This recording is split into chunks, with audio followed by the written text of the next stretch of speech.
Better. Much better. Alright.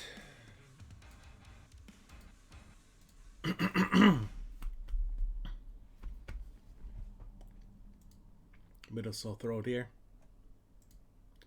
Just gonna check something.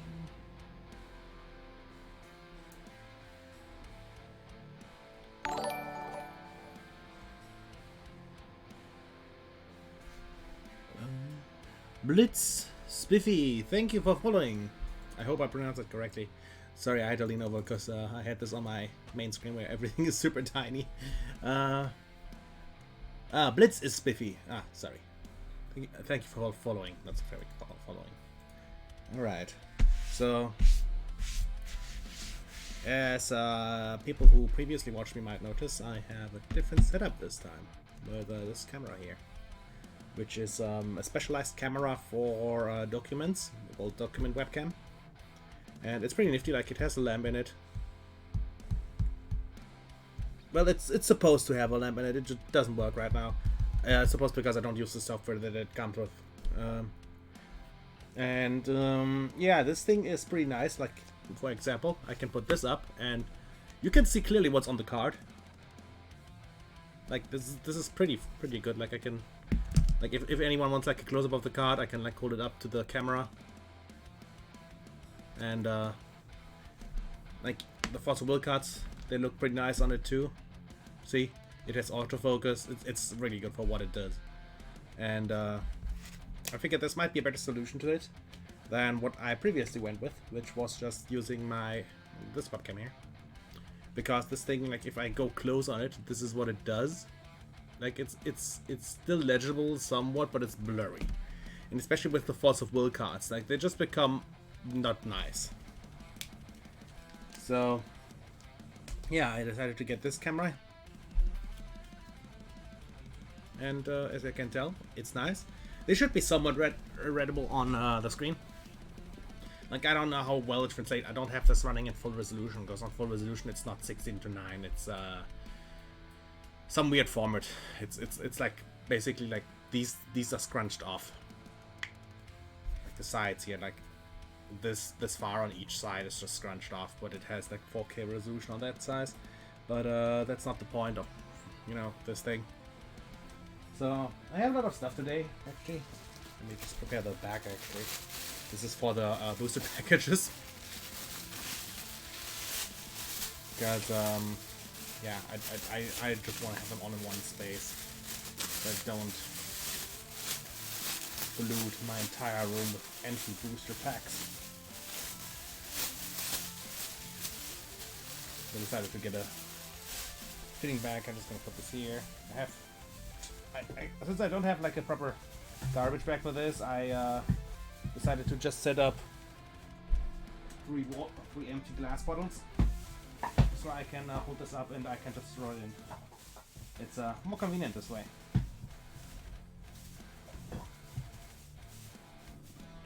So yeah, I have. They actually sent me some bonus stuff, by the way, which I found really cool. Like they sent me the company that I bought these from.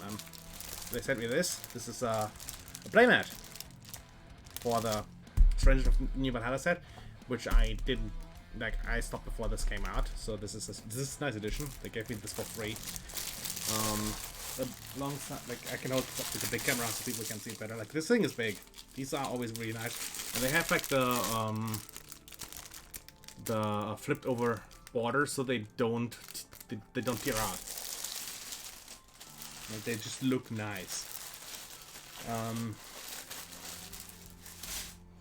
Then they gave me two of these, which are messenger bags. These are fantastic. I love these. I use two myself for like everything. I have one that's empty and one that has like sanitizer and shit in it. And depending on where I go, I take different bags. I have them over there. I've used these for 5-6 years now. And they can hold a lot. Like, they don't look big, but they are. And they are really sturdy. Like, nothing destroys them. And yeah, they gave me two of those. One from Curse of the Frozen Casket. The other one is from Legacy Lost, which yellow L is LEL. LEL was I think Lapis 2. Don't quote me that though.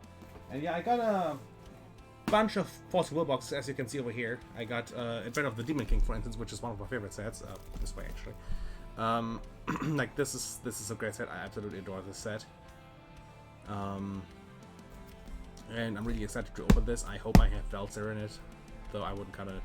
If I remember correctly, you could pull either Rhea from it, the first Unleashed Rhea, which is they released 3 artworks of Rhea. This is the fully unleashed one. This one here. This way. Like this is the fully unleashed Rhea, and they have the half unleashed Rhea in this. If I remember correctly. You can pull the Panda in it, you can pull Gil in it, or you could pull Welzer in it, if I remember correctly. And I think Ayu, but I might be completely wrong on that. I'm not sure. I think it did. But yeah, this bad boy is Welzer. I have a poster of him back there. Because this is the deck I used to play. Fantastic set. Except the green cards. Like, fuck the green card on this. I also have 4 loose boosters. There's 3. One is still in the box, which were the only ones they had of this set. I think one of them slipped out actually. Yeah, it did. Let's see here. It's 4. 4 Rebirth of Valhalla, or if it's called in English. I don't know how it's called in English. I have 2 Strangers in Valhalla boxes, and I have 4 Return of the Dragon Emperor boxes. And from Pokemon on the other side, which is over here, I have 4 Shining Fates boxes, the tin boxes. Like I have 1 Kotomi, 1 Cramorant, and 2 Bolthund boxes. By the way, I pre-ordered these, so I didn't buy these for Singapore price. I actually bought these in a local shop, and got like I was first on the waiting list or second, but I told the dude like to distribute them so everyone has like something. You know, don't favor me because I already got some stuff. Plus, I'm a judge. I'm a judge, so I'm like, I don't necessarily need this. I'd rather like give this to the people that actually want this. And we also work together to identify scalpers in the region and resellers, and they get kicked from the waiting list and they don't get anything. I'm in like several groups that operate around here in my area, and I'm observing them from the group. And I'm like, when I like I have the pre-order list, like with the names, and when I see someone from that list like offering the boxes, like immediately after he got them, I'm telling the dude from the card store, he's like, okay, yeah, he's gonna go on the not sale list, because he is on the same boat with me that Pokemon is not in a good state right now, where they just scalp these boxes for no fucking reason, other than to be dicks, because yeah, people buy these en masse, and then people are like, oh, the Pokemon doesn't produce anymore. Like, yeah, they have issues producing them, but people are also just scalping them. I also got 4 of these. You might think these are rare, but we actually got a shitload of these. Like the store where I got I think 100 or 200 of these in total. Like, these are not rare here. This is Shining Fates, the reprint.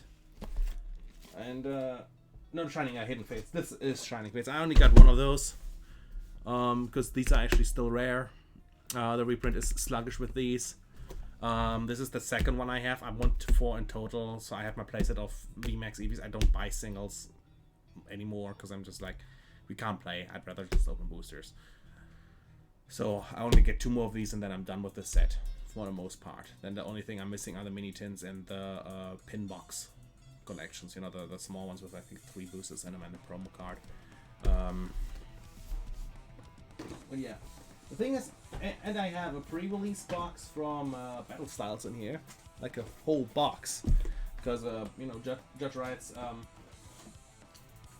the store I work at, they sent us these as judge compensation, and they just didn't stop doing that. Like, usually as judge compensation you get an amount of boosters, but because we get so many, they just send us one of these extra boxes most of the time. And yeah, and the store is not allowed to sell them on paper. because you know these are for judges. But usually they go out like the way these are supposed to. Like, I have to clarify this because people might get a misconception about this. Usually people get these and they like there's the build a battle boxes. They get distributed to the people there. But like I said, we get so many of these that the distributor just sends us one of these as a judge compensation. And we actually have confirmation that they are for that because we got more than we ordered previously from these. Like they started with, I think, Rebel Clash for us, and we like emailed them like, you sent us extra boxes, what are they for? And they're like, yeah, just compensation. And like, oh well, like it. And they especially do that now since they don't do the judge promos anymore for now, because you know tournament play suspended. But yeah, I don't know what I want to open first. Like, I'm genuinely not sure what I should open first. Like, should I open the Force World stuff first? Should I open the Pokemon stuff first? Like, what do you guys think? What do you guys want to see? I should get more water.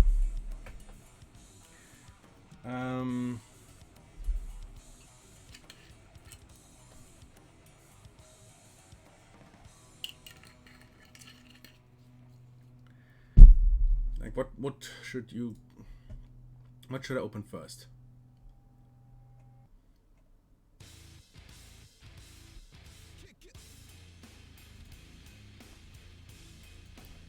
Should I open Force of Will or Pokemon first? I could just flip a coin, honestly. Oh, well, I have them. Oh yeah, okay. Let's see. Since there's not a lot of people watching me right now, so you know. Heads, I'll open Force of Will. Tails, I open a Pokemon box first. Well, let's try that again. Pokemon box. See. I would have preferred Force of Will box, but what can I say? So I think I'll start with Hidden Fates first, because I have the most of these, and I want to go until Shining Fates. Like Shining Fates is like the box I have the least of, so. But actually, I have more Hidden Fates boxes than Shining Fates, because I have these things have 10 in them each. And the Shining Fates pin boxes have 4. So I'm gonna start with this.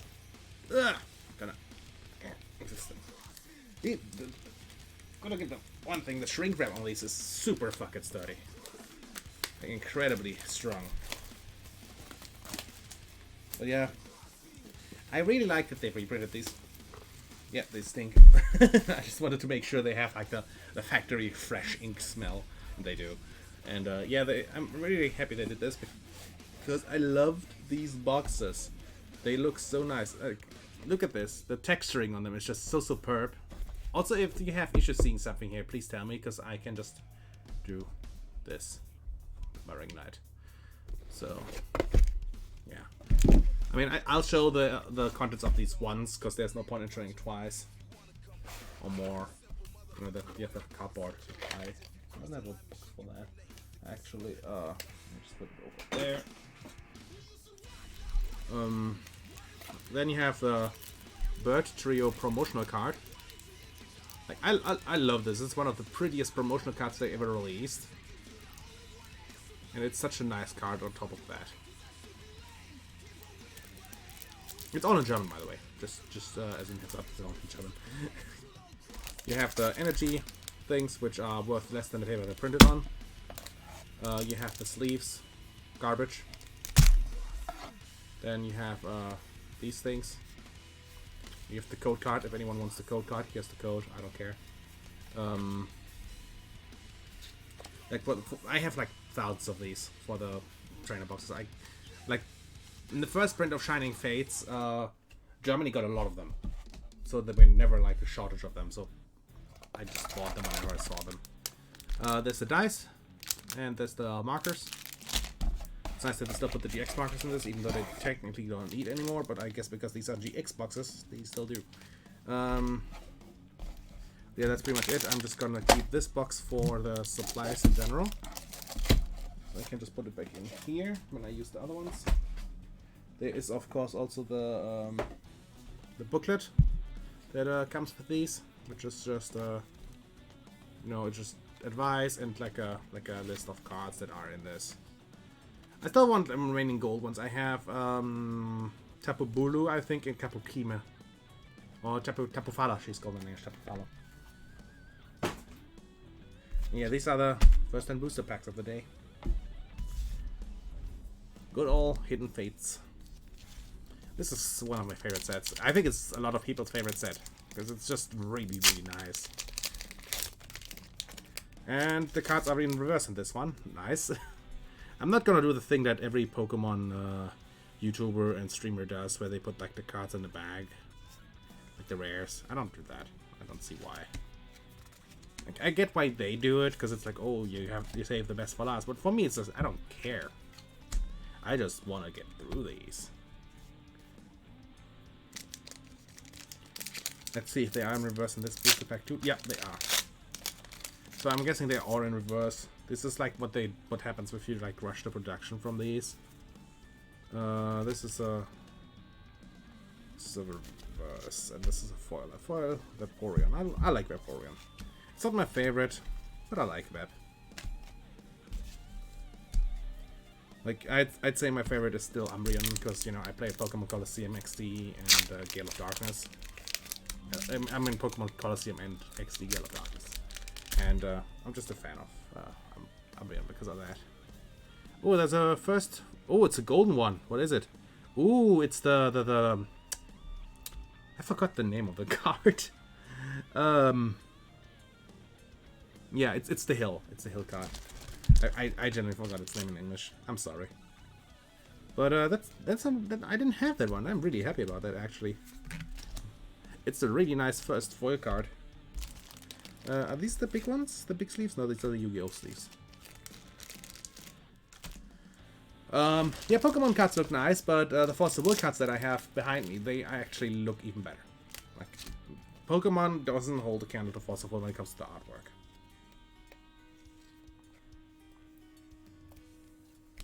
I'm just gonna put that out there. Like, I love Pokemon as like the artwork and all that, but I genuinely think Force of Will has better artwork.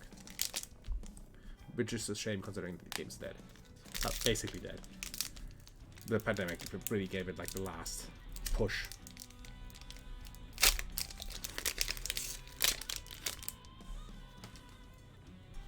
Oh, the GX card? What is it? Oh, oh, it's a shiny Banette. Nice! Shiny Banette and a Gyarados GX in one pack. That's actually really, really nice. In the new set, I noticed you rarely get that. You get the... Like, you can get both in the same pack, but it's really rare in the new pack. But in this one, I noticed it a lot more in Shining Fates. In Hidden Fates, I mean. So now I actually have one of each. A shiny card, a GX card, and a normal. And a gold card, I mean. It's a really good start. Like, for one trainer box, this is really nice. Already really nice. And we have here just...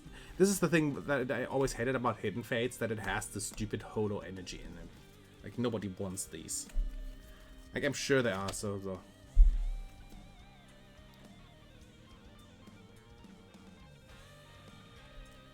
Pandora, the Donald Tree, which I'm going to... You mean Yggdrasil? Oh yeah, like, yeah, you still had some decks when I played them. I mean, I have some Force of Will cards like right next to me, and I mean, look at the artwork on these. This just looks so fucking good. Like Pokemon with the full arts, which I really hate, is that they do this, where it's just the 3D models for most of them. Like even this is just a 3D model, and it just looks, like it's passable. It's passable. Don't get me wrong, but it's not as good. Like I like how they did it with Battle Styles, where they actually have like unique full arts. Now, like the special full arts, I think they're called, but I'm not quite sure. But overall, it's just not a good look. Like they're all made by 5-band graphics. The full art cards they have in this set, which I get why they do it, because it's cheap, but, you know, Pokemon is like the biggest franchise on the planet. As far as I know, so... They can afford it. Oh yeah, the possible promos. Fantastic cards. Absolutely fantastic cards. Oh, and shiny Scyther. Nice. Now we have every single type of card you can get in this pack. Wait, actually, are there rainbows in this? Yeah, the birds are rainbow, but I don't think they count, because I would say they're secret rare, which the hill is also the cards. Yeah, this is a pretty nice start, actually, for one booster box. This one had garbage in it. Also, I have to... Stupid cable. Eric's Hospitality.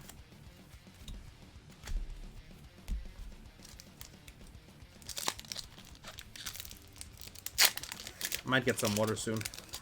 I actually forgot to bring some. My throat is a bit dry. And there's another shiny card. It's a shiny Rockruff. I'll put these in sleeves later. They don't get damaged as easily as the big ones. Also, this is on the wrong stack.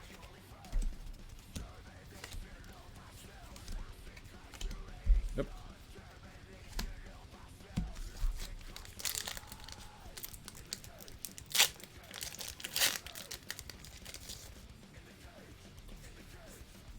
And this is just an Akens. Nobody cares about you.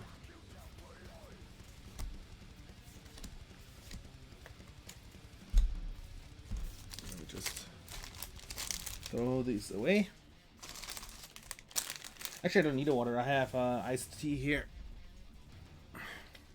Haven't tried this one though. It's raspberry from Lipton. Let's see how it tastes.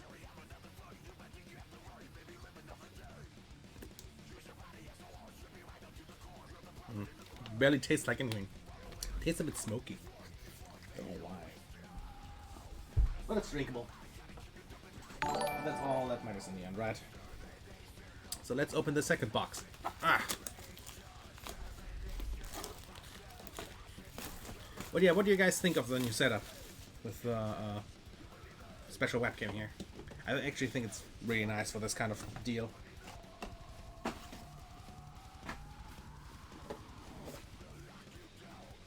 Like I said, I won't show the box opening twice because there's no point.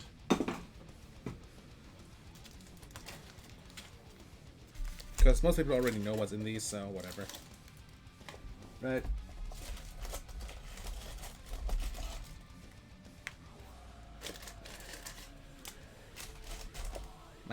My finger is still a bit sore from drawing from yesterday because I drew way longer than I usually do.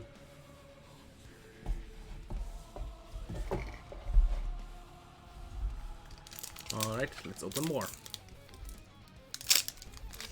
Just hope my shade doesn't get caught in the trash bag.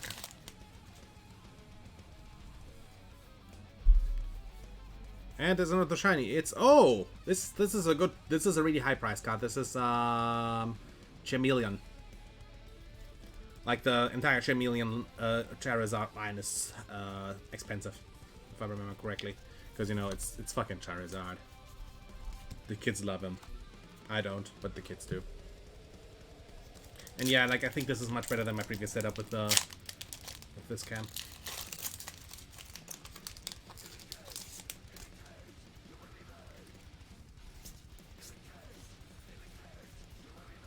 And Lieutenant Surge and a foil Zapdos.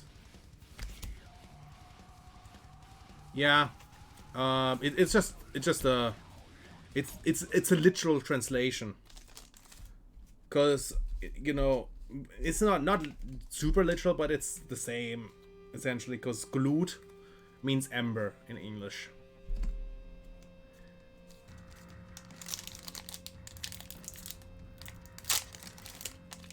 So you know it's like in the same margin. Oh, another gold card, look at that. And it's another hill. The same gold card twice. That's I don't know if I could call that lucky or unlucky. I'll be honest. Because I didn't have this one before. I had the Metal Hill card, I think.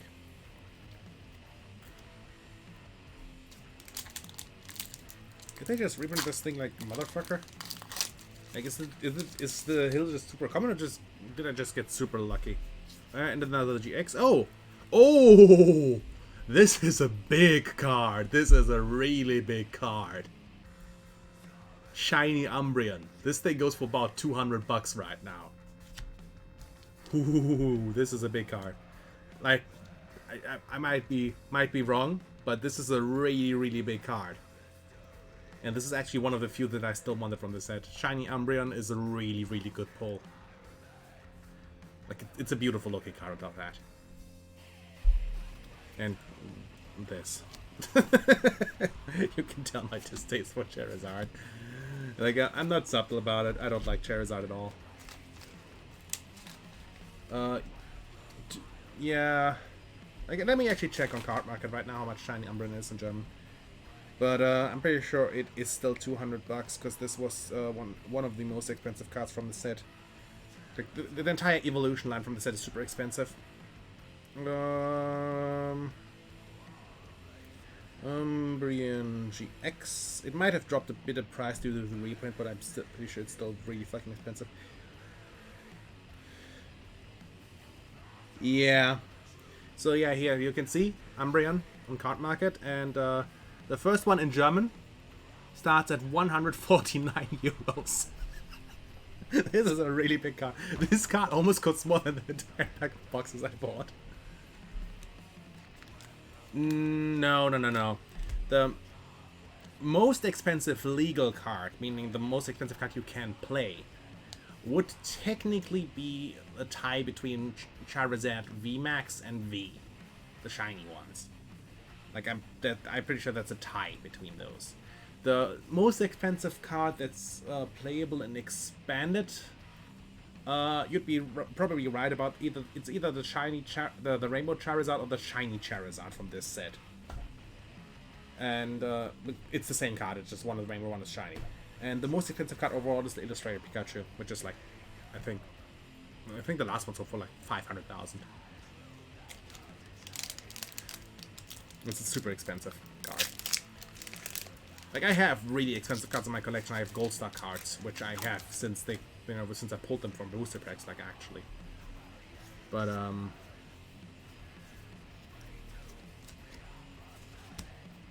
also, I don't like how the cards shift already. Also, there's like 6 trainer cards in this pack. Jesus, don't give me that many trainer cards. I don't need that many, especially since the trainer cards for this set are mostly bad.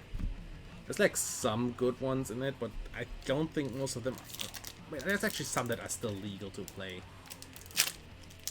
But some of them are also reprints, which are not legal to play anymore. There's another shiny card, I think? No, it's just 2 Misties.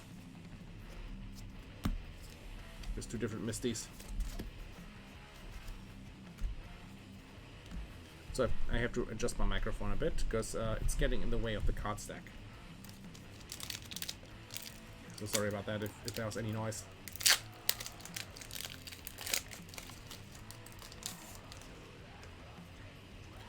Jesus Christ, I get so many Charizard pre-evolution cards. And a reverse Magikarp and a garbage Snorlax. Nobody likes you. There's probably someone that has like Snorlax as their favorite Pokemon. But yeah, even if I don't pull another card from this box, the fact that I got shiny Umbreon from this makes the box absolutely worth it. Because Umbreon is like almost 4 times the value of the box. And oh, it's a shiny Vulpix. Also, why did I get 2 of these in back to back? Look at this. Why? But yeah, shiny Vulpix is nice. Alolan Vulpix, which shiny the Alolan ones, like some of the shinies are just bad. You just can't tell the difference. It's like the Garchomp one. Because I remember that, where people like had a shiny Garchomp and just couldn't tell the difference because it basically looks the same.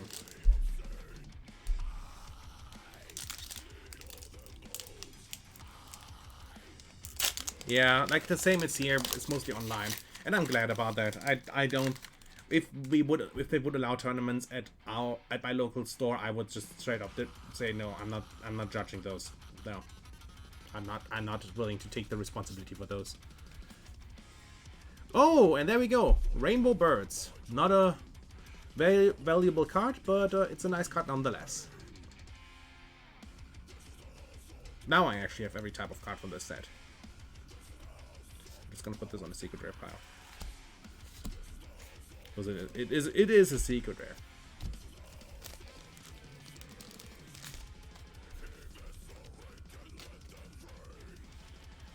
Like, as little as I care about them. Like I had the Rainbow Birds, they're not rare. They're not rare. They're really not rare. And just a reverse. But yeah, this set was like, most of the boosters were bad, but the fact that it had shiny Umbreon in it just made it worth it.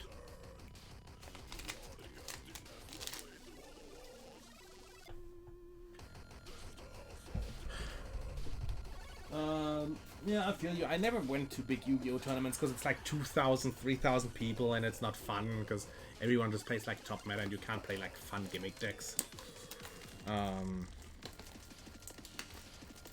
The biggest tournament I ever participated was the Pokemon Players Cup. Because most of the regionals were like in cities that were like too far away from me, or scheduling issues. Like there was one regional that I wanted to go to but couldn't because the friend I wanted to go there with had something to do at the time, and I didn't want to go on my own because it's like I don't want to carry my €300 deck around on my own with like nobody near me. It was just a bit too risky.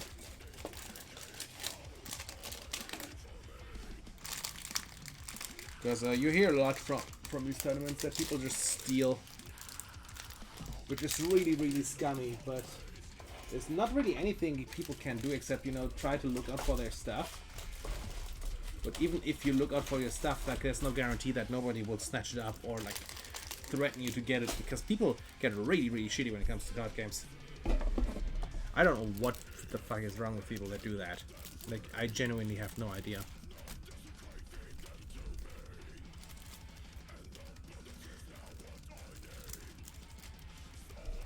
And back when I actually wanted to play big tournaments, I was like 17, 18, I didn't have enough money for it. Like, even in my early 20s, I didn't have a lot of money. Now my artistic career is a lot better, and I have more freedom, so I can do more stuff. But now, you know, I can't do anything. I'm really glad that I went to London in 2019, like as a vacation kind of deal. Like, I just wanted to visit London once. And, you know, met up with a real life friend there. And I'm really glad about that, because now it's not possible anymore. So I'm glad I did that before the whole pandemic happened. I'm genuinely happy about that.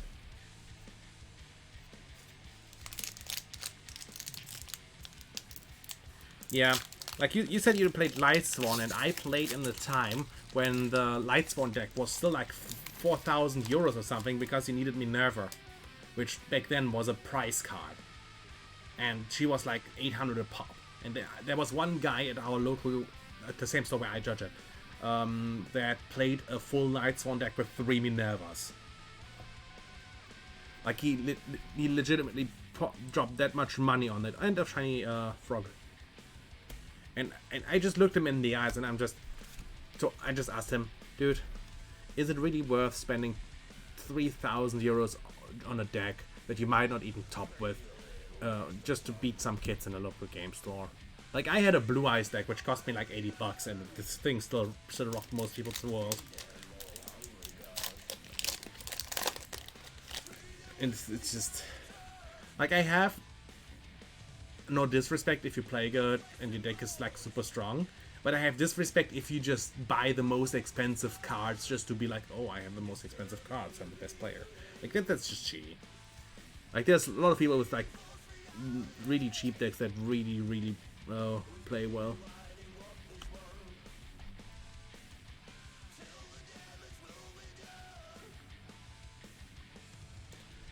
Yeah. Like, if the thing is, at our locals, they were not allowed, and you have to keep in mind that people played for 3 Minervas. And this was like before, like I said, this was when she was still a prize card and she was not reprinted in a set or as a promotional card. This was when she was still really fucking expensive. And I absolutely have no respect for people who went out their way to buy her. Because it just, yeah, congrats, you dropped $800 on a piece of cardboard. Like, most I'd spend on a card is $100, but only if it's a card I really, really want. And that's like my absolute limit. If the card is like $10 more, I'm just like, no. That's why I stopped playing Yu-Gi-Oh! Because if you wanted to like play Yu-Gi-Oh! You always needed like the best meta cards at the time, like the pot of whatever the hell it's called. The one that banishes 10 cards. And the 10 million hand traps. Like, I opened the one set where the first hand trap was in the Raper Girl, I think it was.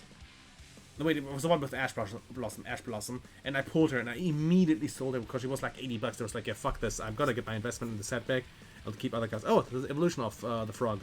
Nice. Like, fuck that. I only play Yu-Gi-Oh! Like in a casual environment. Yeah.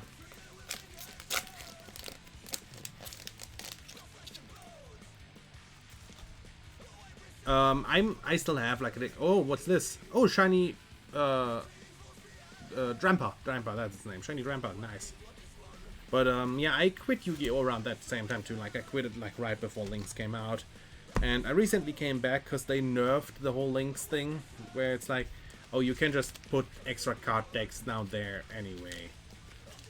Like, the only ones you can't put there are Lynx themselves. Like, you can, yeah, have the specials for Lynx and Pendulum summons. Like, Pendulum got nerfed into the ground, but way too late. And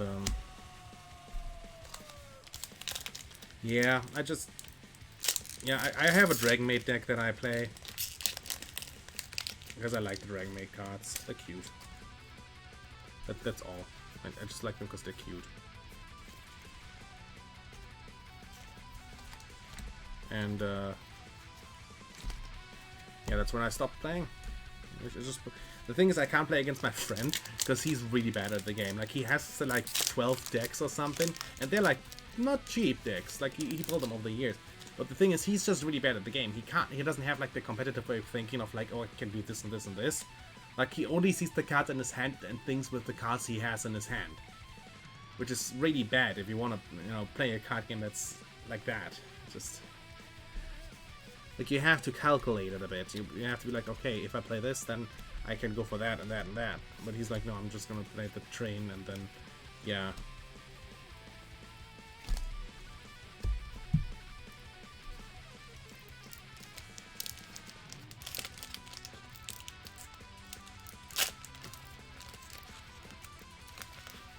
Yeah, like, everything is turbo now. Yeah, everything is like, when I wanted to build a Dragon Maid deck, I asked like friends, and she's like, oh, you just gotta put the turbo in it, and I said, no, I want to play Dragon Maids.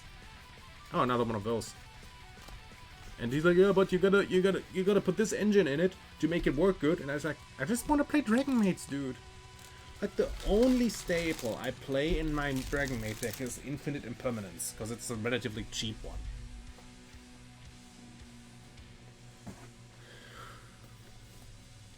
Like, Infinite Impermanence I bought for, I think, like 17 euros a pop, which is fine for a staple.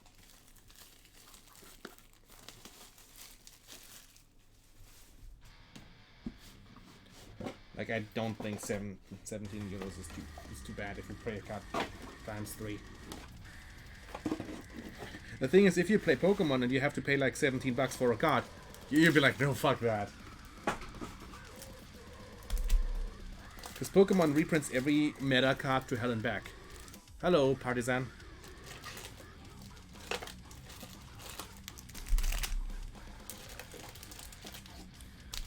Like, that's something I genuinely appreciated about Pokemon, that they just keep printing the big cards. Oh, Botanical. Hi.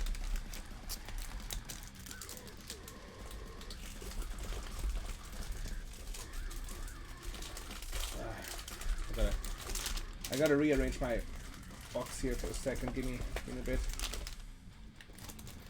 It's getting too full. Look what I pulled, dude.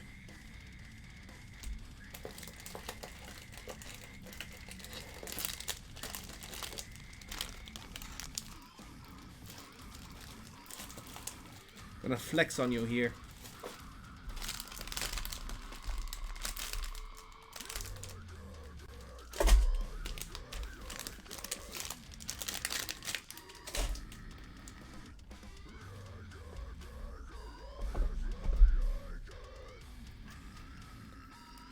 What is it, Battle Styles? Because I have the pre-release box behind me. I don't know if I'm gonna open it today.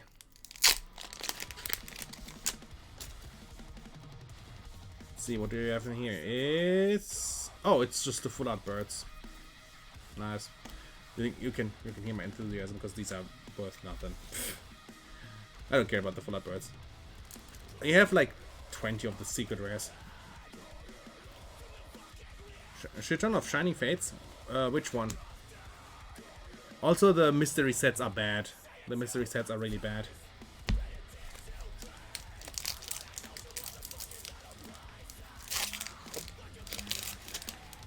They're just awful.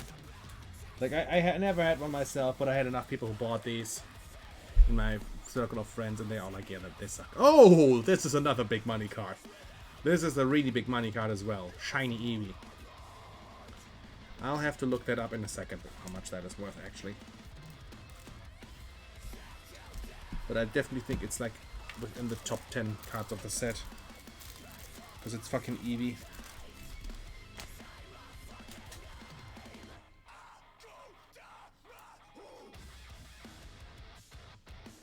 Tag team cards, they're basically just big cards. They just basically have a lot of HP and hit hard, but your opponent takes 3 prize cards for them.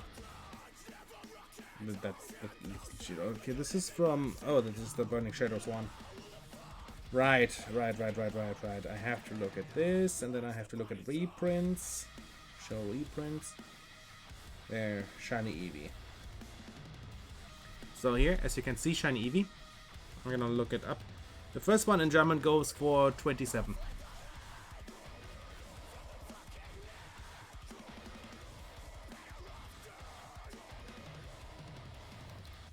Yeah, but the thing is, the punishment mechanic of them is absolutely pointless.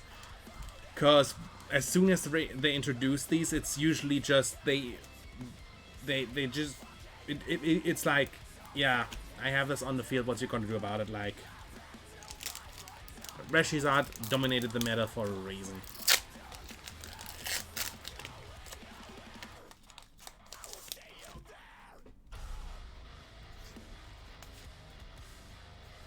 And, oh, shiny Decidueye. Nice, and a foil Eevee.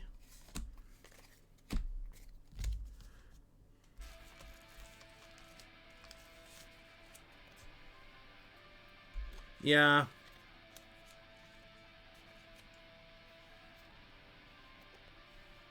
Well, first of all, I buy cards in German because that's what most stores carry here. Like, getting the English stuff here is really hard. And second of all, because the thing is, people like the German cards more here. Because nobody wants the English cards. Nobody wants them.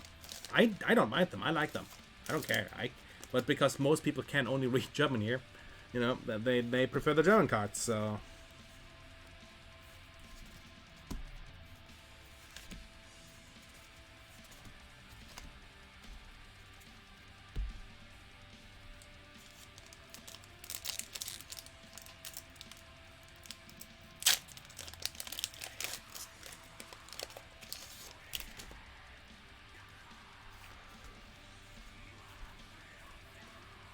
And another fucking Charizard. Go to hell. So you belong, you stupid salamander.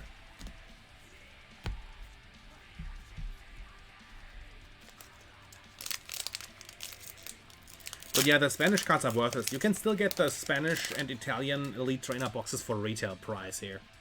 Which is wild. Stupid Ekans.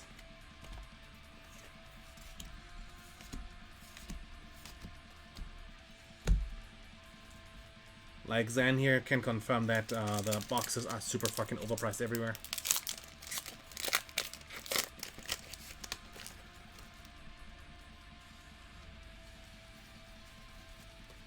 And shiny magnet. Shiny magnet. I don't know most of the English names anymore, because it's like, some I know in English, some I know in German. Like from Gen 8, I know absolutely none of them in German. Except like the exact trauma run, because he's called Urgo. And I just think that's really funny, because I played the games in English, because, you know, then I was like, yeah, I might as well, right?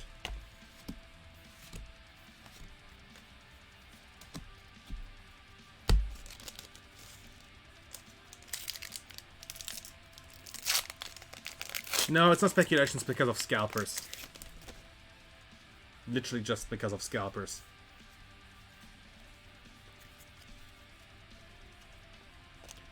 Like, people are always like, oh, Pokemon doesn't print enough, and it's not, like, it's not untrue, but the truth is that scalpers just buy up stock. Like, I see people on, like some sites selling, like, 500 Elite Trainer boxes.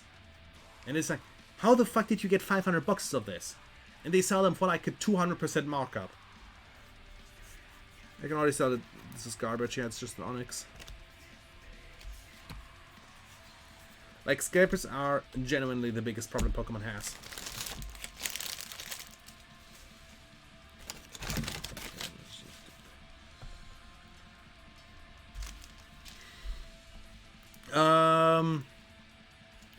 This card is actually from the, like, the thing is, you know the Pokemon Battle Academy, right?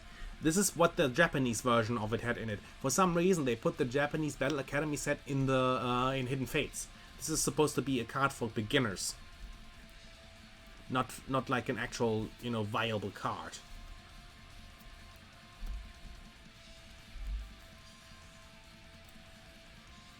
The same as with Staryu GX or Starmie or whatever the fuck it's called.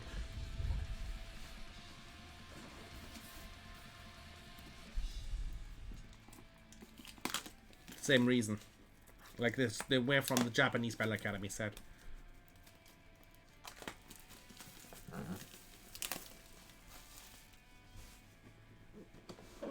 To be fair, the Pikachu GX cards were never bad. They were just kinda meh. Plus, Onyx was a fun gimmick deck.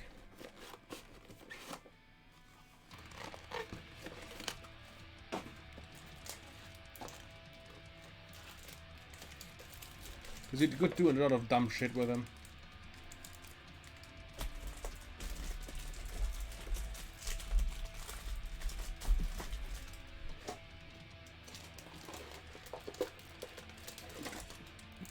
Also, ba-da-da-da, Eevee VMAX. One of the few VMAX that I still need more of.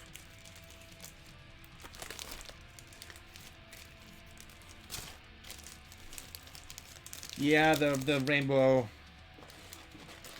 the Pikachu VMAX. Yeah, the rainbow Pikachu VMAX. Hey.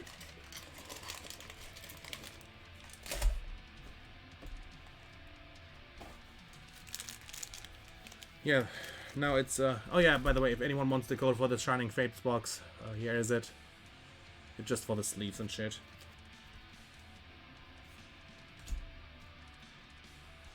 Like, the booster ones I'll keep, but the box I don't care.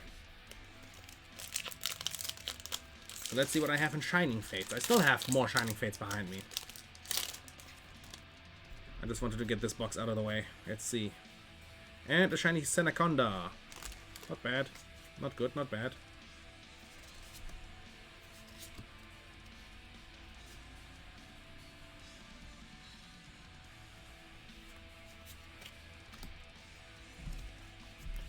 Also, it's not Lysander, it's Boss's Orders, my man. It's Boss's Orders.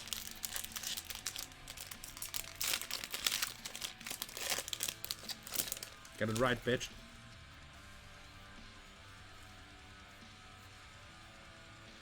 It's reverse.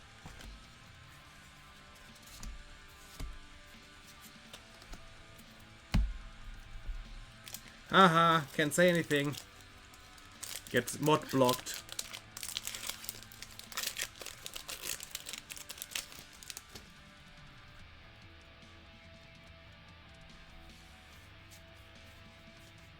And yes, the TCGO is not bad. It works, and it's what Pokemon holds official tournaments now with, because you know, pandemic and all.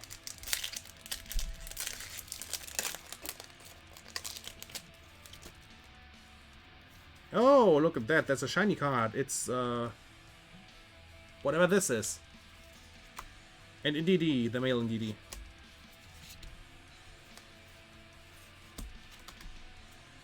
I don't like this one, I'll be honest. I don't like this Pokemon. Why do you hate it? What's wrong with it?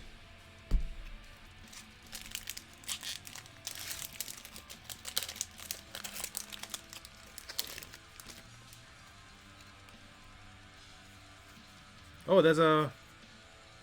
Oh, look at this! Urgle. Shiny Urgle. And the Anchor in VMAX.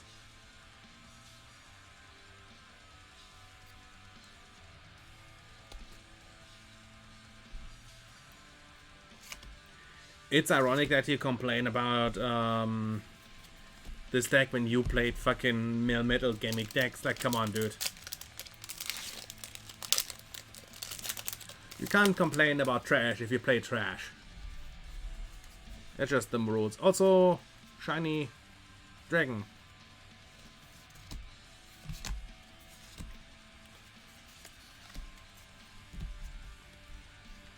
Well, at least you're honest about it.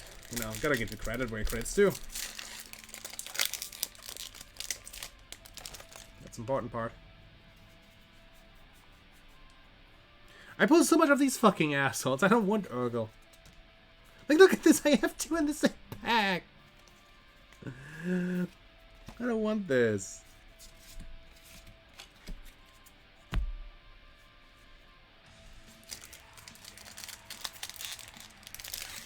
Yes, it was a shiny.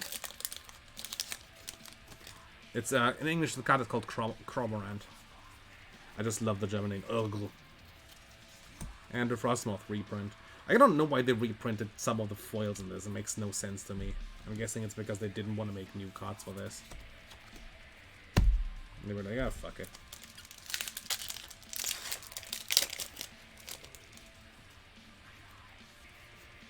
And there's another big card. It's just a Crobat.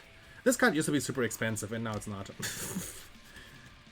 Like, this card, when it came out, was like 20 to 30 bucks, because it was meta. And now it's just, they released it in the box set and they released a reprint in this, so it's absolutely worth it now.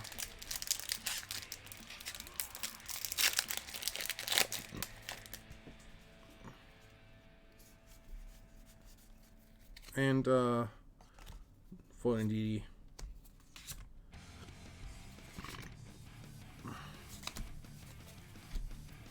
I'm gonna take a sip and then I'm gonna open the tin boxes I have over here.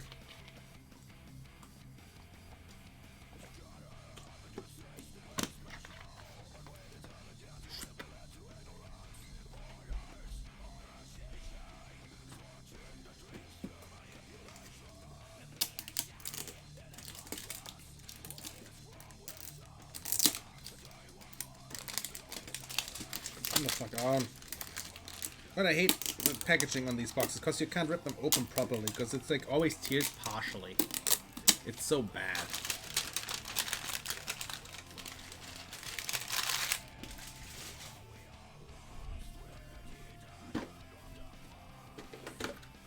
And yeah, this is the shiny Chromorant card, the shiny Chromorant V card. If you lose one of these, you can say you lost your V card. I'm funny.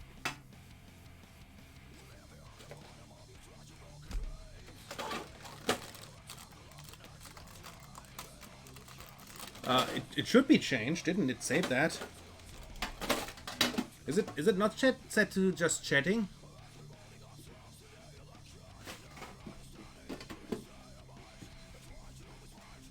Give me a second. I'm pretty sure it's set to just chatting. Oh, it doesn't change it.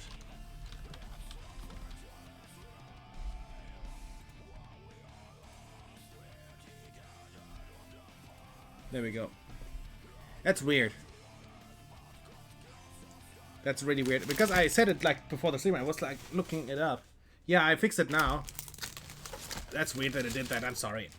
That was not my intention to deceive. I genuinely thought it was fixed. I was bamboozled.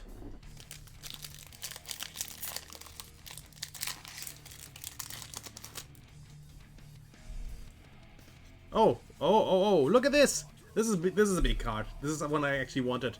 Ditto, shiny Ditto VMAX. Because Ditto VMAX is just a fuck you card. I'm basically looking for any card I don't have.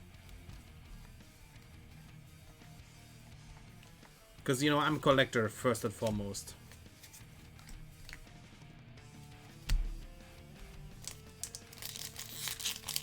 The one card I really want from Shining Fates though is Skylar. The full art Skylar. Oh, there's another V. Look at this, another one of those. This the tin box has really good pulls in it. Look at this. 2 VMAX cards already. That's a good tin box.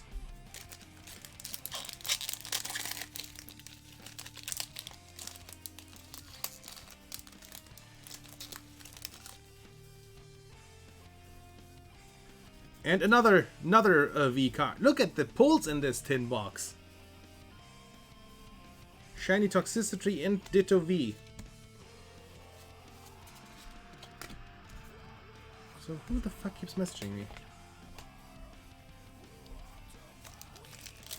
Look at the pulls of this tin box. This tin box was fucking gold. Let's see if I can keep it up. Yeah, another shiny Dedenne.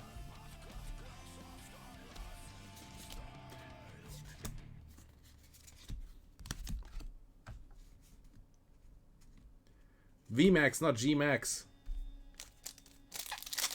Yeah, it's the last pack. Let's see if we got another shiny. This will be really fucking funny, or a full art.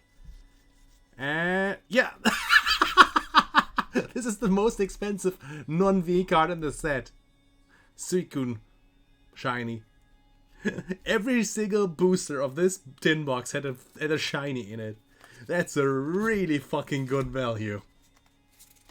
Really fucking good. Like this card alone, it's more expensive than the tin box. Unironically.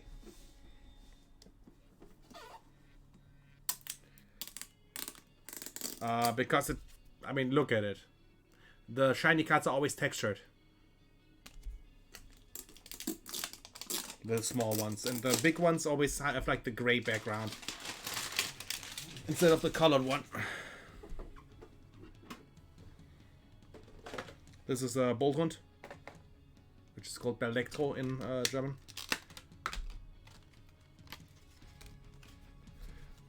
This is this box.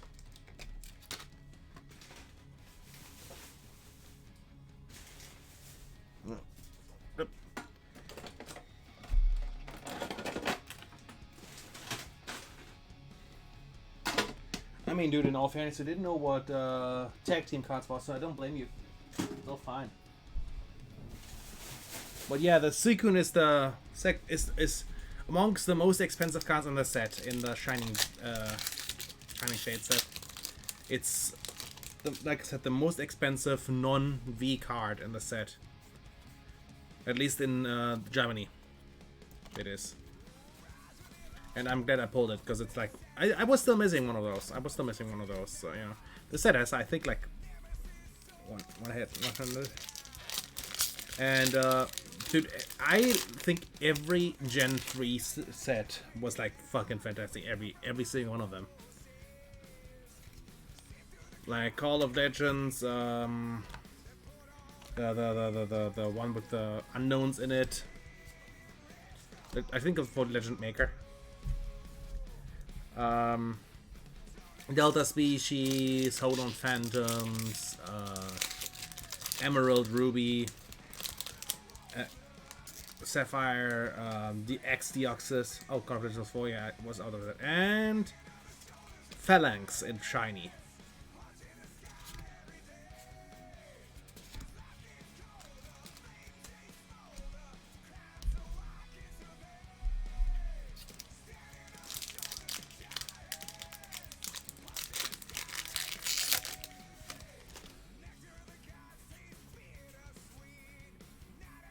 And shiny this thing.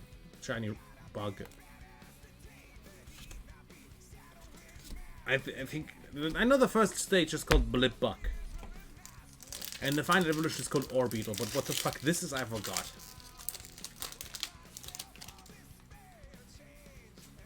And... no shiny, but a Crobat.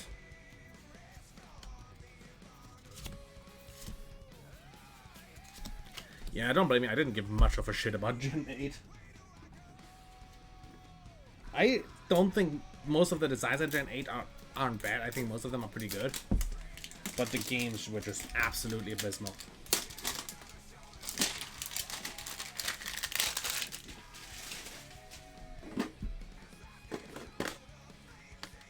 Like, generally fuck Gen 8 games. They were just awful.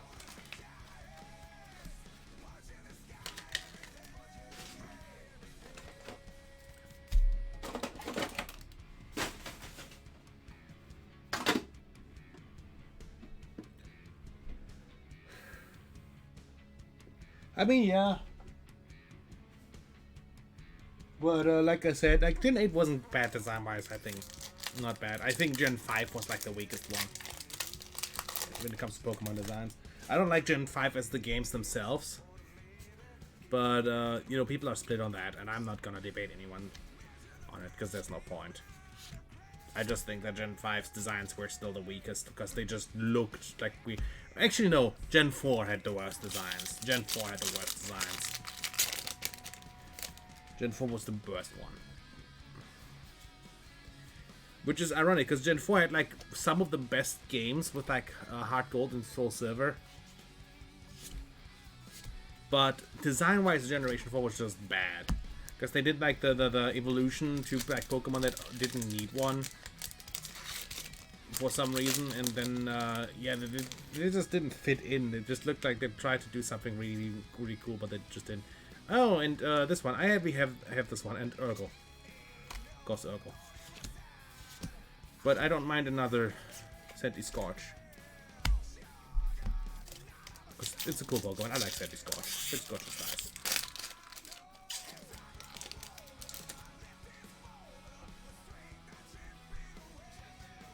It's fine if you think that. And here, look at this. Shiny Carkol and normal Ditto VMAX.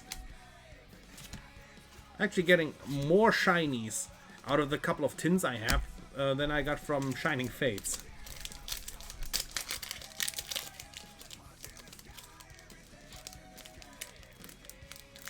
I just generally think that the designs before are bad.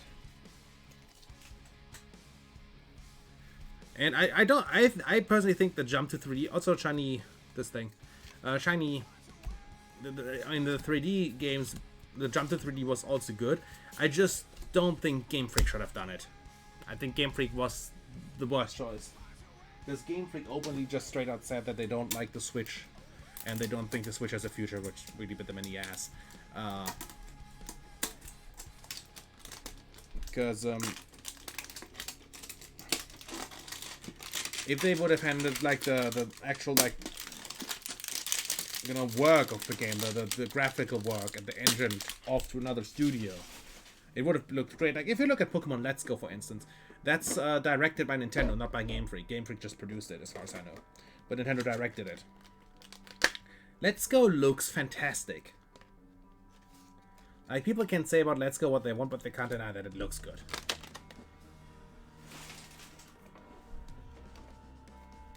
And yeah, the thing is with Gen 6, the issue was that it was like the first step in 3D, and I understand how it is, but I think the Auras remakes were fine.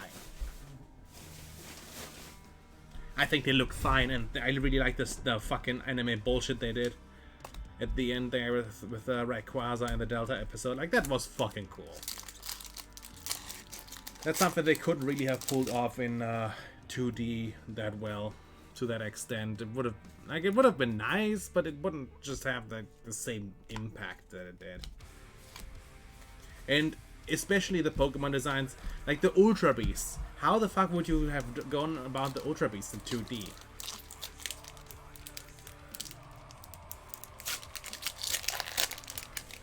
Like the Ultra Beast in 2D would have been near impossible to do. Also, yay! This is a really good card. Lapras VMAX Shiny. Look at this. Really pretty card. Who keeps sending me messages? Leave me alone. I'm streaming. Eh, I'm streaming over here, eh?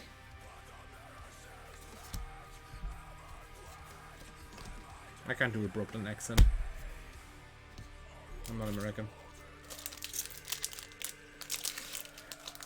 Yeah, there's like some cards which why didn't they make these? Like Lugia and Ho-Oh tag team would have been a thing. The Dogs tag team, like basically every like duo or trio could have been a tag team. But then instead they made like 2 Charizards.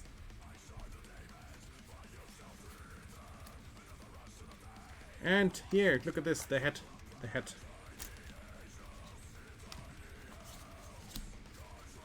Because what the world always needs more of a Charizard. Let's go, Charizard! You can do it, Charizard! Yeah, they are generally cool looking cards. That's when they started doing like cool shit with the cards. And that and like the Cosmic Eclipse, like the full art normal Pokemon cards that they did. With the trainer Pokemon.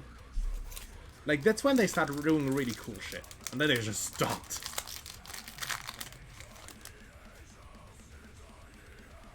And what do we have here? We have another Crobat. I just put so many fucking Crobats. I'm the Crobat King.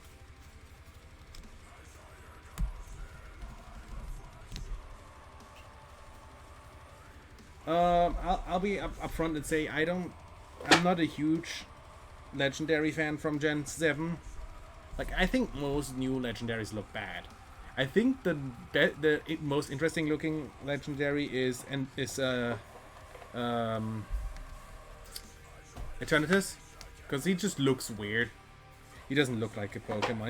He doesn't belong. That's why I like him, because he just looks different. But like the Ultra Beasts, yeah, I fucking love the Ultra Beasts. I love the lore behind them. I love the there's like a story behind that. I love the lore behind them, everything, and I like how in like Sun and Moon, in Ultra Sun and Moon, I think it was, they essentially imply that most legendary Pokemon are candidates to be ex-Ultra Beasts.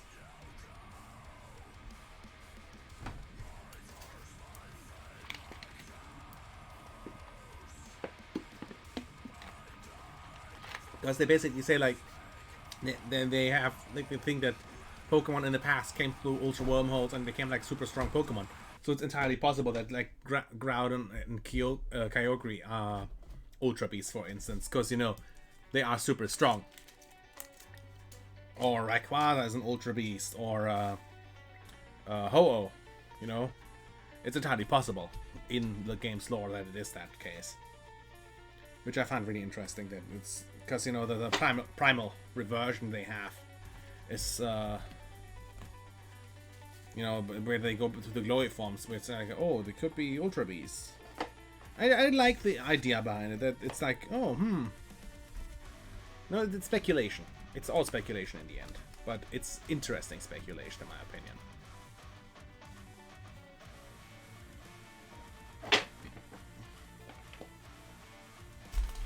Put a couple of packs in here so the cards don't fall over.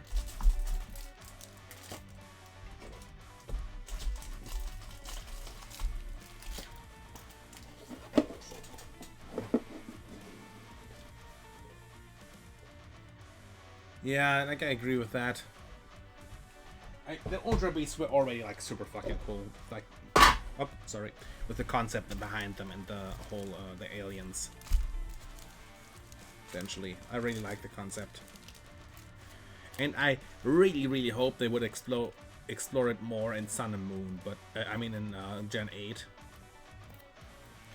and it is kind of. Yeah. Like, I really hate that every company around Game Freak that does something with Pokemon does a better job at establishing the lore than Game Freak does. Like, Masters, for instance, had so much dialogue about, for instance, the relationship of Lusamin, Lily, and Gladion after Sun and Moon event. You know what happens after. Like there's so much lore in there. Where it's just explained what happened, what they did, how they're coping with it, and yeah.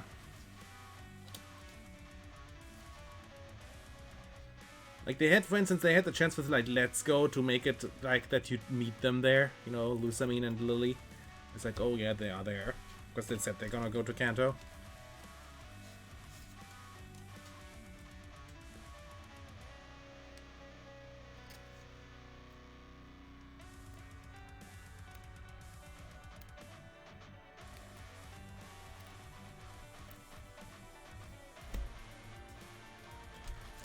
Because it just, you know,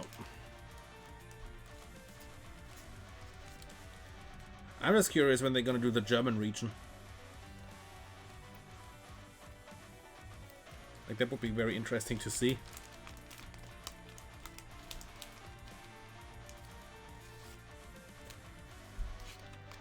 I don't think they're gonna do Gen 9 anytime soon. I'll be honest. People say, oh yeah, they're gonna do it, and they're gonna do it. I think Pokemon knows that they're on very thin ice with how they handle things right now, with like how abysmal the reception was with Gen 8. Like, yes, they have sold super fucking well, but the complaints about them and the fact that people like saw and revealed that they were straight out lying. You know, I would not want Russia, simply because Russia is mostly just ice. Like a lot of Russia is just either green or snow. There's like nothing in between. Like an interesting region would be like Africa.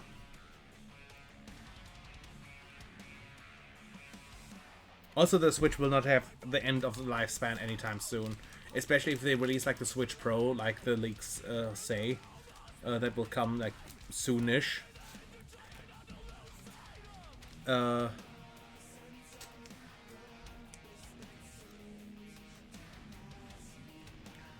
Like the Switch Pro will basically just the beefed up Switch. So you know, but yeah, no, I mean the thing is with like Africa. Africa isn't just desert. If you look at Africa, there's a lot of steppe. There in like Egypt, you have the Nile River going like through the entire country, where it's like the green shit, where it's just green zones around it and muddy.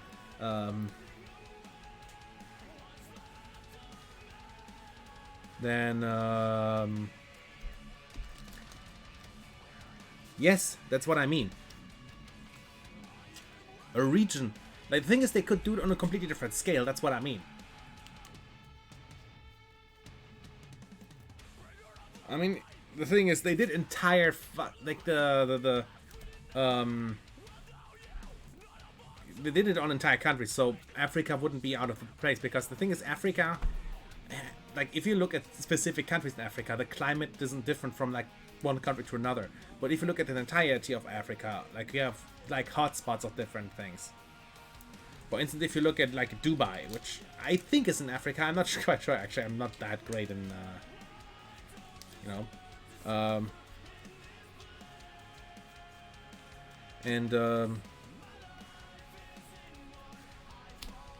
yeah, like in general, I think, yeah, that's what I mean. Like Africa has a lot of potential. Like they could do like some ancient bullshit. They could like even continue Mew storyline, because if I remember correctly, in the movie they said that Mew is like from the like a deep jungle, which is in Africa. There's the you know, it's like the line of the earth or whatever it's called, equator. You know what I mean? I mean, yeah. But they could even continue there and be like, yeah, this is also a Mew, because Mew is like, whatever. Mew's just everywhere. Mew doesn't give a shit. Or they could even continue with the Reggies, like they did in Sword and Shield. I hate that they're designed by Toby Fox, because I don't like Toby Fox's works. And I hate that he just gets inserted into everything nowadays. He's just the new meme pop culture figure. Um, like, it wouldn't hurt anyone if he would just stay out of stuff. He made enough money from Undertale.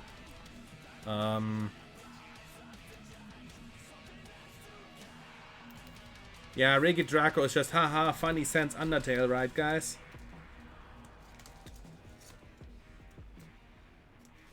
It's Reggie Draco.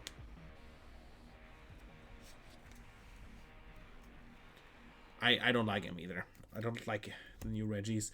I like that they continued them. I just don't like the new Reggies. Yeah, they look too modern. Like, I get that they did that because, you know, they want to modernize it, but at the same time, it's like, they should have just left it untouched. And made, like, instead, like, regional variants. Because the Reggies were always, like, a thing for Gen 3. Like, they were local there. That's where they lived.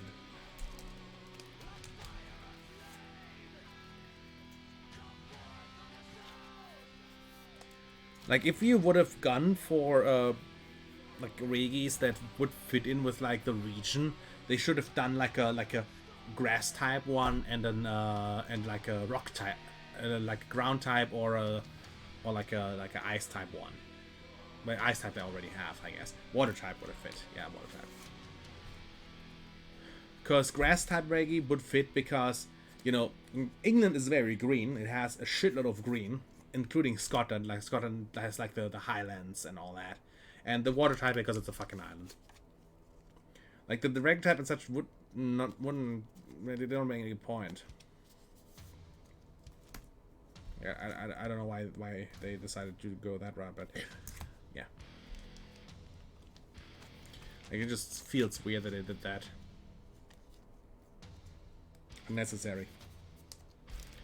Like I said, I don't like the new Reggies. I am also not super huge on the bird redesigns. I think Zapdos looks the funniest because he's literally just a chocobo. That's what he is. And I think Arctic-Kuno is like the dumbest redesign because it's just like, oh, he has special eyes. And Moltres is like kind of, yeah, he's there. He's just edgy. He's just being edgy. He's an edge boy.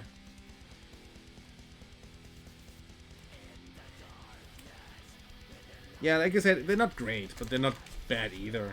They're there. I just don't get the idea behind their redesign other than, oh, it's Gen 1 but new. Because the thing is, I was legitimately happy when they did like the Galar versions of Pokemon and it wasn't just Gen 1.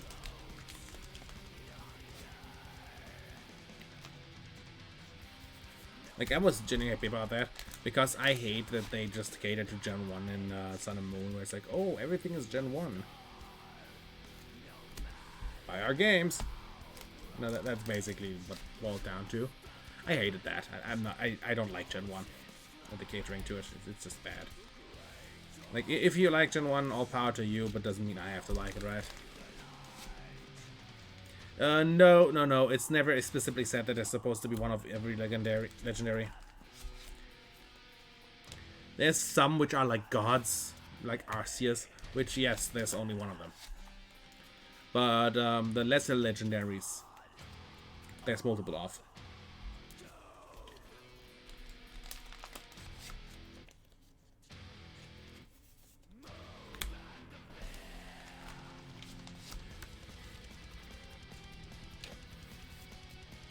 Like Latias and Latios, there's multiple ones. The birds apparently so. I mean, Lugia has a child in the anime, yeah, as I said. Yeah, the Genseks are just clones. They are like artificial clone bullshit. Something. They made some bullshit up for that. Alright, time to put these cards in their orders. Let me just get the photos over here. I'm actually gonna move this box over here so I have this for the photos.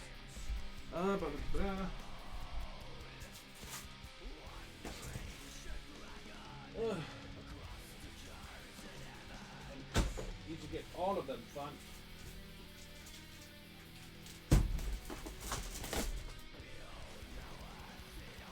Fun. I don't remember which one had what in it. Oh! I should probably label this. Oh.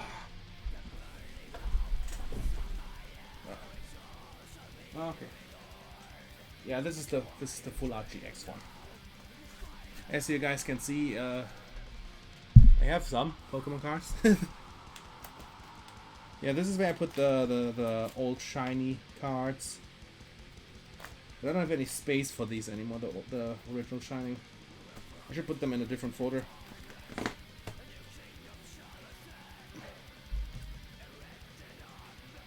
Yeah, these are like, yeah. It sucks that I don't have space for these right now in the big folder, because I have the Japanese ones in here as well.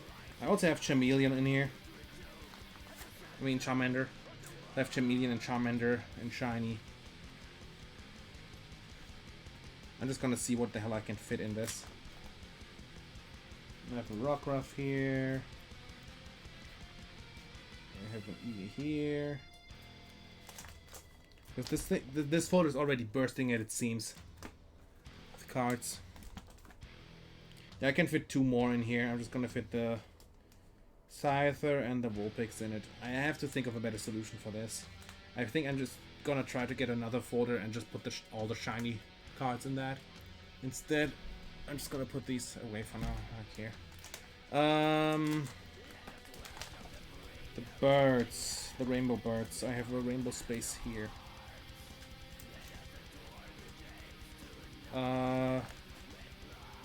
Yeah, as you guys can tell, I have a lot of secret rares. The shiny GX cards. I have them in here as well, I think. Don't I? Do I have the shiny GX? Did I have them in a different folder? I think I have them here, like in the back. No. Where the fuck do I have the shiny GX cards? I might have put those. Yeah, the shiny GX cards on its own folder. Yeah, I forgot this asshole. Yeah, okay, I don't need this one anymore. This one is done. What's this one? This one is the normal B.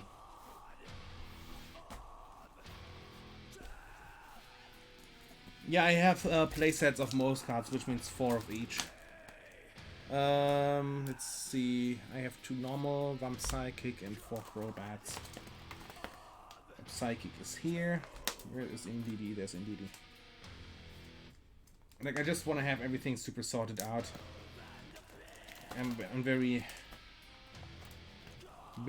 clean when it comes to that. I have so many fucking Crobats. I have 8 Crobats now.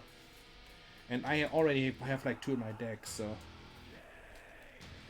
I could just throw you to death with these. Where's the normal cards? There. Urgo, Ditto, there's in here, and there's Urgo.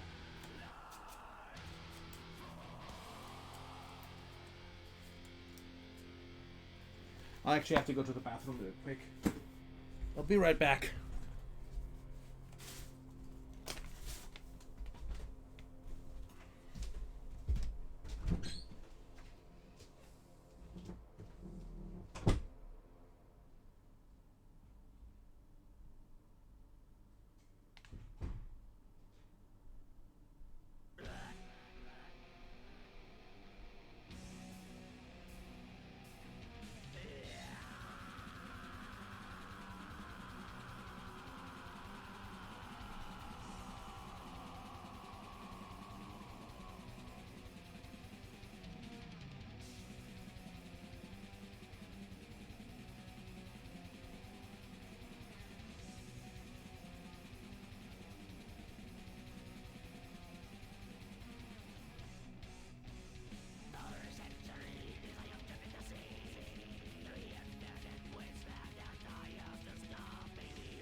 sorry about that. I'm back.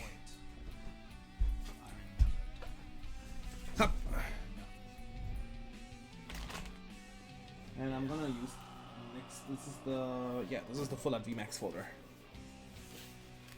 All right, let's get back to business. Oh god, I forgot to put away the normal GX cards. I'm stupid. Forgot to put these away. Thank you. It's fire, fighting, water. Psychic.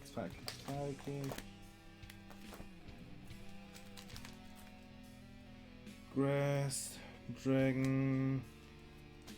Yeah, I need to be water.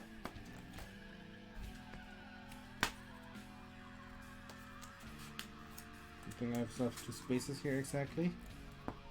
Fire is just Charizard. Those can both go in one.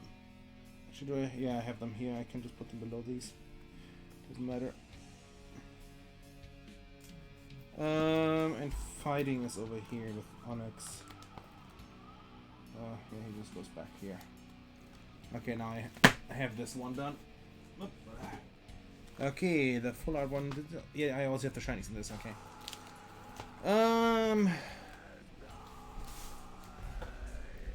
Now I have to check what I have actually. I have grass. The shiny ones are all these. Normal, shiny. Yeah, let's start with what do we have here? This is steel, thunder, normal. Do I have like? Yeah, I have it in the VMAX here. I always have a playset of these, by the way. I'm only missing one for like a normal playset. If you count the shiny, I do have a playset. I have a shitload of Eternatus. There we go. This is grass. It's here. And then the shinies at the back. I forgot to put in the stupid birds.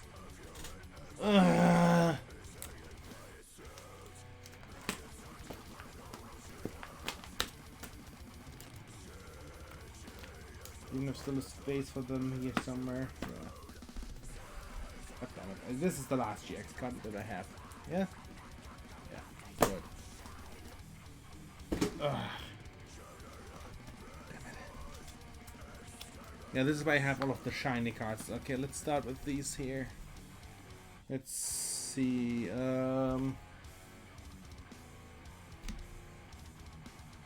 Any duplicates? I already have. Doesn't seem like it. It's nice. Yeah, it doesn't seem like I got any duplicates this time around. Nice. I'm gonna put the hat in here.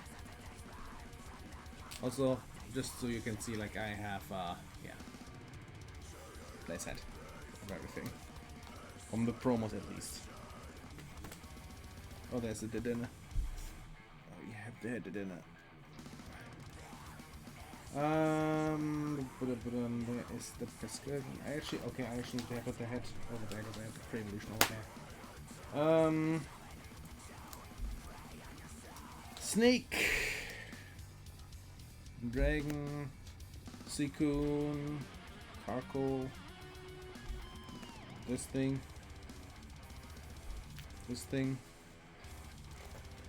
and Urugu.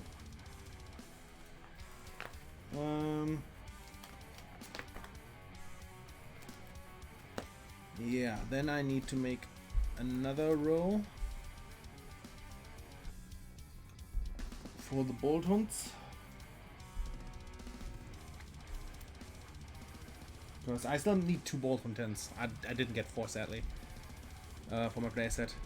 The merchant instead gave me one of the Katami and one of the Cryolite boxes, and I was like, okay.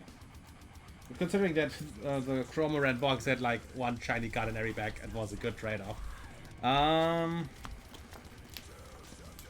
So where are the other shiny cards? Over here. Yeah, now I have 2 of these. I have so many shiny monkeys. Look at the monkeys. Look at this. Fuck the monkey. Would you love a monkey man? If a monkey man does what a monkey can.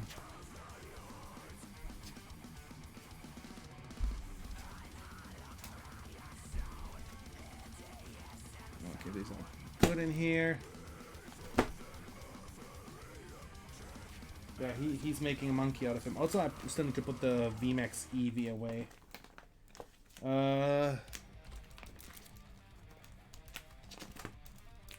Where's the other one? That's there.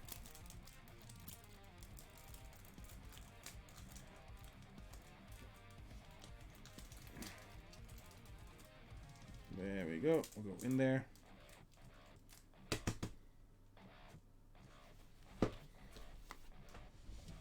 Next one. What is this one? This is the... Oh, this one. Oh yeah, this is the full art folder. With the amazing rares and the gold cards. Yeah, this is the one I needed. Because I got the hill card 2 times, so I'm just gonna put the hill in here. Arena. There we go. Nice and tight. And I have my Japanese shining cards in here. That I pulled. Nothing spectacular, but you know I pulled them. Look at this one here. This is actually, yeah. What is this? What is the last one? What does this one have? This one has cards in it, but which cards are these? Oh, these are the okay. These are the these are the old cards, the prize cards, the pre-release cards, the full arts from the old EX cards. I can put the other shiny ones in here. The favorite one in my collection is not actually in a folder.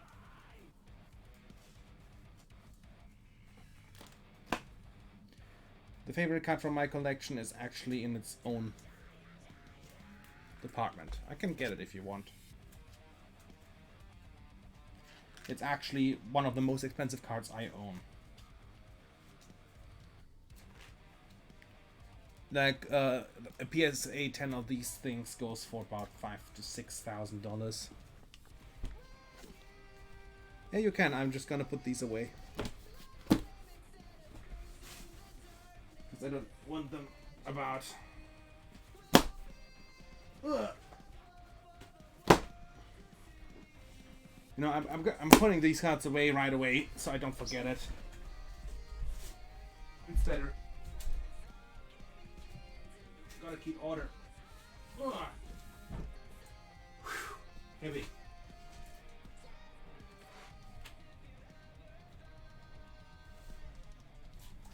Also here, these two are them. These are my favorites and also some of the most expensive cards I own. These two.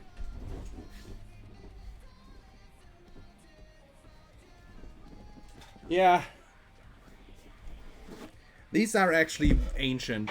Like I said, I pulled these back in the day. Like, these are not bought. They are ancient. They are from EX Deoxys, if I remember correctly. Which is 2003, 2004 set. The Latias is actually almost in mint condition, by the way. It has slight bend due to age, like I can get them really close to the camera. Give me a second. So you guys can see.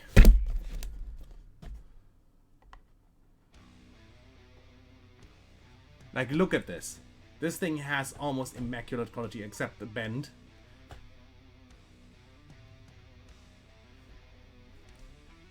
Which, like, the Latias is also in pretty good condition, but I think the Latias is in better condition. And these cards are absolutely ancient. And in really good condition. And these are really, really rare and really expensive. There's actually a second Latias in this, which is this one. This is the World Championship Edition Latias, which you can tell by the writing, the silver border. This is a non-legal card, meaning they were given out in the championship decks. But it's still rare, it's still expensive. Yeah, like, I kept these always in really good condition. because Latias is my favorite Pokemon, and these cards are fucking expensive. Like, the thing is, if I wouldn't have these, I would not buy them. That's how expensive they are. Like, I wouldn't buy them. I have a couple of other Latias and Latios cards over here. Like, let me actually show them off. I'm only missing like a handful of Latios cards. These, by the way, are not all of them. I just grabbed the stack I have over there. Not like I said. These are in PSA 10 about $6,000, $5,000, $6,000. These are not worth as much, but they're still really rare. This, for instance, this is the Altomaris Latias, which is the they actually addressed the city from the movie. The card is just a bit dirty. The sleeve, it's just a bit full of dust. But yeah, this card is from 2010, I think. And there's this card here from Dragon Frontiers. No, this is Plasma Freeze, I think. Also, Zen. Look here. This one is not in the sleeve because it's not worth that, but I can actually put it in the sleeve right now. You know this one, Zen?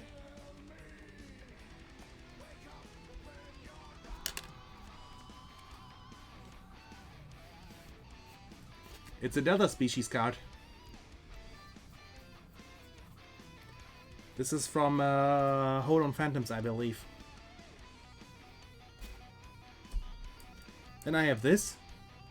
Actually, I have the Latias too. I just don't have it at hand. Oh wait, actually I do. I don't know why, but the Latias came in this sleeve. The Latias didn't. These are actually the first edition prints of these, which you can tell by the silver border.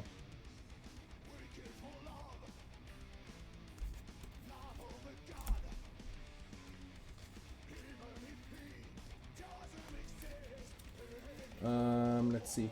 I also have this fucking thing with its daddy damage. And then of course this one. I'm still missing the full art Latias from this set. That's the Ancient Mew that was given out as a promotional card from the first movie. You can get it for like $10. It's not rare. I think they gave it out for the Mewtwo Returns DVD or Blu-ray release as well. As like a reprint. But the second most expensive cards that I own from the Latias Latios series are these two. By the way, it's just the sleeves that are a bit dirty. They're just a bit dusty. And they're matte. So you can't see them to the full extent. The special thing about these cards is they have ships in them, as far as I remember. For the e-card series, so you can read them. And if you have these two plus another one, you can play a game. And these are also special cards. These were only given out at theaters, from what I read, where Latias and Latios, the Heroes of Altomar, played. And these were one deck, and they're super rare because there were limited quantities of the deck. I don't know the exact quantities, but I think it was like 5,000 of them. Don't quote me on that. It's like that's what I vaguely remember from this. These are usually like $200 roughly each. I got both of them for 80, like together, because the seller was a friend of mine. I'm really happy about getting these because they're just beautiful cards. Then I have the Goofy Latias from Pokepark. I like this one. This was actually hard to get because nobody asked this. It's not expensive. I paid like $10 for this, but nobody asked this. Then you know the more recent Latias promo. This is I think the one from Dragon Majesty. Then these ones, which are from the Latias and Latios 2-player deck that you could get back in the day.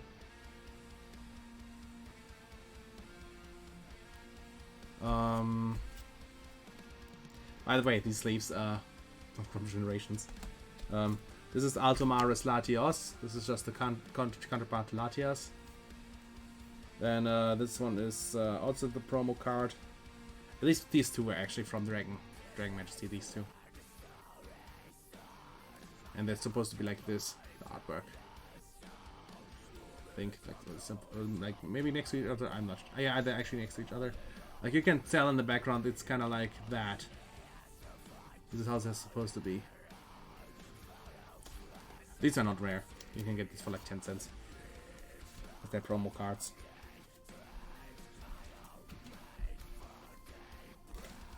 Like most of these are really cheap. Yeah, I actually have the art book from Generations here, and it's amazing to look into it because they give you so much insight of how big some of the artworks actually are and how little is actually on the card. It's a bit sad, but at the same time, it's kind of like, yeah, I see why they did it. I understand it. Just gonna make some space on my desk right now. Ugh. These go downstairs later. I'm just gonna put this here.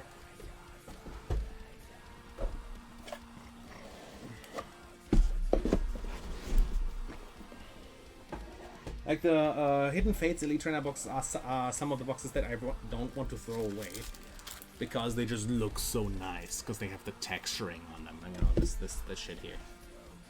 Like it looks cool. It feels good. The only issue is that, you know, these things take up space, and I have, unironically, about 130 of these boxes. Not Hidden Fate specifically, just in total. All these. No. They do these. They did this for this box. This is like the only box they did with texture. Because it was supposed to be like the highest quality set you could get. And it still is, honestly. Shining Fates doesn't even get close to the quality of Hidden Fates. I'll be absolutely upfront about that, because it's just miles away. And now I can open Force of Will. I'm just gonna start with like the 4 booster packs I have loose, like these. Because whatever, you know. These are also the newest pack that I have. Valhalla 3, I think these are all 4. So yeah, let's just check them out and see what's in it. And what is this? This is a Magic Stone. Oh, and a full art textured card. Just right off the bat.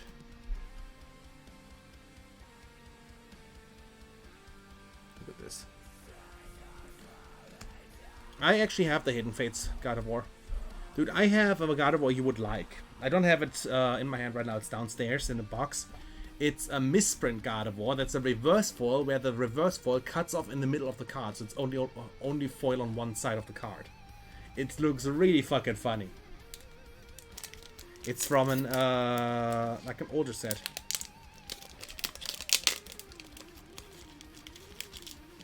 I'm not gonna get it. You can just buy them. Like if you live near the US, you can just buy like 72 boosters for like $50. Let's see, what's the back card? It's Ymungar. It's a skeleton boy. Nobody cares about the skeleton boy.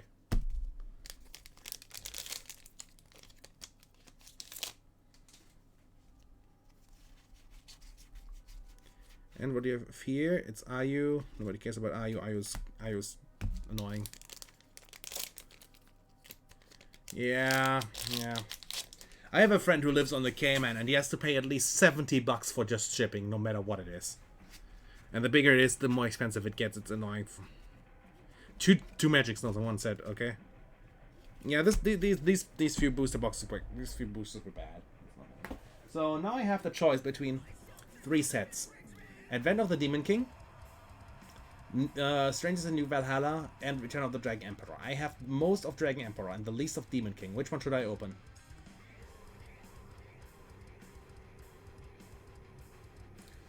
For Advent of the Demon King? Yeah. Yeah, look, it's still sealed. Yeah, Advent of the Demon King, I loved Welzer. This is like my favorite set to play, I think. I like the cards from the Time Spinning Witch as well, but the issue was just Sherazade. Fuck Sherazade. Such a fucking annoying card and such a terrible, terrible card to play against.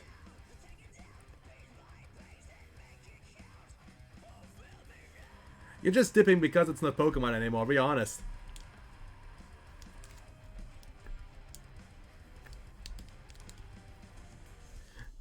But take care then.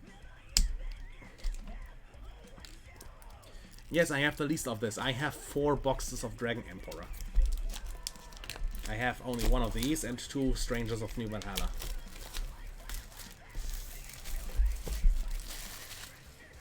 I was just putting them away, I'll be honest, with the Pokemon stuff, because I don't like them just having them be about. Because they can always get damaged that way. I'm responsible with my cards. I'm a good boy. Like, look at this. Yeah, still smells like ink. Like, that's how you can tell that these are still good.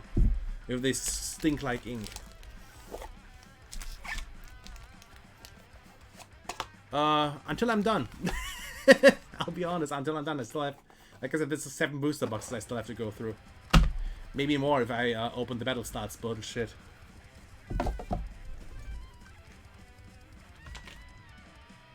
I know I'm not drawing a lot of views in, but I like doing this. It's fun.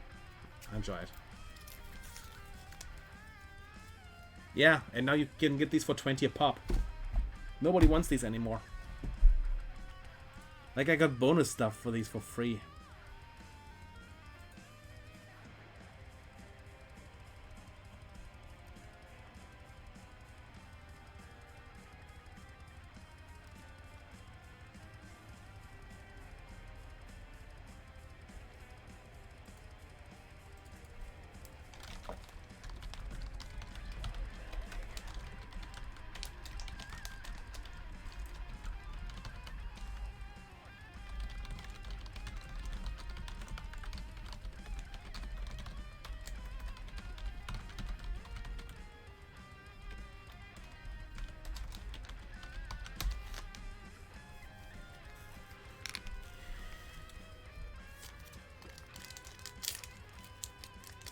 Yeah, it is. Yeah, it sucks. Let's see, what do we have here? Lots of pandas.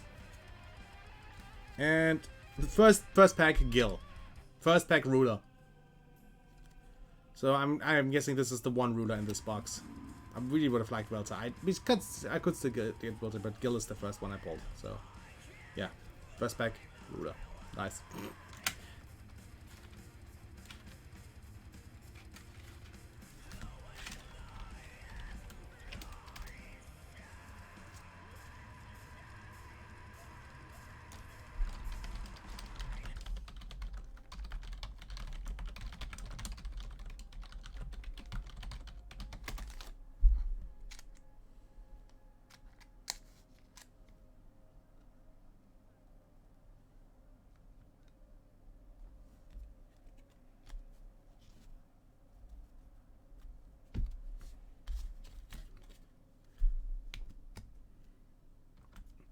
Yeah.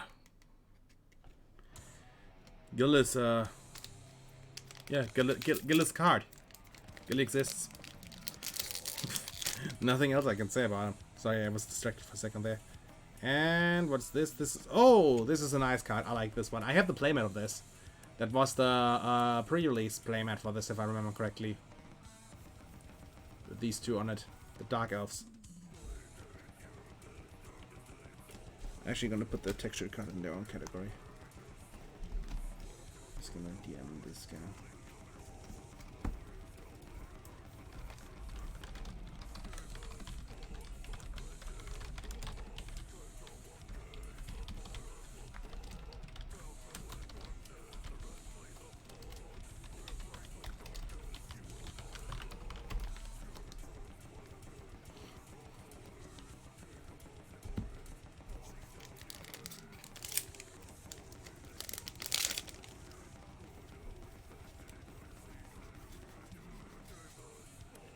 And cow.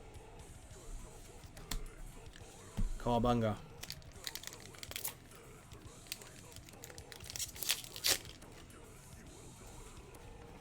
I'm just gonna run through these. Another Gil!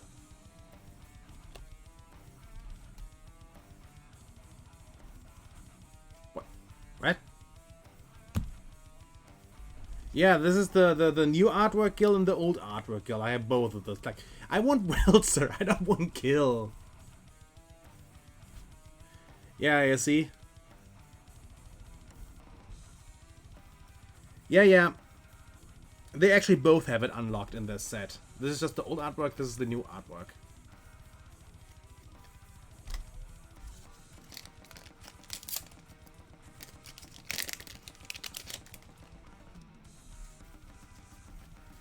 And there's another Gil, it's just not this Gil, it's just the Gil on the artwork. They are both with the artifact unlocked. Like I said, they are both.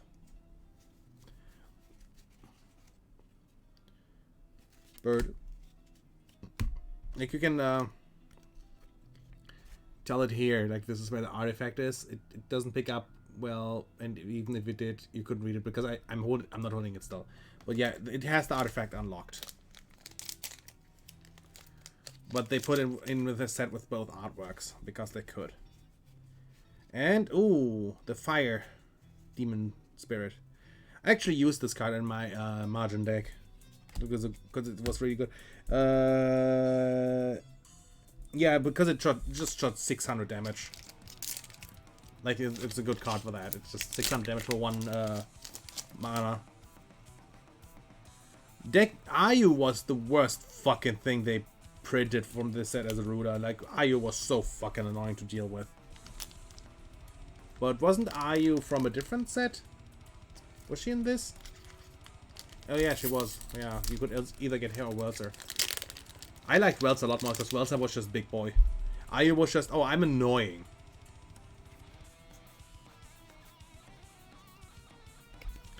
Ayu was literally, oh, I'm just gonna splurge on the field, and I can just play like 20 cards in one turn because I make every color. Like, she was so fucking obnoxious to deal with.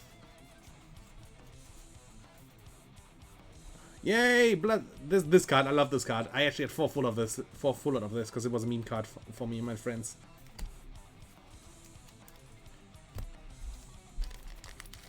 The Peer Bird.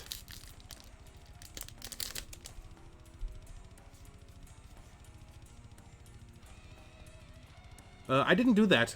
I didn't use the Rune Boys. I just used Advent of the Demon. Going, oh, this card. This is one of my favorite cards. The Dark Fryler. I played the Dark Elf deck after I wanted to switch it up and played this in it. And this thing is just destruction incarnate. Yeah, this in full art is just such a nice card. Actually, when I played the Dark Elf deck, I had every single Dark Elf card in full art for the deck. Just look at this. This is a beautiful card. I'm actually gonna prop this up for the camera real quick. Like, look at this thing. This is a beautiful looking card. This is one of my favorites from the set. Aside from like Elixir. Elixir is yes, please.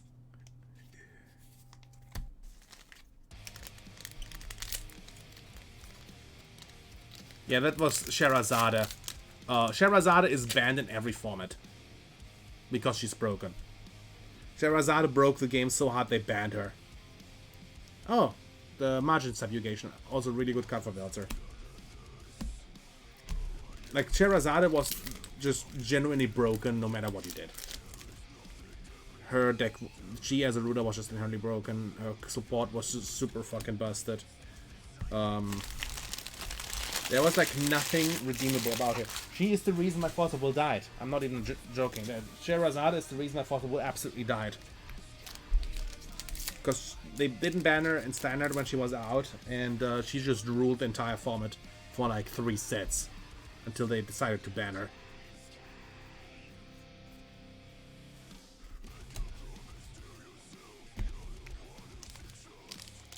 I mean, that's basically what the deck did. She had a card which straight out said, any damage you take gets reflected to the opponent. Like, what? And the card was like a buddy that had 1,200, 1,200.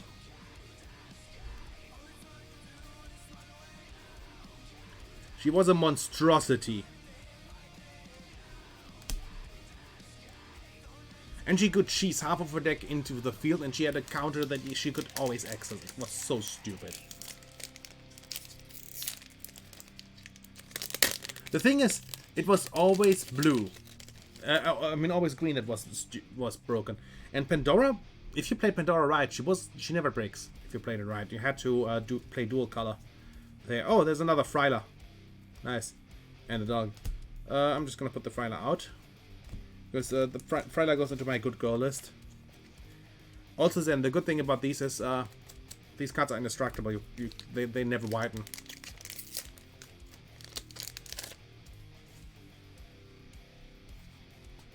They have near to no widening. And the yellow rune in full art, nice.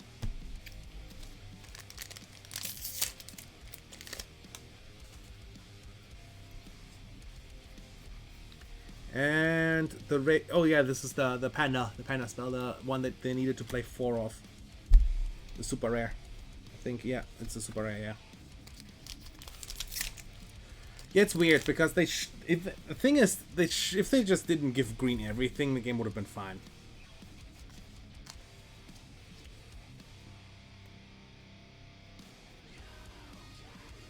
And this guy, I don't know if anyone ever played this guy. I don't know. I don't even remember this card from this set.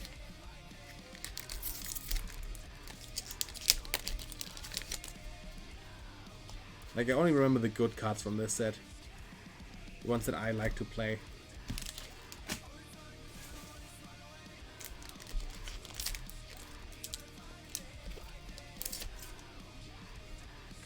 Because the majority cards on this set were like really fun to play. Like this is the Elixir card, which is really good. Like you could choose, you know, like it was a card you could play twice for 1 red, which gave 400 attack and first strike until the end of the turn. It's super fucking good.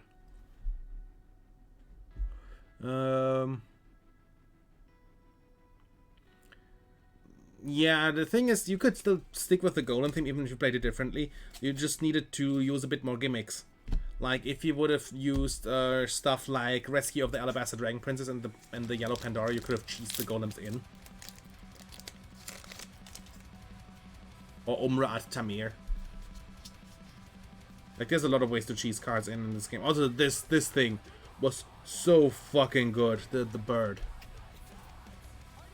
Like I played the golem deck with this actually, with the bird. Because it said if this card gets put on the field, change the target of a spell or of an ability of your choice that only targets a single card to this card. Every time this card gets targeted by a spell or an ability, draw a card. And for 2 yellow, you could change target again. Like this card was so fucking toxic and so annoying to play around with because they countered something and you just played this and you could direct the counter on this, but because it already triggered its ability, the counter was negated because it didn't have a proper target anymore. It was so fucking obnoxious. And I love to fuck with counters with this card because it was the only way to play around them.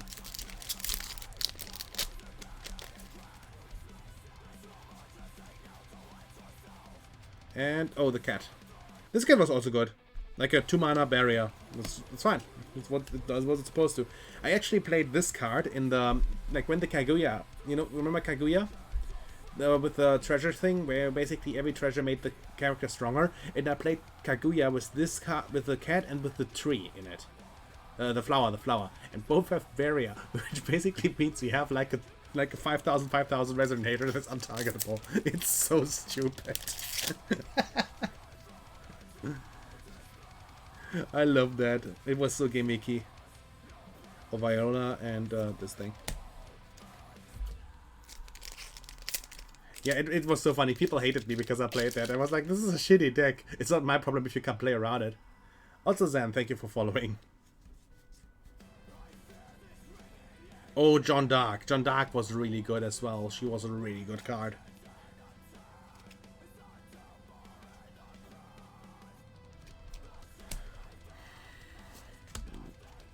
Kung Fu Panda. Yeah, there's a lot of pandas in this.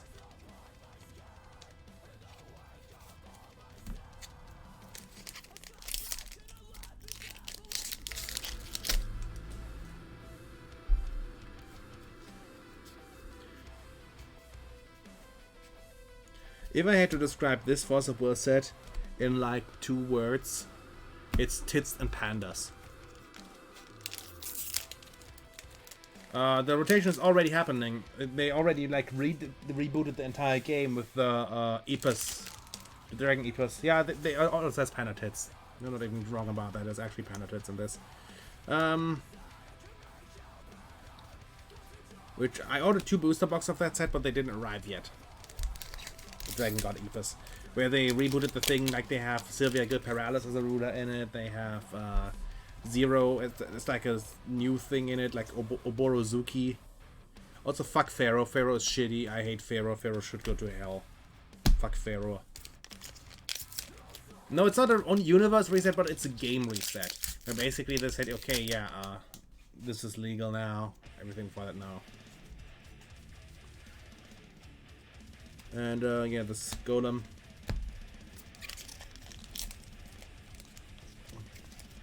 It's weird when they started to do the hybrid stuff of like golems and gems. Like, why? Was one gimmick not gimmicky enough for a deck? Yeah, that's why I used Welter, because we had a Pharaoh Swarm that was just ruling our locals, and I used Welter against him, and he had no answer to this guy. Because Welter was on the field, and Welter was just there. And Welter just dropped his fat cock out, full erection, and said, "Fucking do something, bitch." Because I could cheese Welter in turn 2 with the Advent of the Demon King. And I usually had like 2 or 3 copies of that in my hand before I, dropped it. Although this card is absolutely the worst. So usually how the first round went, the second round went when I wanted to drop Welter, it was either I got Advent of the Demon King through immediately. I played Advent of the Demon King. They played the spell, the counter spell that replaces, the foresight or whatever the fuck it's called.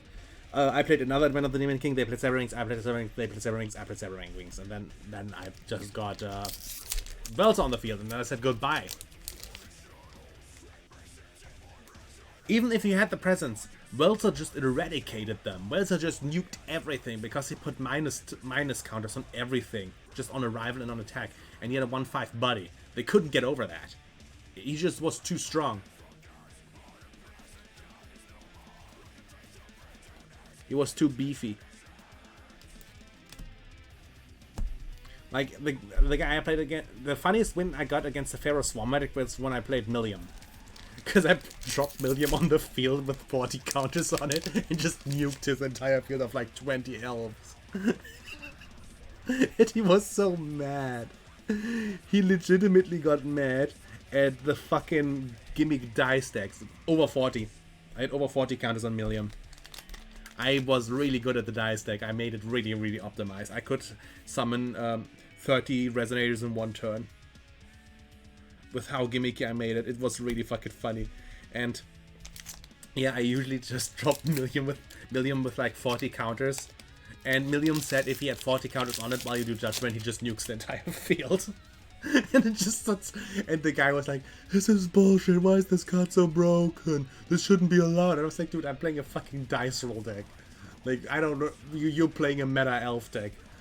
Like, I won literally by luck. You can't call this bullshit. The only bullshit is your deck. Like, he got so salty about it, and I was just laughing my ass off.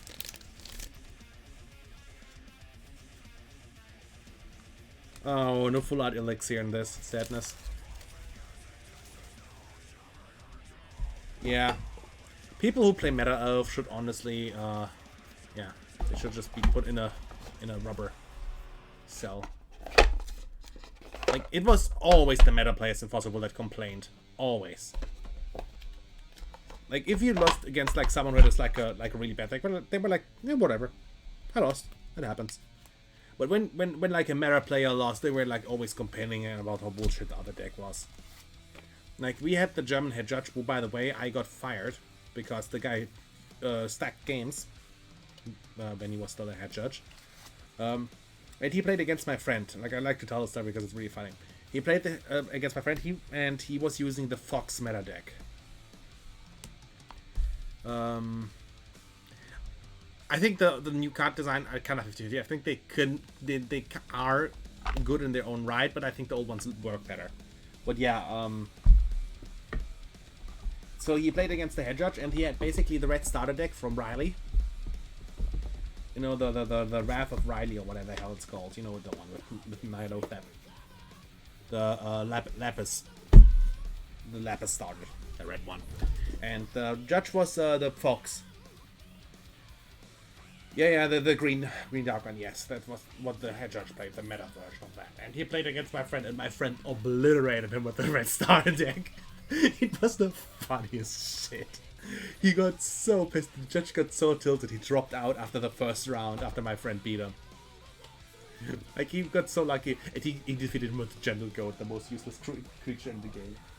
It was so funny. I was watching in awe as my friend beat this guy's ass with the starter deck.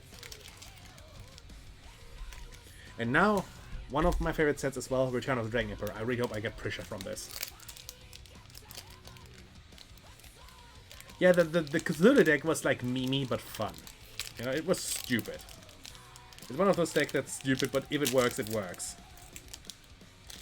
The Fox deck is just no. It was just gimmick. Like, oh, I have Fox, you have nothing.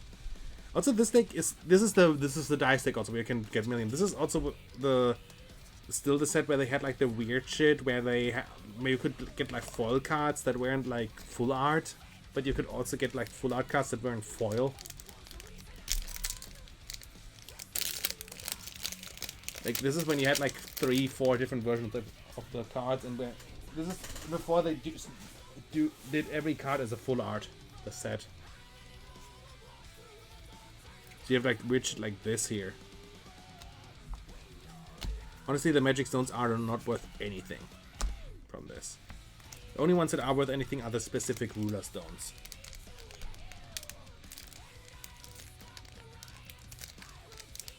What did you side take into your golems?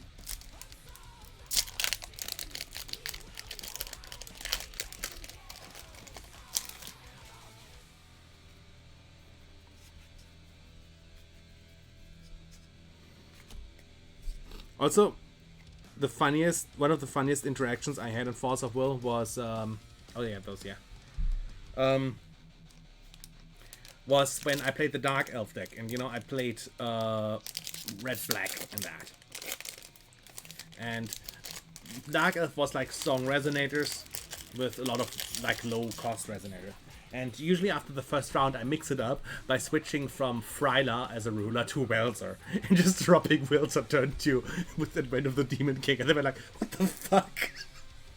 It was the funniest shit, because it was the biggest whoops that you could pull with this deck. It's so good.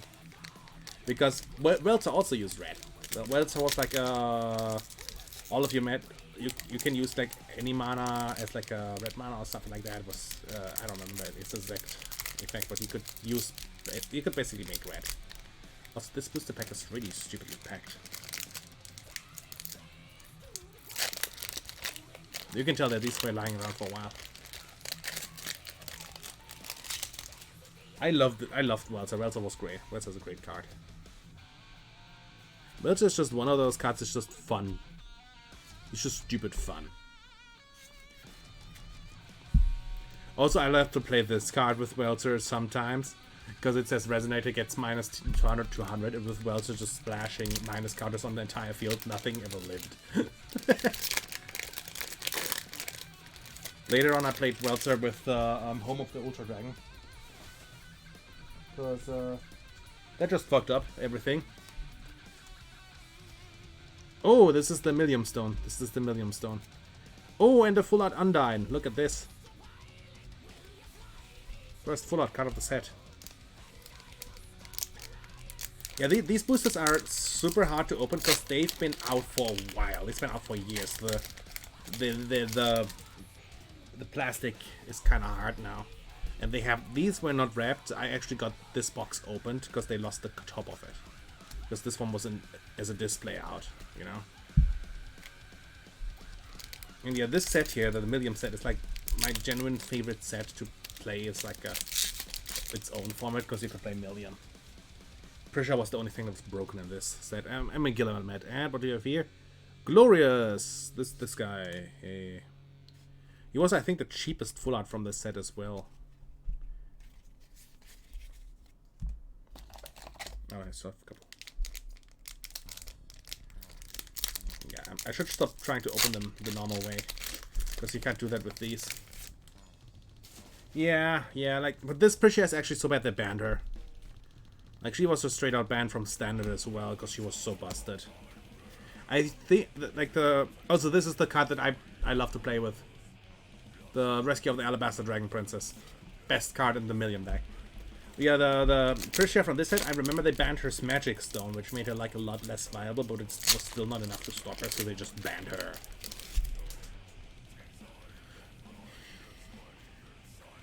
Like, oh, this is the Gilalamet Magic Stone and full art. Spinning Myths. Yeah. No, the Regalia. No, Regalias were the free cost cards. There's the Magic Stone. She didn't have the Prisha of the Prisha from this set didn't have a Regalia. This is when they Lapis is when they didn't produce them anymore. Oh, Viola. She's not textured, yeah. It's just a normal foil for this. The Regalia that everyone used with Prisha was Levitane, because Levitane was busted. And I remember back then they banned Levitane, they banned her Magic Stone, they banned like everything around it except herself, and people still found ways to make her busted.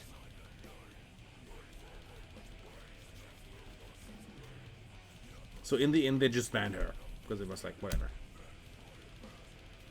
Faria, yeah, I had a guy at the locals who played Faria like a motherfucker.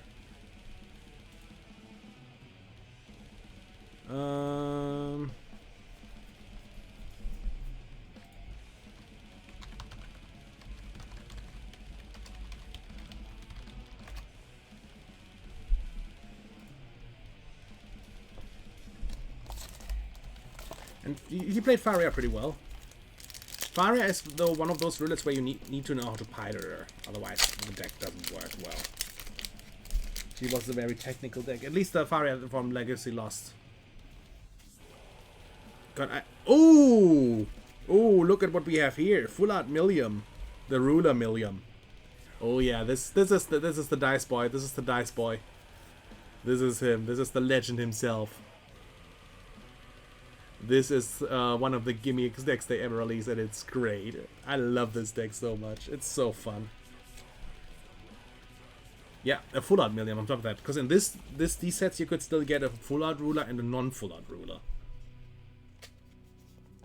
And I pulled the full art Millium. I want the full art Prisha. I had her back in the day. Like, before I stopped, I had every single ruler in every version except monochrome. Like the uber rares. Because fuck getting those. They were super fucking expensive. Oh yeah, the Fairy Tale deck was fun, yeah. I like that one as well. That's actually the first deck I played with competitively. Because, you know, like I said, it's cheap. And it had quite the good support.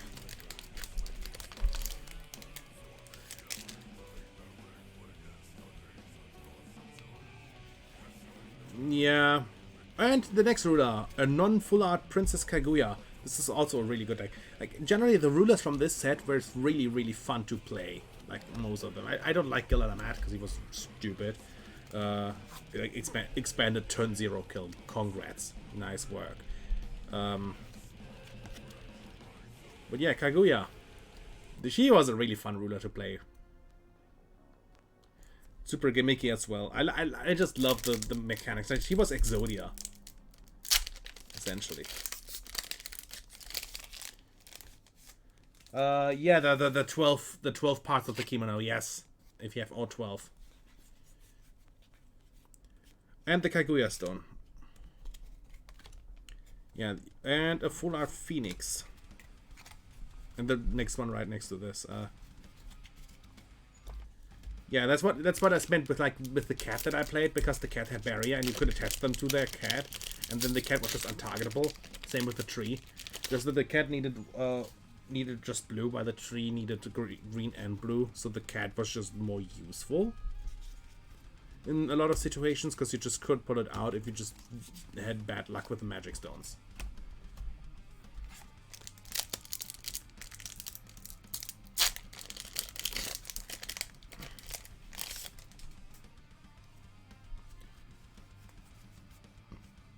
Ah, Mariabella. The card that nobody played. She sucked.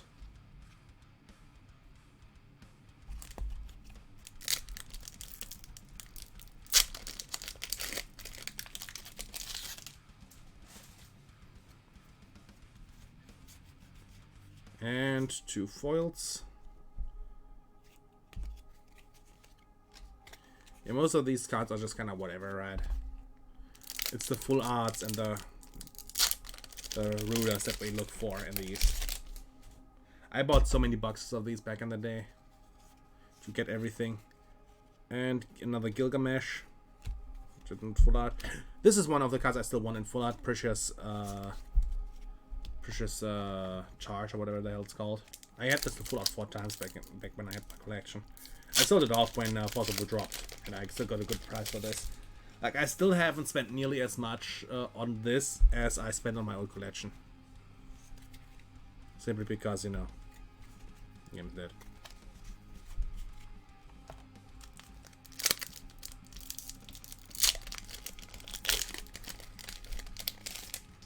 I think the only rule on this set you could always get in full art was Galalamat.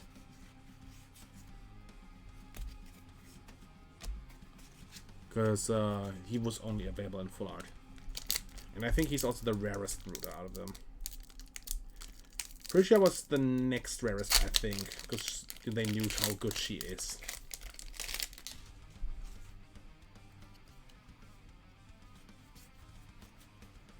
Oh, full art Mariabella. Nice. And a token. Full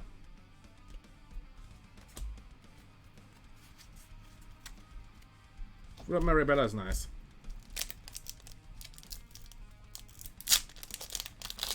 It's not a good card, but it's playable. It looks nice, you know. This is the flower I meant, by the way. This thing. The flower with barrier. It pissed off so many people because it was just like, yeah, barrier. I'm like, a barrier is stupid and broken. Yeah, you play meta. What do you want from me?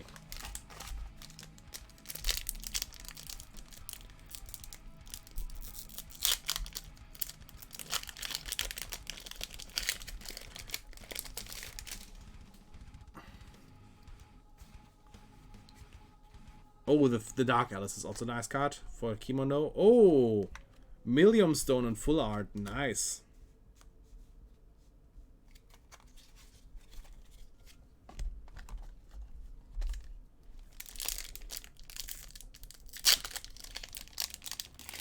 I don't know. Did they have 3 rulers in this box back in the day? I don't remember if it was 2 or 3. I think it was 2, but it might be 3.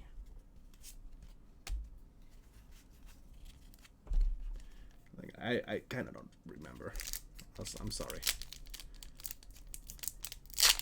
Yeah, I think it could be 2 or 3 with these. I don't think it was like a set amount.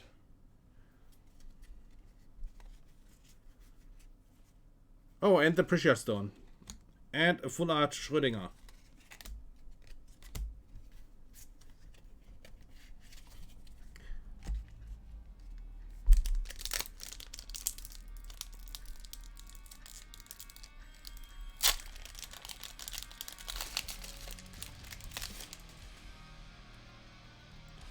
Yeah, but it's also so busted.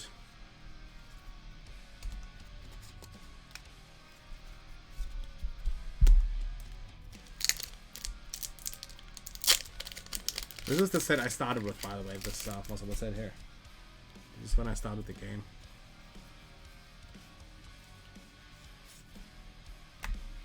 I'm really happy that I can revisit this and open fresh packs of these, because you couldn't get these for a long time.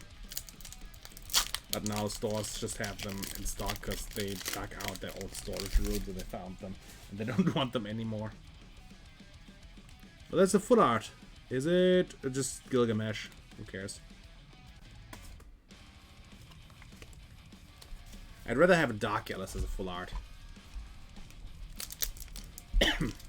Sorry.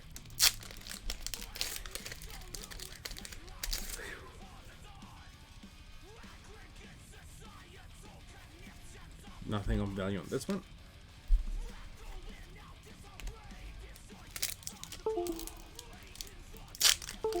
Yeah, that was the LS2, right? BFA.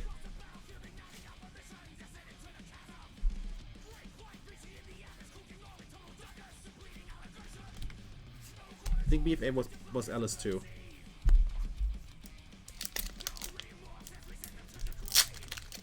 It was either 2 or 3. I think 4 was the what we just said was the Moonlit Savior, which was like generally panned by everyone because it was just bad and didn't have a ruler in it.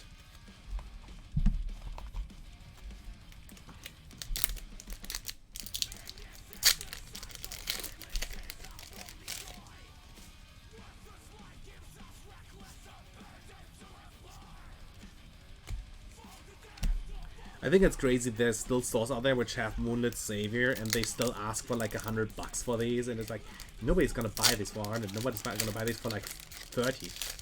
Because they said it's just that bad. Oh yeah, Ryula is also a nice card. And a foil Pressure Stone. This is what I hated, that you could get them in foil and in full art. Like, ugh. I don't know what they thought with like how they did cards in these sets, because it was weird. Because I thought that what they did with Rhea was like the right approach. Oh, God Pack! It's a God Pack! Look at this, it's a God Pack. The last pack is a God Pack. Ooh, big pulls, big pulls. Yeah, now I got every good full art. Except Precious Leap. God Pack, boys. God Pack. I'll drink to that. I'll drink to that.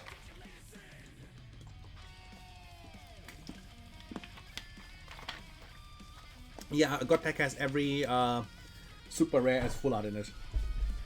That saved me actually a lot of trouble. Of, you know, just trying to pull these. I'm gonna get another Dragon Emperor box. Other open one.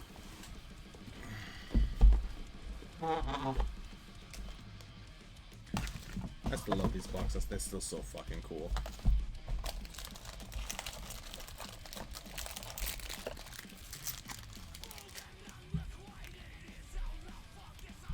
I'm just gonna move this tower of cards over here. There we go. Ah, come on.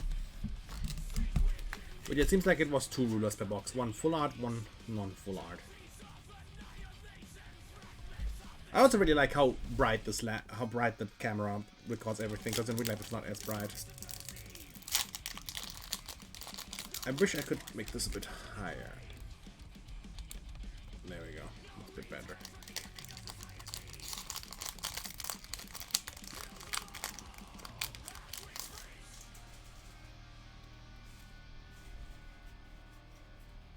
Oh, Kaguya Stone in the first pack and the full art. Nice. If I would have pulled a booster pack like this back in the day, this would be really fucking good. Yeah, like it captures the shine really fucking good. Like, I really appreciate this camera. It does what it's supposed to.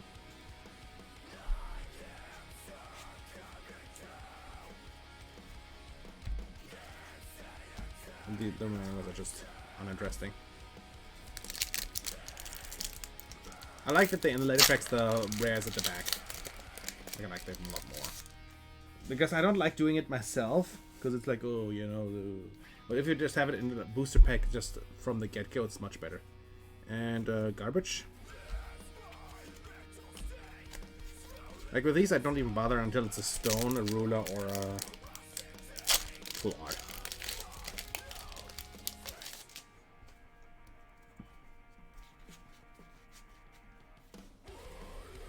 Precious Leap and foil, not quite what I wanted.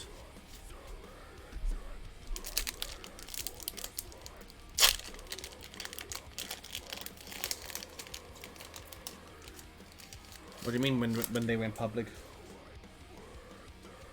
What do you mean with that? Ooh, Full Art Azathoth. That was not in the other ones. Oh yeah, I remember they reprinted the Curse of the Frozen Casket cards because Curse of the Frozen Casket didn't have any full arts at all. They reprinted them in this set, so you could always get these just from this set, the Curse of the Frozen Casket full arts. Oh, I don't know about that. I have no clue about that, so I can't really confirm or deny if that's the point. I just know that the card designers did a really bad job later on.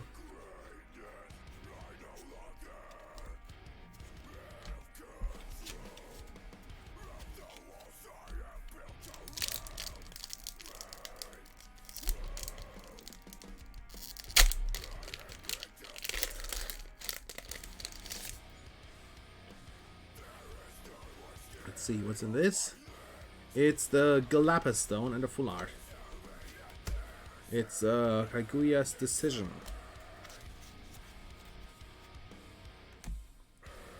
Yeah.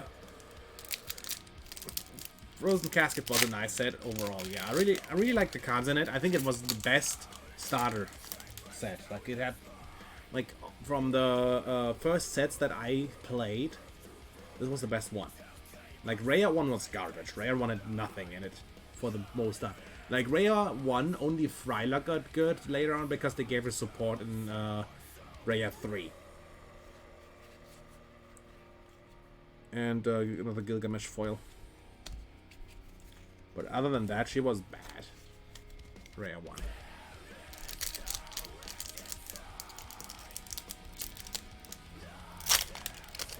1. They didn't have in the EU. They had in the American run they did, but not here. Maribella and a 4 Magic Stone for some reason. Nope, but they were also cheaper here. But yeah, like CFC was a good set because Zero was such a fucking good starter ruler. Zero was still viable in Raya. If you build a deck around her, she was so fucking good. Zero is just one of those cards where it's like legitimately, yeah. They didn't have to. Zero wasn't. I don't think Zero was broken, but she was really good at what she did, because she just screwed with rulers that were broken. Like Zero was the only one that could. Oh, Millium, another Millium, but not full art Millium. It's good. That means I'll get another ruler in full art, because 2 at full Millium would be kind of overkill, you know. But oh, my nose itches. But Zero was the only ruler that could contend with Prisha, because you basically robbed Prisha of her abilities. Faria is not in this set. Faria is in Legacy Lost. Sorry, man. Also, my wish was fulfilled. I got the one card that I really wanted from the set before Priscia's Leap in full art. Like, look at how big they made her titties in this. It's incredible. Like in every other full set, Priscia is like relatively flat. But in this one, they just... And yeah, she is in Legacy Lost as a ruler. She is in LEL, together with a fox. Yep, it's Galapagos. Galapagos, Kaguya, Millium, Priscia, and Galalamat.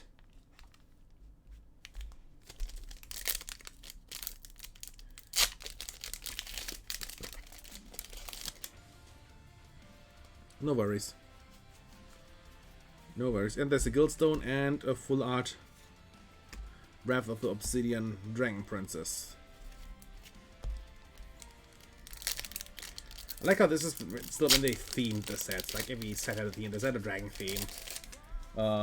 Legacy Lost had like the mythical theme. I like that.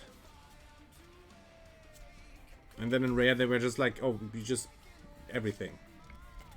I like the idea in Raya that they supported the starter deck throughout the whole cycle, but it got kind of messy when they released the other rulers as well, and they just couldn't balance it out anymore, and Green got everything.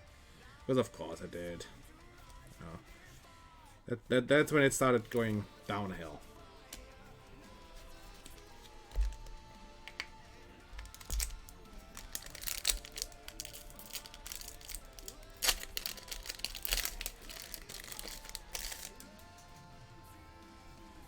With this set, I just... Oh! I got him. I got the big boy. I got the biggest boy of them all. I got a Gil. Gil Alamat. The big boy himself. You know, this guy. The biggest boy.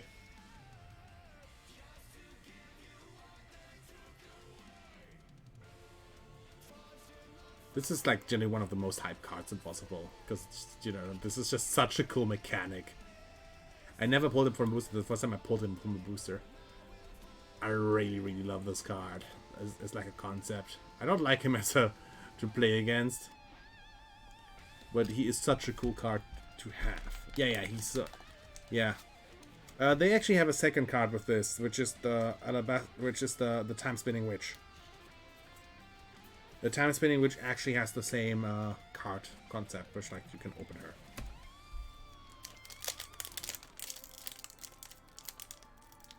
But the Time Spinning Witch is a lot more busted because he straight out says stop the game, start a new one. And this is Yeah, exactly that one. Also another one of her, Artemis. And another token which I don't need.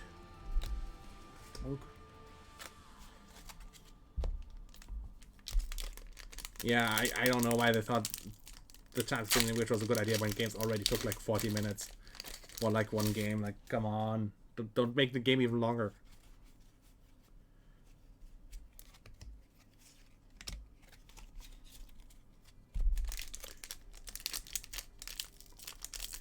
There's no need for that.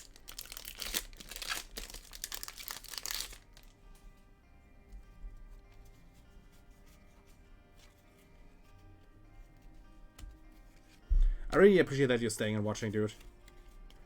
I don't get huge numbers on my streams, so, you know, just having someone here and talking is really nice. Because talking to myself is difficult.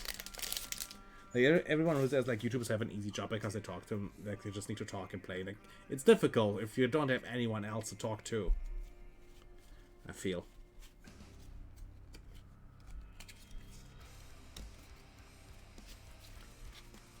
It's definitely more difficult than just, you know, having someone to talk to and just doing the stream on the side. But I'm doing this to stream. I'm doing this for people. I appreciate that. Thank you.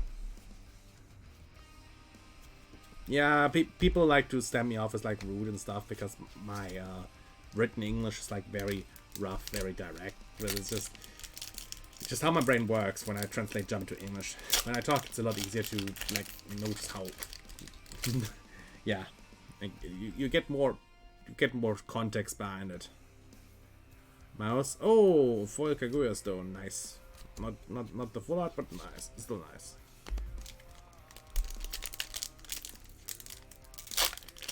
Also, I thought about raffling away the and yeah, I can imagine that it is boring.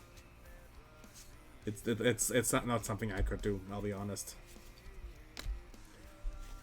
Yeah, I thought about raffling away the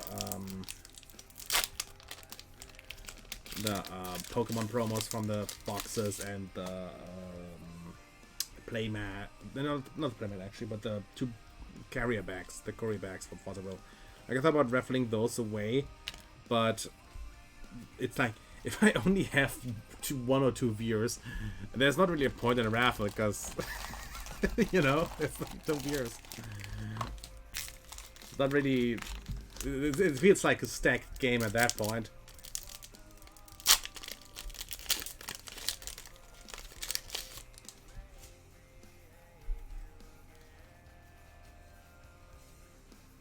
Just another magic stone.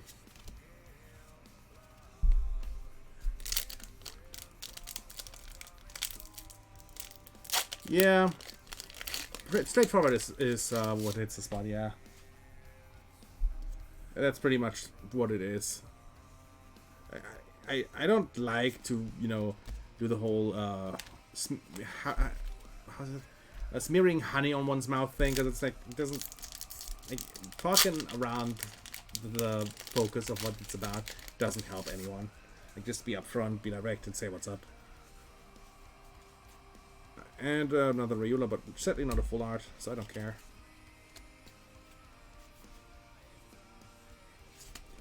Like, if for instance, if anyone has a problem with me, I always encourage them to just go up to me and talk to me about it instead of, you know, making passive aggressive posts on Twitter or anything about it.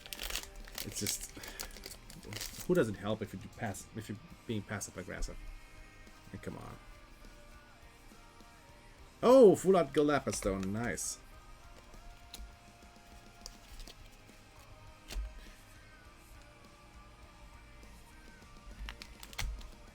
Yeah, it's not. Yeah, the emotion. Yeah, yeah, that's one way to put it. I would say the suspense of it,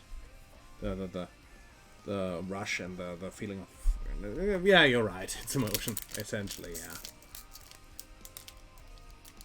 It's simplifying it, but yeah.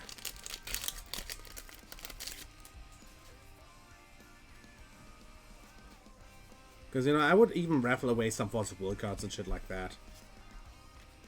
But like I said, the thing is, if there's not more people here, then there's no point in it. I would absolutely love to do it. I would, you know, but it's just not a thing I can do as of right now. It wouldn't be a point in it other than being like, oh, hey, I have 2 viewers and each of them got all of the prizes. Like, I know it sounds shitty to you, towards you, I guess, because it's like, yeah, you don't get anything. But at the same time, it's like, I don't want to be like the guy that just gives like 2 people everything and everyone else just doesn't have anything. I want to give more people a chance before I do this, because it just feels more honest.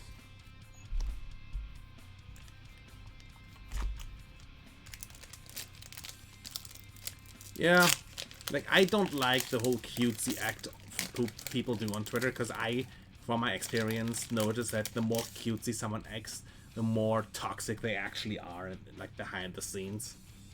And I've had that contrast so many times, to the point where it's just like, yeah, I just outright assume that with people. I don't mind being proven wrong, but at the same time, it's like, I've been proven right so many times, it's kind of like, yeah. For me, it's a fact. Oh, full art Ryula, nice. And token.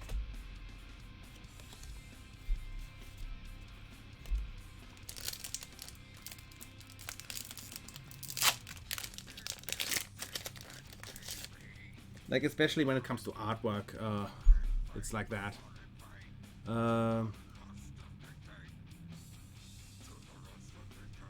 Yeah, that's true.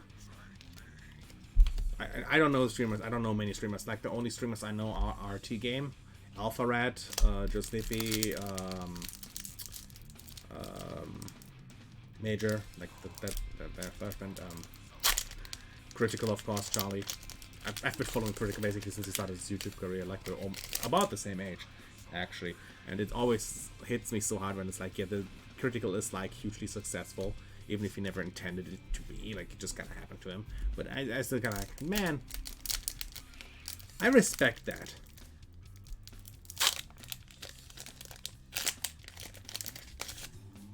Yeah, I don't want to be like one of those people that only gets popular because, you know, they give shit away.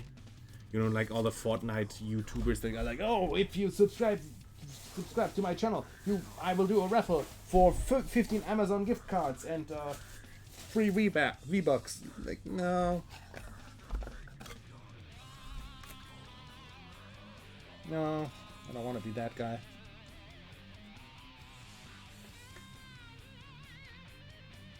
So box itself, it's like that, okay.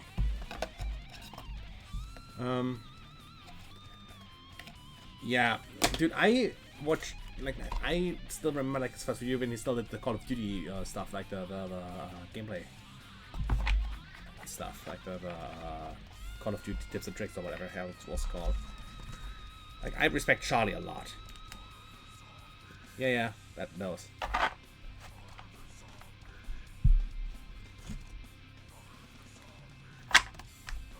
I don't see Charlie as like someone that I look up to or anything, or like as a friend, because we never talked. I have like no communications with them at all.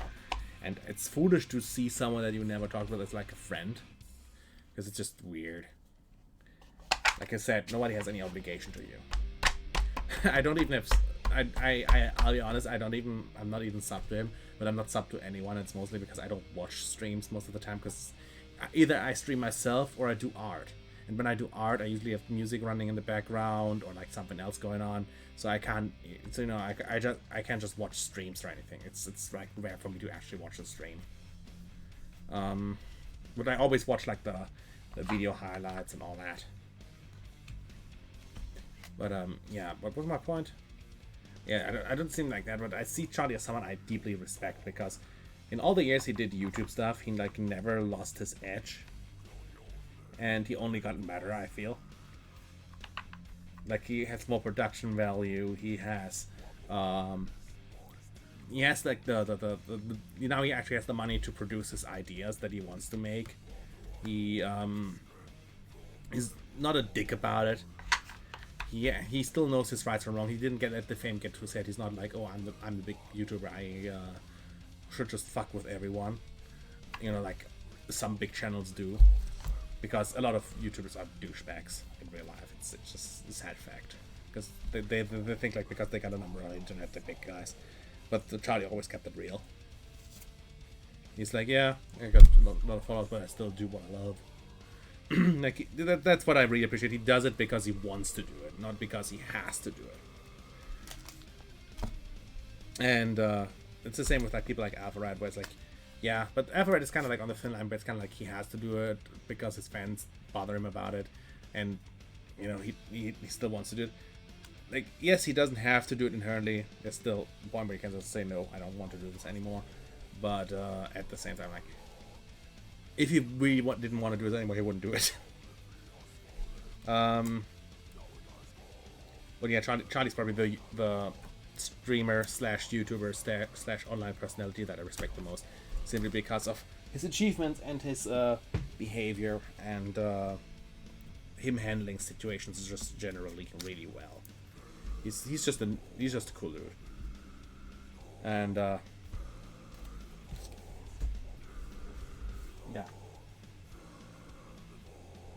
Like, for instance, a lot of streamers and YouTubers don't want to associate with NSFW stuff, because it's like, oh, I'm afraid of Twitch and I'm afraid of YouTube and demonetization, and Critic is just like, dildos.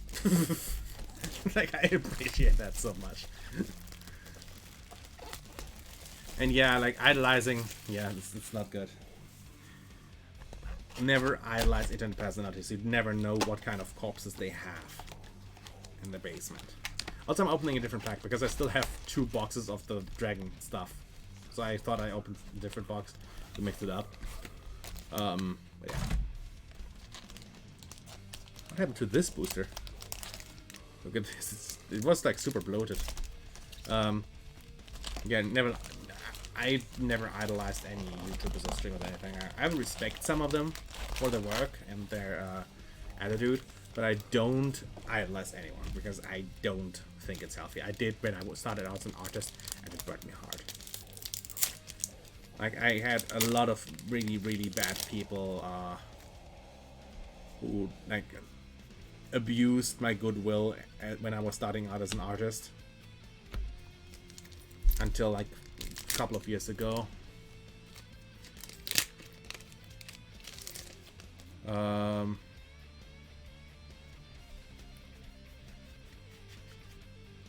So yeah, but yeah, you're right. No, what Charlie poses himself as is a mediator, which I think is absolutely fine, because that's kind of what he does nowadays, as a mediator between YouTube and you know, people that they have no fucking clue what YouTube actually does. And I appreciate that he, you know, actually puts in the effort and goes out of his way to do it.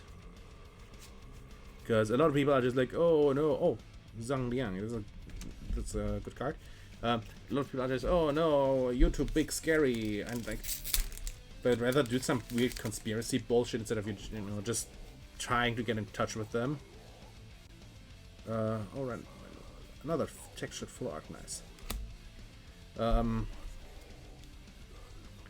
But yeah, if I remember, Crypto has like his own company who deals with that. I don't remember how it's called, but I respect that he went that away.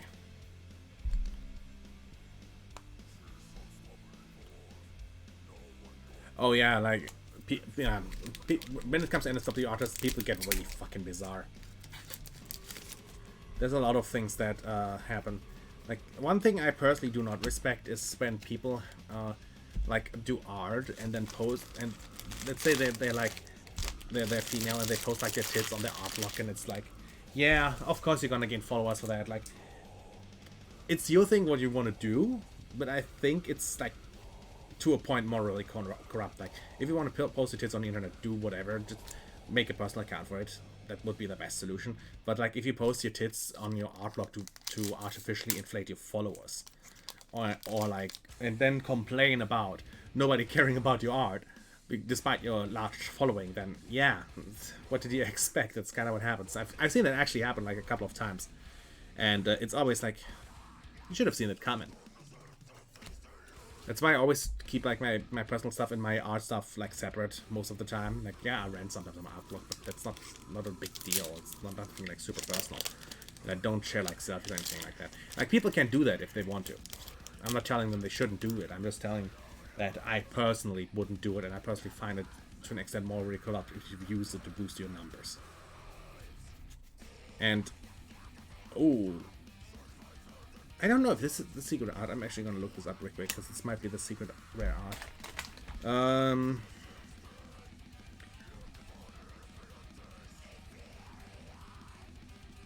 Because the thing is, I respect people who are confident enough to post their nudes on the internet, like, willingly. Not willingly. Don't post nudes unwillingly. That's bad. But people who post nudes willingly on the internet, like, I respect the courage it takes. So I wouldn't do that. I'm not confident enough. It took me a lot of courage to actually put my webcam on and be like, yeah, I'm on the stream now.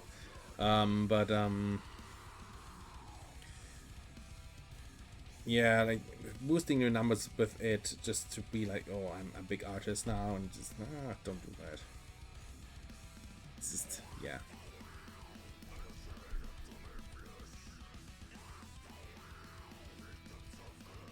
Yeah, exactly, that's the problem. The unification of it is the problem.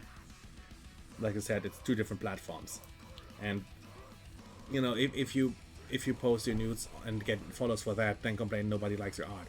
Like, that's a duality that you just shouldn't do. No, it's fine. It's just card market.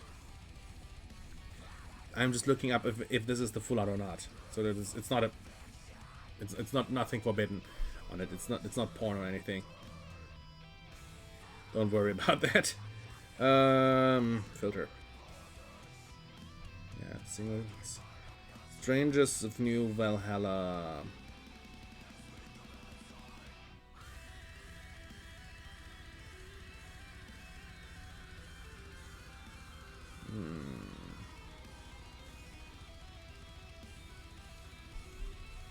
Where is it? Is it here? No, it should be. Is it an S? Stir.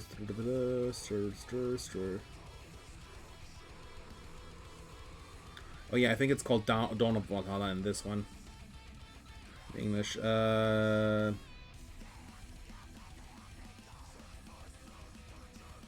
see. I don't think this is the correct one. I don't think it's the Dawn of Valhalla. The Decisive Battle of Valhalla wasn't either.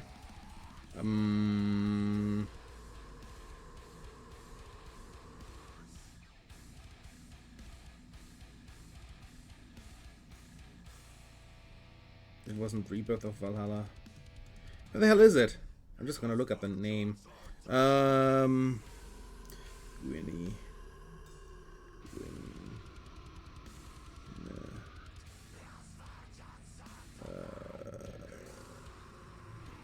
just gonna look at this. Let's see, is it this one? Yeah, this is. It's not a secret rare. Well, at least found out the set. Yeah. Oh, it's called These Strangers of New Valhalla, not Strangers of New Valhalla. I'm stupid.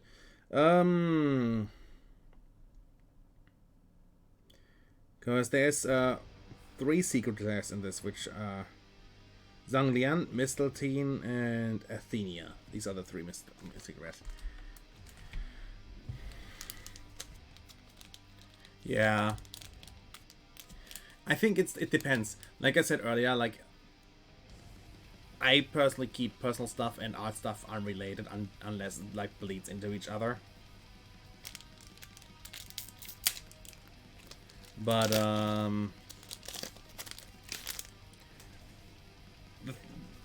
Alphared actually put it the best in one of his videos where he said, the more you use a platform, right, the less reliable it becomes. Like if you boost like your friends every day with like your large following, less and less people are gonna check them out because they're like, oh, it's just another stream. But if you use it like rarely, you have more credibility. I kind of get where he's coming from with that. Like yeah, he has a good point. Pretty. Sorry, I should open them here. I'm so used to doing this. But it's also important thing of not abusing your platform. Like it's fine to use your platform to speak about like whatever you want to essentially, but it's wrong to use your platform to attack other people. I have another account with this SFW art, but I don't really use it because it's like my NSFW account has so many followers and my SFW doesn't. It's just I can just post SFW art on my NSFW art. Who cares? It's fucking Twitter, and nobody gives a shit. Nobody cares.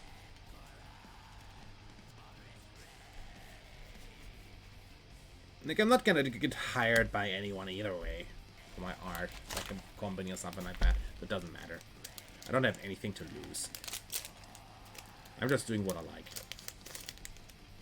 And I make money with it, so, you know, I'm happy.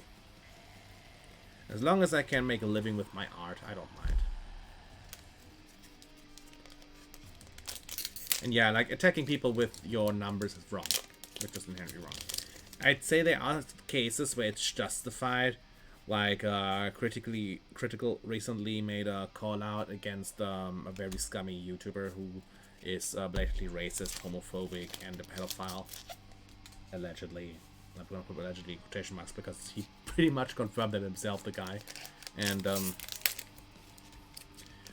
like yeah, that guy, yes. And I think that's like it's not really attacking him, but it's like making people aware of the shitty behavior. But people always use the excuse of making someone aware of like justifying attacking someone. But I think it's like a different thing between like showing what the person actually did with evidence. That would just be like, oh, this person was mad, but did a thing, you know, my mom told me thing. So it's my mom. That kind of stuff. That doesn't go. That does not go in my book. But if you have like actually hard evidence that supports your claims, you know, you show it. It's not even a call out. It's just straight up being like, this is what the guy said. This is what he said, and you should be held accountable for it. And I think that's fine. As long as you have actual evidence to back it up, I think it's absolutely fine. Yeah. It's that, yeah. I personally would rarely do it because I'm just like I don't care. I just want to stick to myself. It's more trouble for me than it's worth, because people already see me in a controversial light because someone spread some shit about me years ago and people still believe that crap. Like nobody ever bothered to go to me and ask me about it or just hear me out of what it's actually about and what actually happened, because I used to have it. I don't think I have it anymore. If I have it, it's on a different hard drive. But yeah, someone said some shit about me, people just believed it, and nobody ever bothered to ask me about it. And people, well, it's not true. A couple of people actually went to me and asked me, and those who actually did talk to me and heard my side of the story and saw what I what I showed them about it. They were like, yeah, what's told about it is absolutely bullshit. Like people just like it was straight a lie.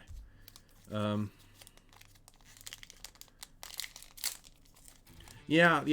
Like that, I had that too when I broke up with one of my girlfriends because she was. I wouldn't call it cheating, but she was definitely like seeing someone else, and I was like, we've been together for like a couple of months. Like this is not okay. Like, if you have problems, then you could have just told me. And she just went around and said, I did really like. She told people that I did stuff to her, which was not nice. Like it was not good stuff. Like it was very serious accusations, and it actually went so far that I went to the police and actually, had a talk with them about it, and they rang her up and made her aware that what she's doing is an actual crime. Like we were 17 at the time, so she just thought it was okay to just lie about it, and she was like, "Oh, I didn't lie," and I was like, "I have evidence that you are lying. I have like actual evidence of you telling your friends that you're gonna do this and that you're gonna drag me through the mud because you're a petty asshole." And then she shut up and she just left me alone because as soon as like the actual law was involved, and she's like one of those people, like she knows like if she fucks up, she just turns tail and runs away. She doesn't double down, but she's like definitely one of those that like tries to get back to you. So I was glad that she was out of the picture because I honestly did not expect her to act that way. Like she was so petty. And I didn't even know why. Like I never treated her bad, never. I'm not the kind of guy who's like, oh, I treat women bad. I don't like violence. I don't like the whole verbal bullshit where you just insult someone and like manipulate. I don't like that. I fucking hate that because people did it to me when I was younger. So it's like I know how it feels. I would never do that to anyone else. If I knew how it feels, why would I do that? It's fucking disgusting. Ooh, nice. And yeah, she went around and told people really nasty stuff, and I like I said, I had to actually involve law enforcement. That's how bad it got. It's just people think they can just get away with anything nowadays. Like they think the internet is still a law-free zone, and there is laws. And yeah, like the thing is, the bigger your platform is, the easier you can get away with lying. That's the issue. I feel like if there would be an actual punishment to just lying about things when you have a certain size.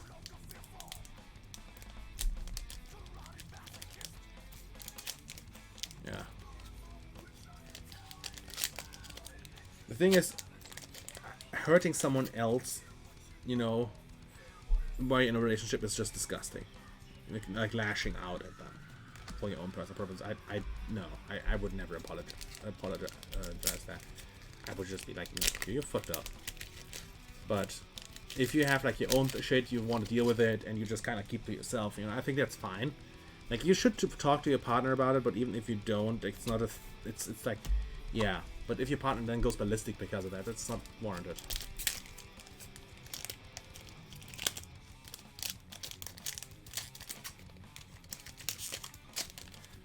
It's real heavy stuff, that's for sure. Like I had a lot of bad shit happen to me in my life. Not gonna lie about that. Like back when I was in high school, I had like a group of people who like bullied me really badly because people treated me bad. I had really severe acne, and I wasn't like the kid who fights back. I just stuck to myself with my little group of friends because I was like, I don't want drama. I don't want trouble.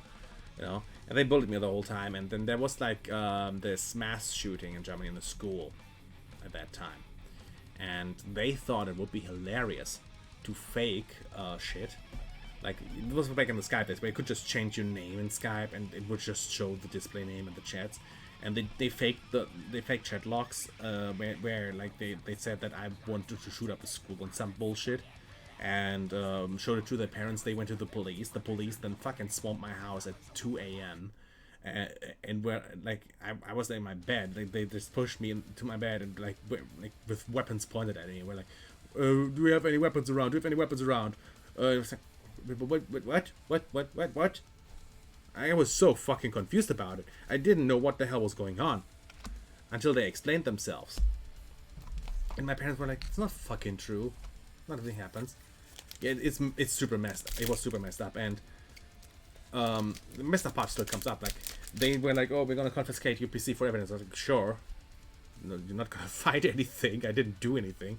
So they actually didn't take the computer or anything.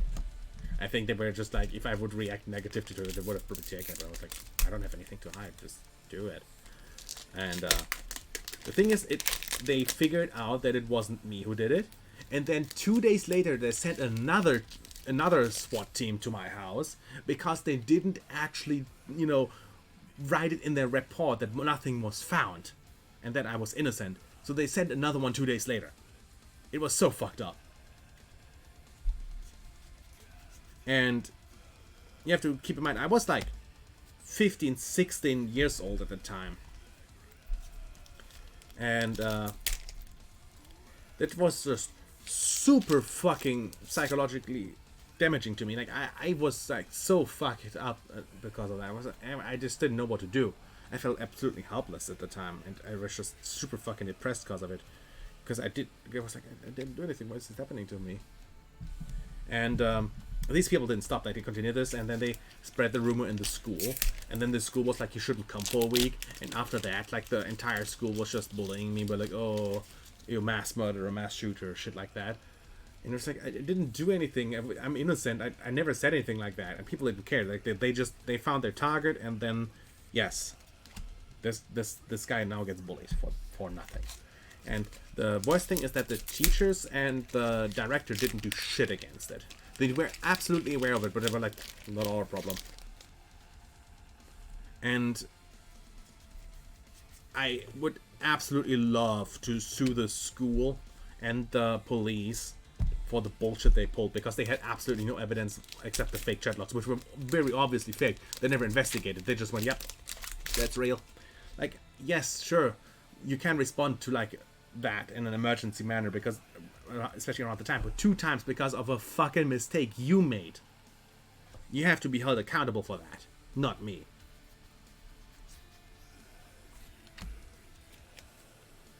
And it was so bad I switched schools to a different city, and these people actively sought me out. Like, they had literally people like stalk me online to figure out which school I go to now, just to contact the people from that school and tell them about it. It was so fucked up. Like, still years later, I'm still just really mad about this whole thing. Because it's not something that I ever left behind me. Because it's just something that fucks with you for life.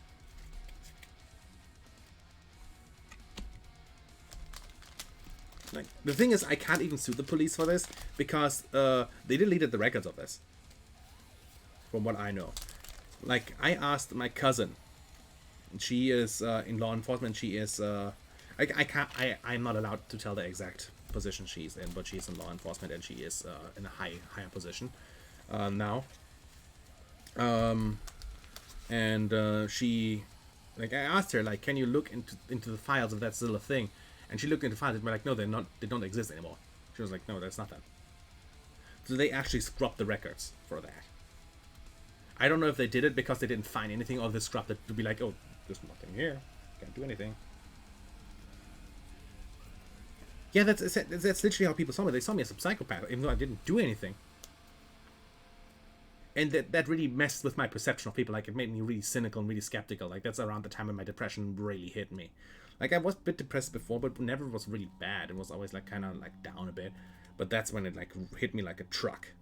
And I was like, wow, everything fucking sucks. Like, I dropped out of high school back then because I just couldn't take it anymore. Like, I had over 200 missing hours, which was, yeah. I was like, I'd rather pay the fee for like not going to school than going to school. I was like, no, fuck this.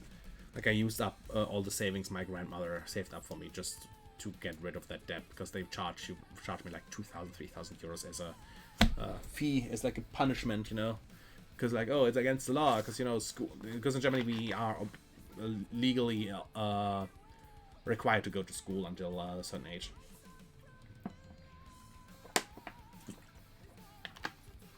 And yeah, like I never lashed out at anyone for this, because I don't like lashing out people. My dad did it to me when he had like when I was young, when he was younger, because, you know, his mom. Don't even get me started on his mom. His mom is super fucked up. But I essentially, like, I never lashed out at anyone for this, but it still ate me up inside. Yeah, that's what I actually get a lot. It's as big as it sounds, but a lot of people tell me, like, I'm really brave for going forward. It's like, it has nothing to do with brave or with courage or anything. It literally has to do with just me being a stubborn dick. I'm just too stubborn to give up, because I'm just like, you know what, I've been doing this shit for such a long time.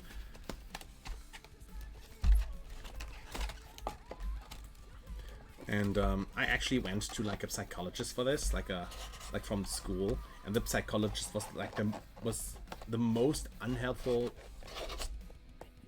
well, person, let's say person, I've ever met, because he basically just he didn't want me to be there. He didn't care.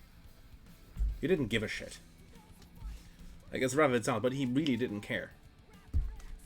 He just wanted his paycheck. And I'm a huge advocate for like mental health. You know, I'm like, psychologists can help in a lot of cases, but he was not. He was like the most unhelpful psychologist I've ever heard of.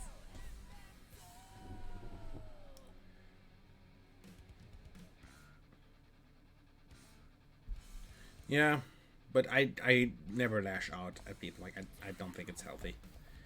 Like, I've seen my parents do it to me when I was young, because of their problems with work, with their personal life, you know, with the problems between them.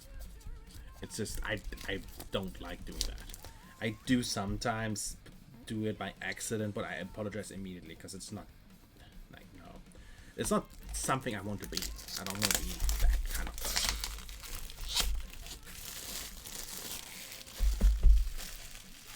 Yeah, it's like, sometimes psychologists are just stupid. Like, most of them help, but some of them, like, if you get a bad one, you get a really bad one. It's like the danger of it. Look at this. This is a fresh booster box, still sealed. Ooh, look at this. Box topper and everything. Like, this is nice. It's a nice booster box. It makes me happy. This is how the boosters are supposed to look. Look how shiny they are.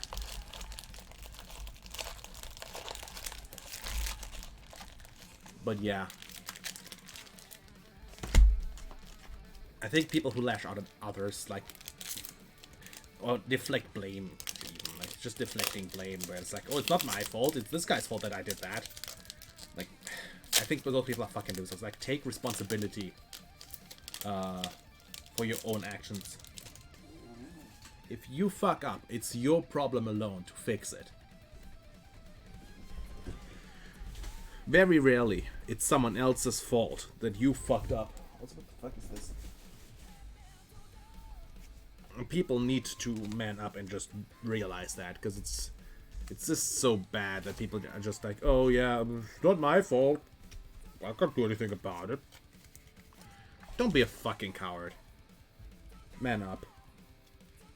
Grow a pair.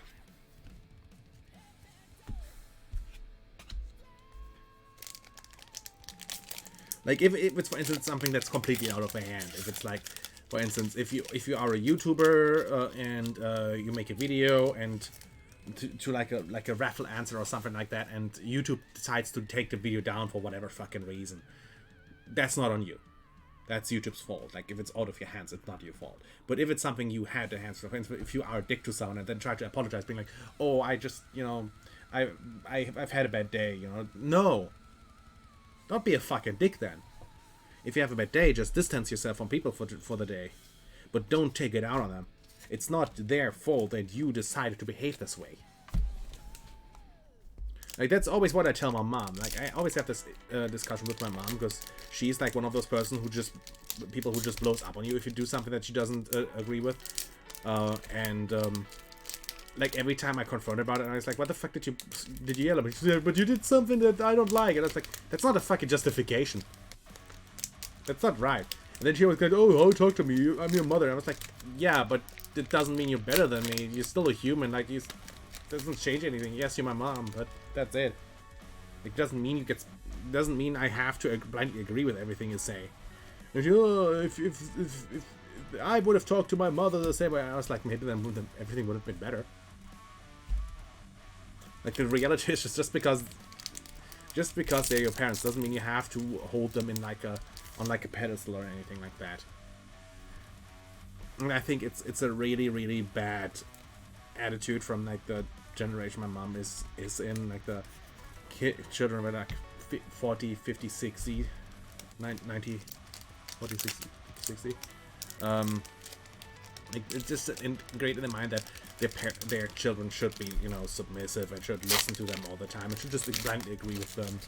Like, my mom does so much stupid shit, like especially on the internet, but I'm just like, that's another guild. I have 2 guilds now. Ba-da-da-da. Yeah, my mom just does that, and it's like, don't do that. Thank you. For instance, she gets really upset when I like talk shit about TV shows. Like, there is one TV show in Germany, like The Masked Singer, it's called. I think it also have it in the US. Where it's and I was like, they don't sing very well, and she was like, oh, you that's rude. It was like, they don't fucking hear me, and I would even say that to her. I don't care. Like, it's fine to say that.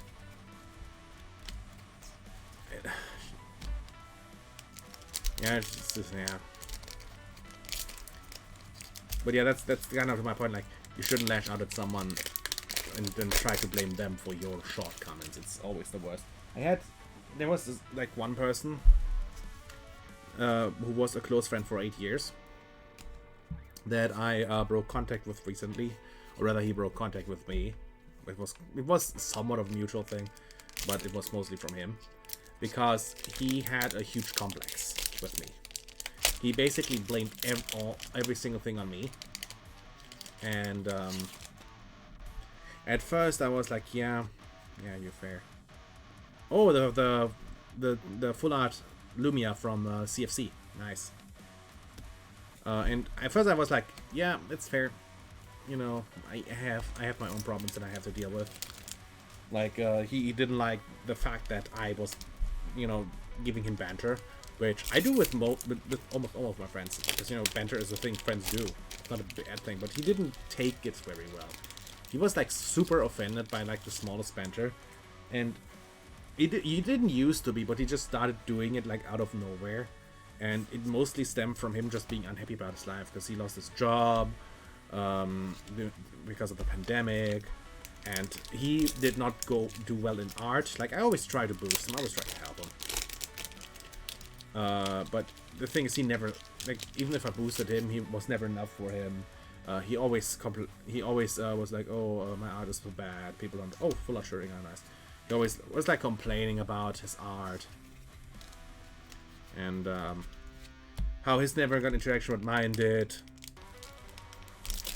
And no, the fact that he was comfortable with it, like in the beginning, but then he just stopped doing it, and then he like kept stockpiling like problems on top of it. And the thing is, I feel comfortable talking about it because he went public with it and publicly like attacked my followers in his stream, and I was like, yeah, like, I tried to keep it low between us. I tried to let it drift away and be like, it's between us, but he decided to take it public, so I don't mind talking about it. And yeah, like, I was like, yeah, if you want to take it public, that's your decision, don't blame me then. Because he was being a huge dick about it later on, like after that. Because at the beginning, I showed like the long message he wrote. I showed it to like a couple of other friends and asked them for their opinion, and I was like, is this true? Is it not true? And he's like, yeah, he got a few points, but he's also like being over the top with some others. Like for instance, that I do a lot of banter. Like, yeah, he's true. And then literally 5 minutes after that, he posted. He made like a tweet where he basically said like, I finally removed the toxic snake that's been poisoning me for 10 years for my life. And my other friends were like, wow, he really just did lose all credibility by tweeting that. Because it's like, he wasn't just hurt, he was just genuinely petty about it. Like, it wasn't anything where it was like, yeah, you know, we have problems with each other, we don't agree on things. No, he was just being a petty bitch about it. Because I was not mean to him in any way in that regard. I wasn't never like, oh, you're an asshole or something like that.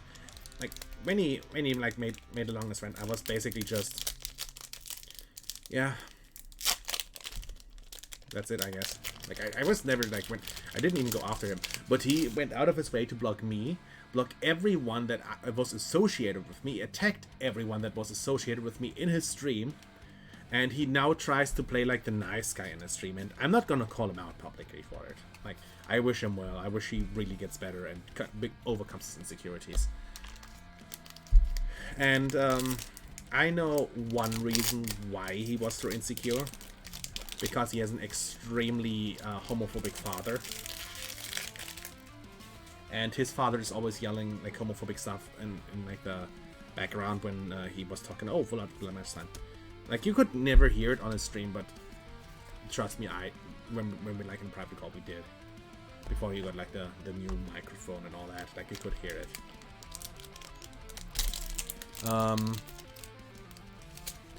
Like, he was super insecure about his masculinity, and yeah, it showed. Like, I'm friends with Anglo, who is bi, and you know, Anglo and I always make jokes to each other like, kiss me, or we fuck like men, because you know, Anglo openly had you know, encounters with the same gender, and we don't mind. It's not a thing where we like make fun of homosexual people or anything. It's just between us. It's like, I don't know how it's exactly called. It's not toxic masculinity. It's like a friendly thing, you know. I wouldn't do that with like people who I don't know. It's just half ironic. You know, it's not in like a way where we just make fun of each other. It's just kind of like, you know, whatever. But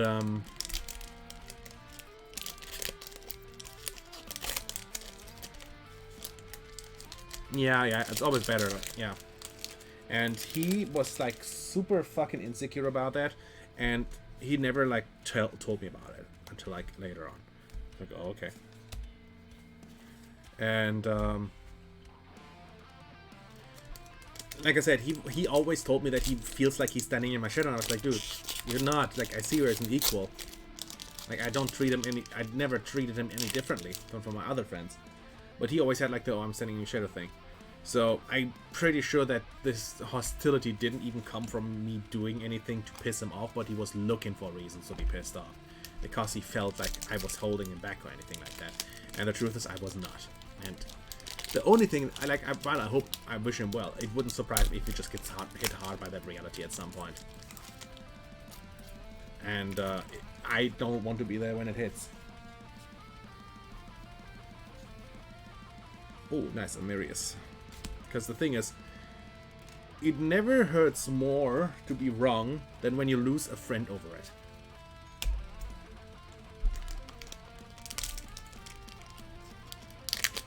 Yeah, like, the thing is, I still respect him to a certain extent, but the whole fact that he tried to slander me afterwards, even though I didn't do anything to him, and he just did it because he was being petty, like, that just kind of made me go, no, dude, not cool. And like I said, like, he basically lost credibility in like everyone that was associated with him and me at the same time, because of how he treated the whole thing afterwards, because I was the one who kept quiet about it. I was like, it's between us. It shouldn't be, it's not a public thing. But he decided to do it. And the thing is, it really hurt me. Like, the whole thing really hurt me. I was really, really distraught for like 2 days after my friend like shit me up and like tried to walk through the situation with me, and I really appreciate that they did that. Because the thing is, I still have work to do. I couldn't just drop everything. You know, I have my responsibilities that I need to take care of.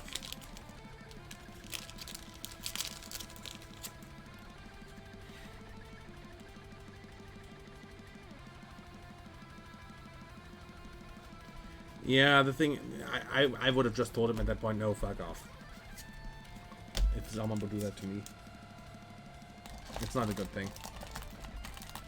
The thing is, I'm not one to talk much because I'm in a somewhat relationship with the ex-girlfriend of my closest friend, or rather my longest term friend. But he knows about it. Like, I at first, before I even did anything with her, I was like, dude, I have interest in her. Like, they were broken up for 5 years at that point. I was like, before I did anything, I was contacting him. I was like, dude, I kind of want to, you know, date her. Would that be okay for you? And it's like, yeah, whatever. It's been 5 years. I don't care. And Kaguya was the other route on this. I have 2 Kaguyas now. Not a full out though. So you know, it's like, it's still weird, but I asked him before because I wanted his consent. I don't need his consent. That's the thing. But I felt it would be better to just drop that bomb on him and, you know, just be upfront about it and be like, dude, this is the thing. Because the thing is, I know that she had an interest in me since she was dating him 5 years ago.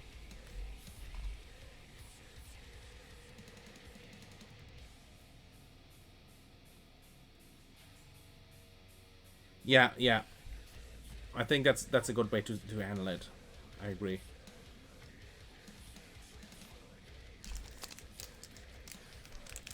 Like, was there even a specific reason why he tried to slander you, or was it just literally because it was just, you know, the girl he was interested in didn't like you?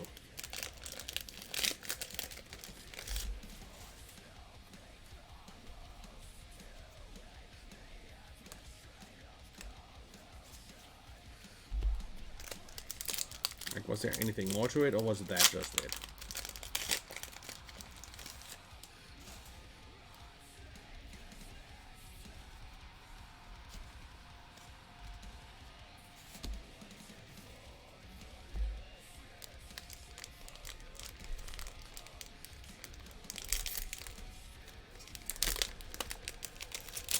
I think that's something that's important for the context. Like, what's the reason for him to do that? Because I feel it's not something that you.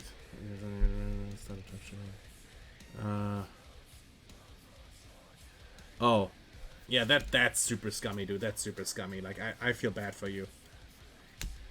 That's super fucking scummy. I think my approach was a lot better of just being upfront with the dude. Was like, dude, I am interested in your ex. Before I even tried anything, you know. Because, you know, sometimes it just be like that. Sometimes you just have interest in someone's ex-girlfriend. It's just like, I had interest in his girlfriend while they were together, but I never did a move because that would be fucking scummy. And it took 5 years before I even did anything. So I think after 5 years and after, you know, getting his okay, it's fair game.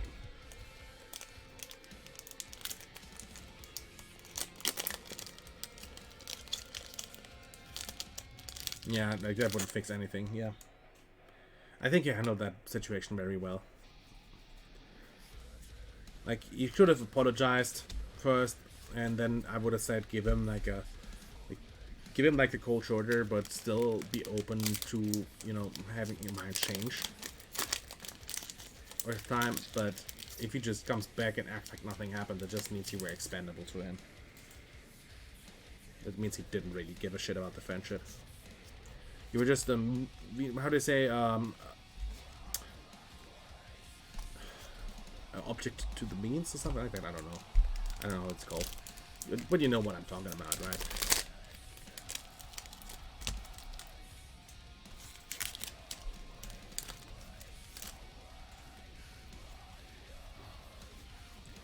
I respect that you stood your ground and said no, thank you. Like, I genuinely respect that.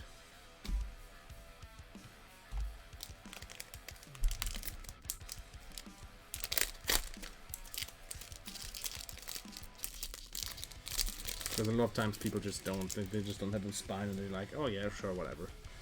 And I can say that because I did that myself. Oh, Millium Stone. Foil.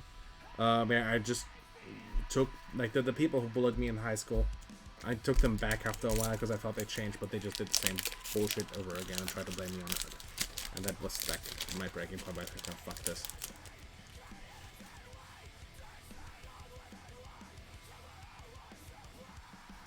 Yeah, like that's like grade A scumminess. Like, oh, it's not my fault. I just wanted to get in her pants. Like, fuck you.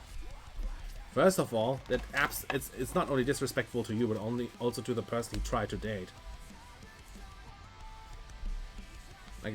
Like there's no good way to spin that.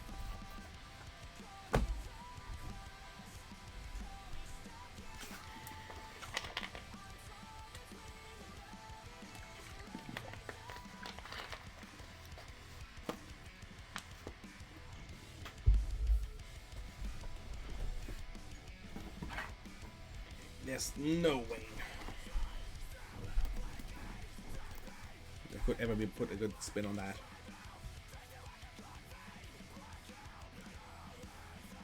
I don't respect that at all.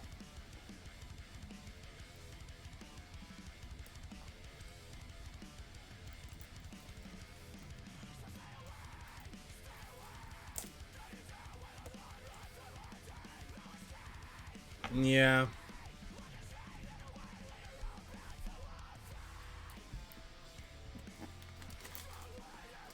That's really scummy, dude. That's really scummy. I'm sorry for you. I'm sorry that happened.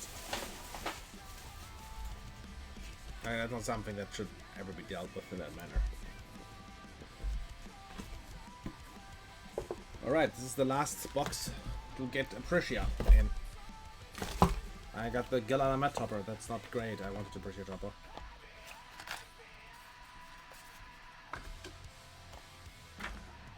I mean, yeah, just because you dealt with worse, though, doesn't mean this invalidates it. That sucks for you.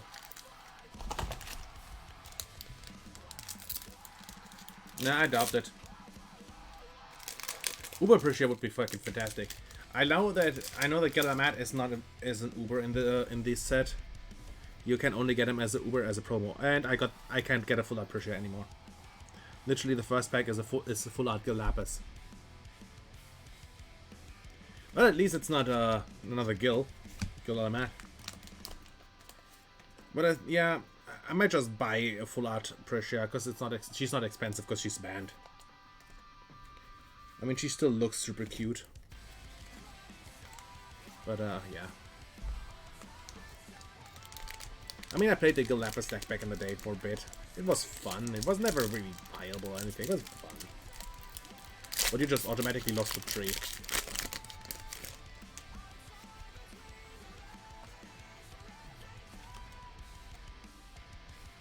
Foil? No, it's just... Oh, it is foil. Okay, it is foil. I was like, is this? I didn't feel like it. Nah. Nah. Burn Destroys Tree. Burn Destroys Tree. And Scarlet from Raya 3 absolutely destroys Tree. Because Scarlet's own ruler effect is just demolishing Tree. Which is damage cannot be reduced or negated. And Tree, and that means Tree just takes damage.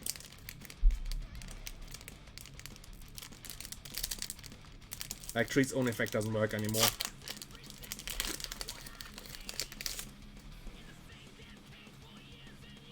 And there was also another card which was like really strong against Tree, which was the one that shuffled remove cards back in the deck. I think Gil-Lapis also did that, where like Gil-Lapis had a chance against Tree if you had like a certain edge over Tree where it said like pick 3 cards, shuffle them back in the deck or something like that from the remove zone. Where I could really fuck with Tree at some point.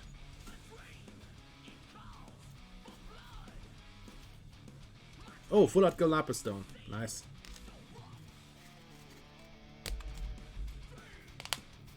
My fingers are getting sore. It's so many boosters.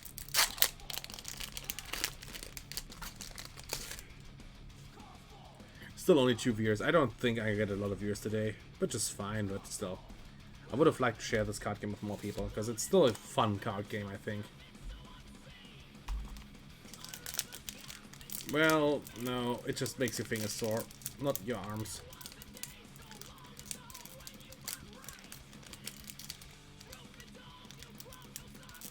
God damn it.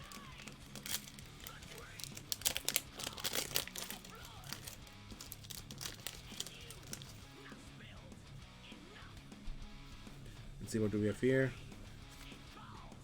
I get a lot of foil super rares, but I don't care about the foil super rares. I want the full super rares. That's what I never like about Lapis, that they have like this mixed bag of like foil and non-foil and full arts. I like the later approach more, where you just had everything as full art.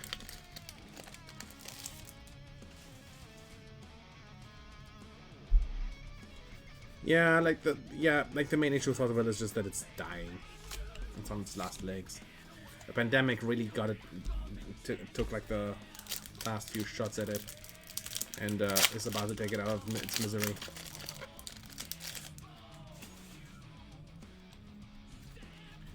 Like a really fun tournament would be like the Raya clusters with the starter decks only, for instance. That's a lot of fun.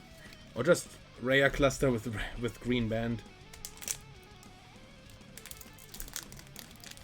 It would be enough.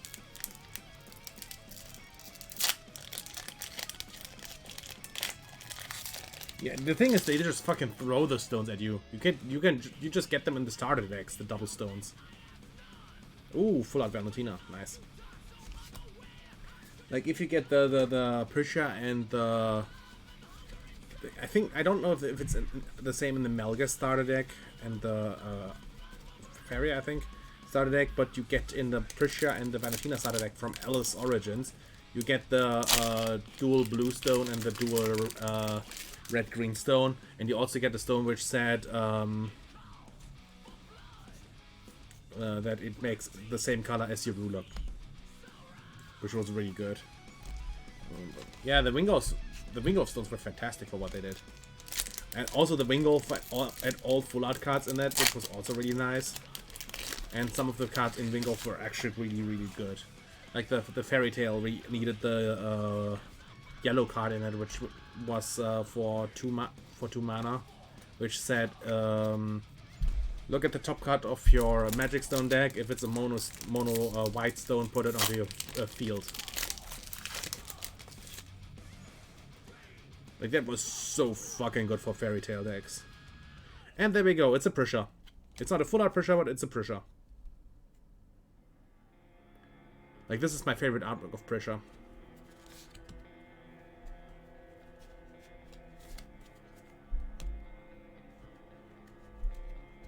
Yeah, I would have loved to get the full art.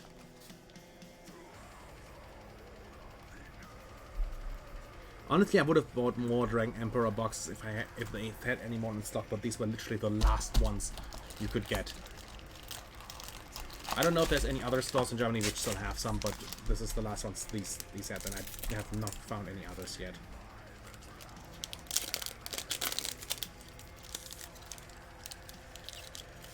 Well, gaming, I guess. You call myself a gamer. No, but it's just... I don't do much in my free time. I just kind of, you know, hang around.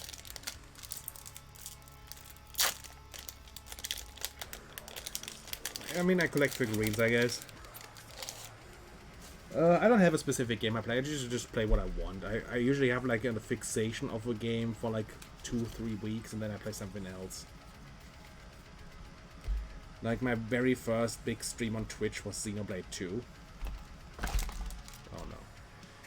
Oh no, the tower collapsed. That's bad. That's really bad.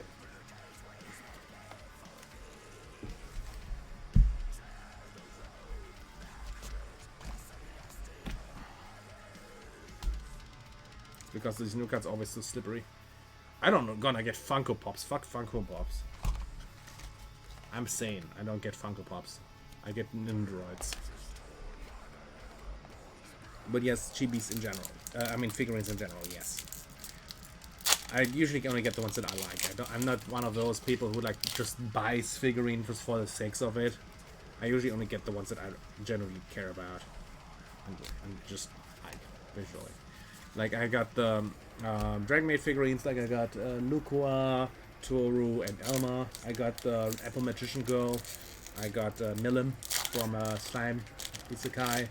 02 Dark Magician Girl base. I got Perona in like a Black Heels outfit. She's I think Diamond DX or whatever the hell the set was called. They released a couple of them like that. I only got Perona because Perona looked really nice. I have the newest Albedo figurine, the one where she has like a goth outfit on, which looks really fucking nice. I have Io from Code Vein as a figurine here. I have Ray from Evangelion Rebuild, Rem, the Dark Knight from Dark Souls, Latios and Latios, the biggest figurine of that, which I'm gonna flex a bit. It's only 50 worldwide, so I'm really proud of that one. So I got that one. Then I have the Skyla and Elisa figurines from Pokemon.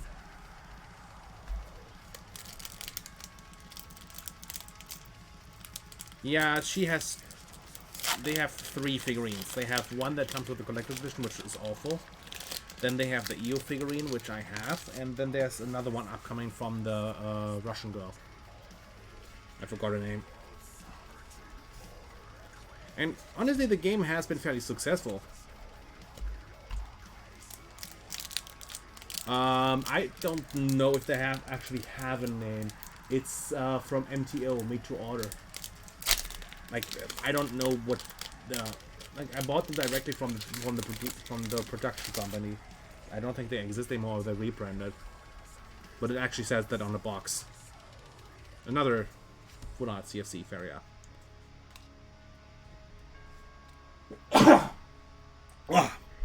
Ooh. Like I'm looking at the box, it's over there on my shelf. And it literally just says made to order on the side. Thank you. But yeah, it was limited to 50 worldwide. That's what it said on the website. And it says on the box and on the bottom of the figurine. I think it was officially contracted by Pokemon because they produced like a couple of others, like there's like a famous God of War figurine with like the heart shape that's also from them.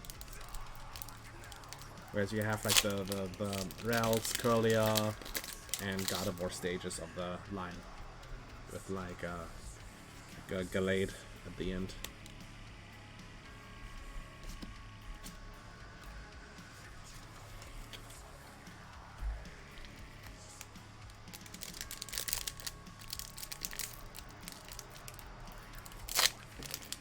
No, it's not. Mine have the waves at the bottom. It's like a really waves, and the figurines are attached by magnets. It's really cool. It's a really nice looking figurine. And it tracks surprisingly few dust. I rarely have to dust it. With Nendoroids, I have a lot more. Like, I have a shitload of Nendos. Like, I have Nidochris, I have the Little Witch Academia girl, I forgot her name. Akko. I have Ichigo from Darling and Franks. I have 02 from Darling and Franks. I have Susie from Little Witch Academia. I have Darkness, Aqua, and Megumin Special Edition from the Gamescom. Is a con exclusive. I have Milim. I have Tracer, Albedo. I have both Mercies. I basically have every Overwatch Nendoroid aside from Soldier, McCree, and Torbjorn. Because you could get these at GameStop for like fucking nothing. Like usually they reduce them from like $70 to like 20 after like 2 months because they don't sell them. There's a couple of Nendos I still have like on back order. Like I have the Restarter Nendo back on order. I don't know when that will ever arrive. I have the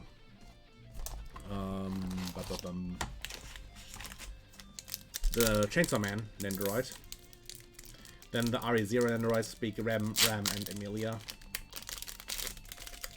on back order. But for me, back order means when they arrive, because I have them ordered in the comic book store where I judge it. So they tell me when they get them, and if they don't get them, because with the Nendos it's like a 50-50 chance that I get them. But I also have 3 big figurines ordered there, which they will absolutely get because they already are pre-paid. Which is the Pyra and Mithra figurines and the what's her name? Melia from Xenoblade 1. Like I have those already ordered. And I told the comic book guy to order the Nia figurine as soon as she becomes available. Because that's like the figurine I care the most about Nia. Fucking love Nia.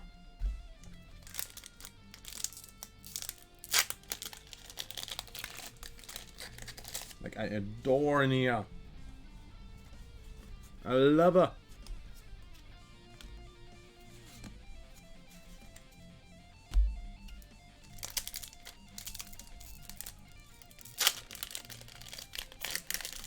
I think this is my longest unboxing stream.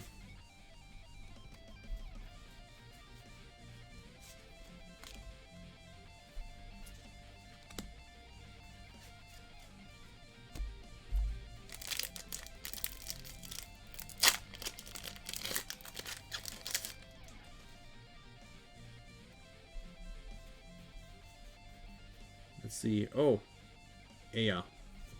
Full art. She's from RDE, not from CFC. And token. I'm not gonna get an Uber Rare from this, see?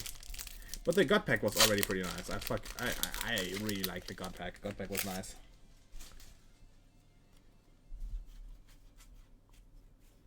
God, I hated that some people got a God Packs during the fucking pre-releases of the sets. And then they just had every single super rare to play with. It was so fucking unbalanced then, because you knew if someone either pulled the new ruler or a God Pack, they would probably win.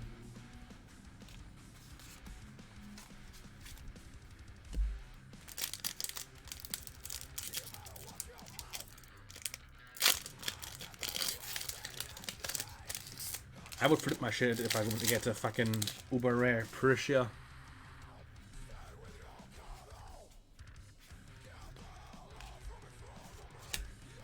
But I think with the Uber Rares were like 1 per 12 boxes or some shit. That was super fucking rare. I never pulled one. Never did.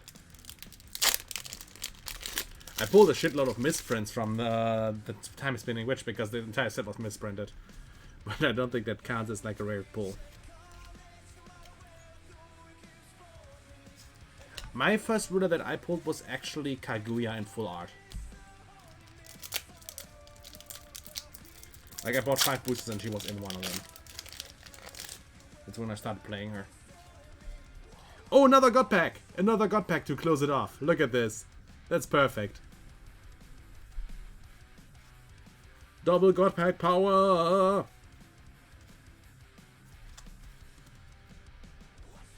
Yeah, boy. Yeah, that's really good displays. Really good. Sorry, you call them booster boxes. Really good pulls. Two God Packs. That's really fucking good. Like I know I'm not popping off like some people do, but I'm still really happy about this. This is a good pull.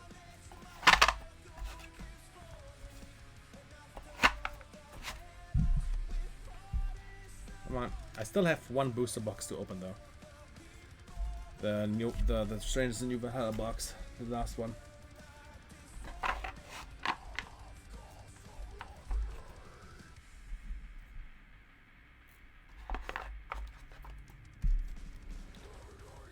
Wasn't Elisaris also playing with like the removed zone? New Valhalla, there are no New Valhalla rulers. They don't exist. There's no New Valhalla rulers in the boxes. They only did them in the starter decks. That's why the starter decks came with 2 rulers. Where's my... Oh. Nope. They have secret rares instead.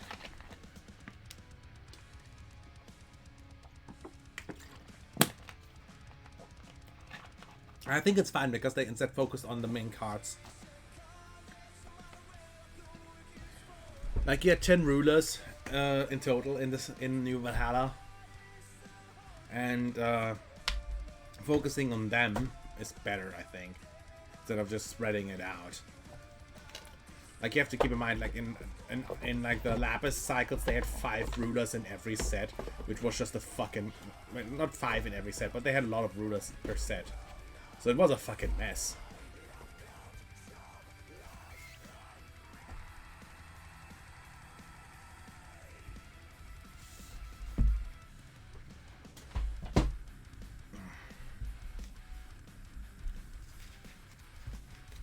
Oh, some of the cards don't want to be here.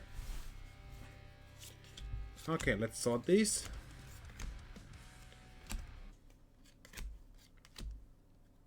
I didn't pull a full art Prussia stone, I don't think.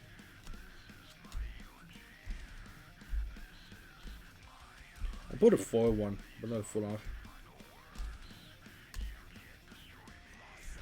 So I pulled, yeah, you can tell that the Prussia stones are the rarest one because I only get 3 of them. No, 4 actually.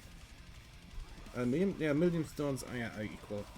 The Gilded Mat stones and the Kaguya stones I got the most of.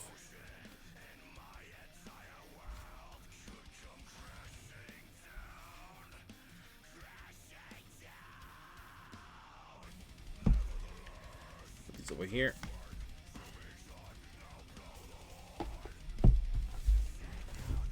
Ugh. And then we open this. The last Fossil Full box I have here. Like I said, the really new ones that I ordered are still not here yet, which sucks because I would like them to be here. The Dragon God Saga bullshit.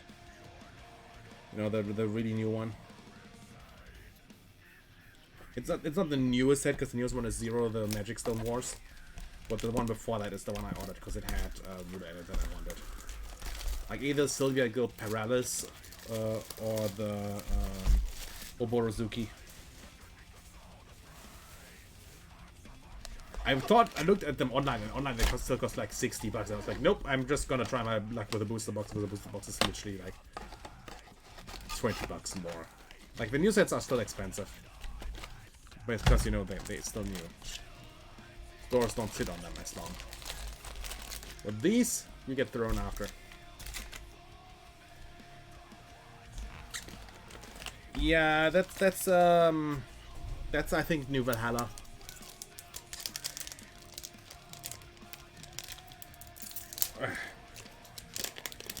I think that's New Valhalla. I'm not quite sure. And was at the end, it's just a full art.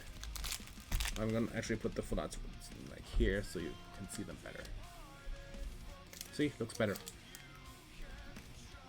Textured full arts. But I think this setup is a lot better for unboxing stuff. Because it also gives me a lot more space to work with. And you get to see everything. And it's Schrödinger. It's a full art. I don't care about this one though. I want the waifus. Because let's be real, the only reason why most people play Fossil Full is because of the waifus.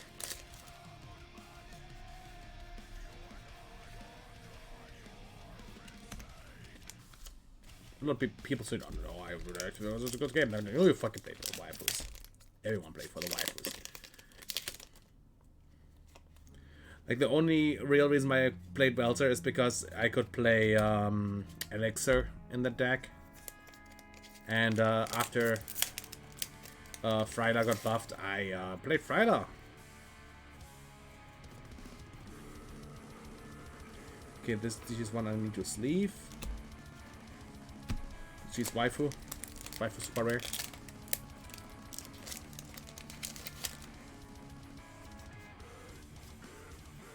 Like I still want to build a deck with like new Valhalla cards and play with them.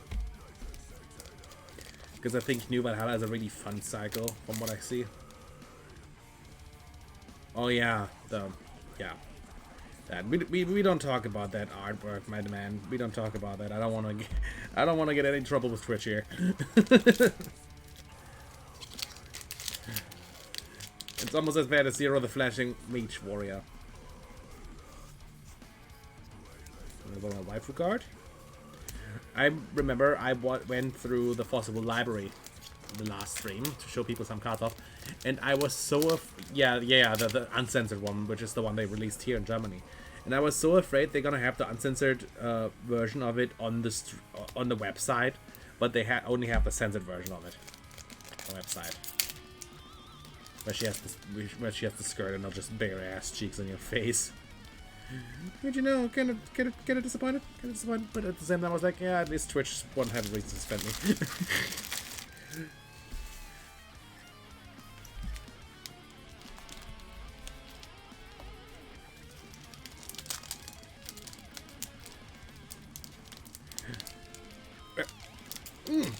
Whatever.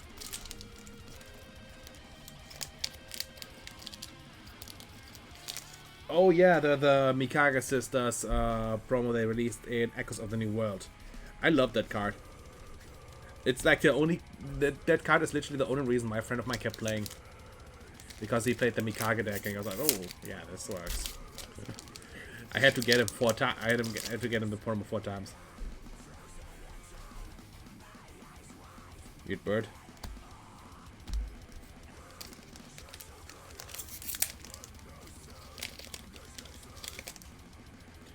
Like, if you look at the pack, you know what they know, that the people fight for the waifus because they have like all the waifus on the boosters. Like, look at this. You can see like all the waifus on the packs. I have like 7 or 8 of them. Because the store I judged at had he had some promos left over, and he just basically just gave me everything because, you know, he doesn't do possible anymore. So he gave me everything. It's still lying around. And there's another waifu card. She has a secret rare. I have opened 4 boxes of these packs now in total, and I have not gotten a single secret rare from these, which is surprising, but I don't know how rare these are. This is a textured card. Like, it looks textured, but I'm not sure. It's a rare, it's textured. Like, you can barely see the texture on this. Look at this. It looks almost smooth, but like there's some texturing in the head.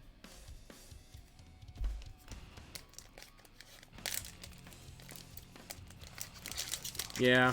Like, Lapis, they did a lot more epic stuff with like Millium and like Echoes of the New World. Like, that's when they went like epic, and then they with Rhea just, oh, it's just Rhea and every cover with the tits out. Like, they didn't know what they were doing. They embraced it.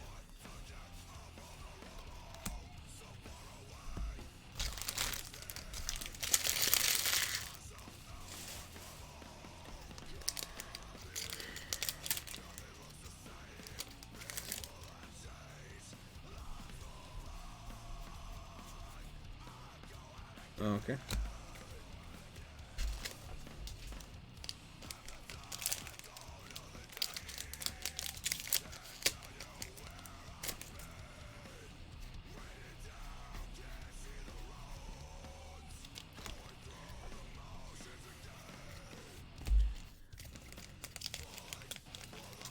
I think maybe I streamed at a bad time. Maybe not a lot of people were around. Just to watch my stream today.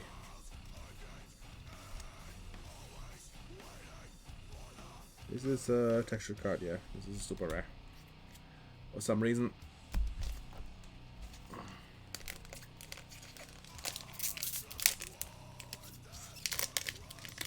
Oh yeah, yeah. Yeah. Yeah. That's true. Oh yeah, this is the Alice doll. This is a texture card. I like this art, it's cute.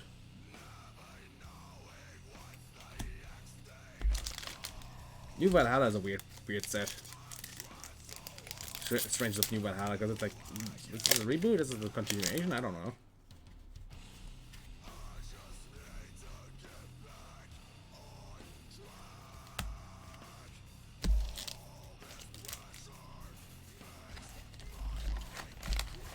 these are the last Philosopher boosters I have.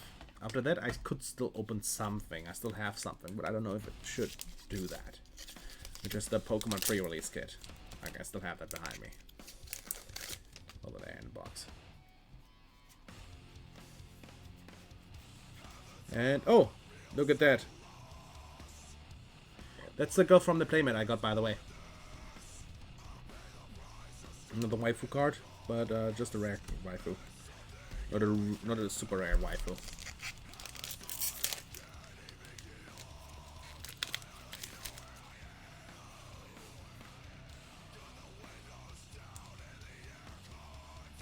Yeah, Niala is just kind of like, I'm just back to swing at you bitches.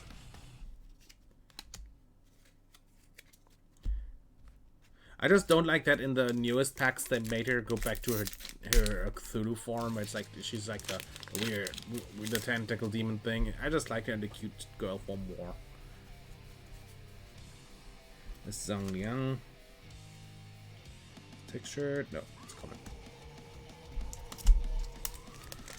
And then you have Zero, who is like Oborozuki, but at the same time she is not. She's like her own thing.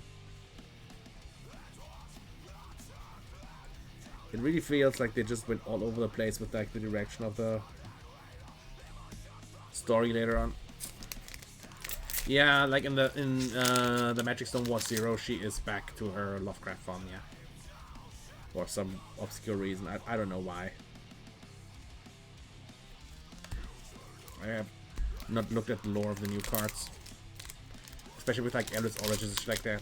And they also released like a set yet now in between, which is 2.5, I think, which brings back everyone from the previous generations as well, and they are also now in the story. I don't fucking know what's going on anymore.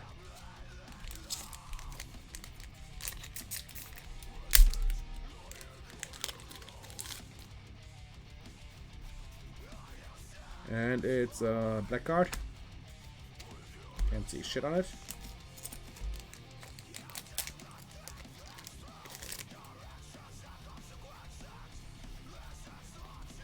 And it's a Hedgehog. It's Sonic! Sonic Speed! Yeah, but I think they need it. Oh, is it? No, it's just the full art. It's still a beautiful full art. But it's not the secret rare. I mean, look at this one. I think this is one of the prettiest full arts from this set. Athenia. She's also really fucking toxic, this card. Like, holy hell. She's toxic. Because she basically makes the opponent lose life or banish shit.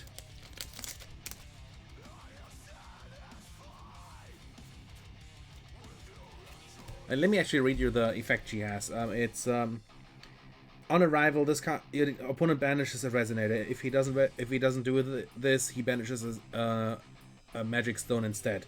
If this card gets put from the field to the graveyard, your opponent banishes a non-judge object.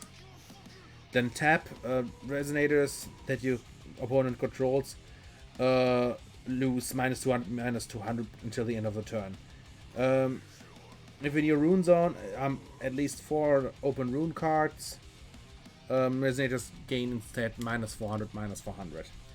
So it doesn't matter what she does. She just nukes the field on arrival and on leave. It's just really disgusting.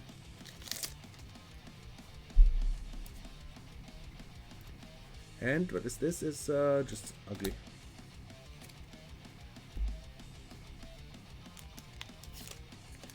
Yeah, Oborozuki is even worse, because Oborozuki is a card from the 4th Valhalla set, I think. And she gets fresh blood counters, and you can remove 2 fresh blood counters from it. Just nuke a judge, and it's like a I think a 3 cost card, 3 or 4 cost. And if you have 10 magic stones, she gains plus 1,000. It's just so toxic. Like, I'm happy they gave Black more stuff, but at the same time, it's like, why did you do that?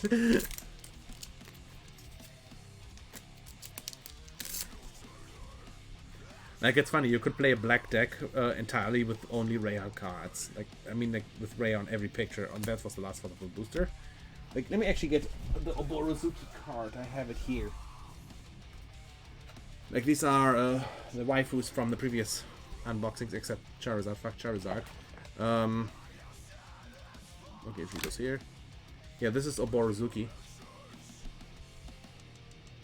As you can see, this is just Rhea, but different. Oop. I still would like to have more of these packs, but these are hard to come by.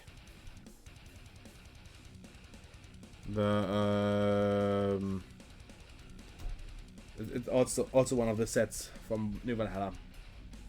And like she says on arrival, put 2 fresh blood counters on it. If you have at least 4 uncovered runes, put instead 4 fresh blood counters on it.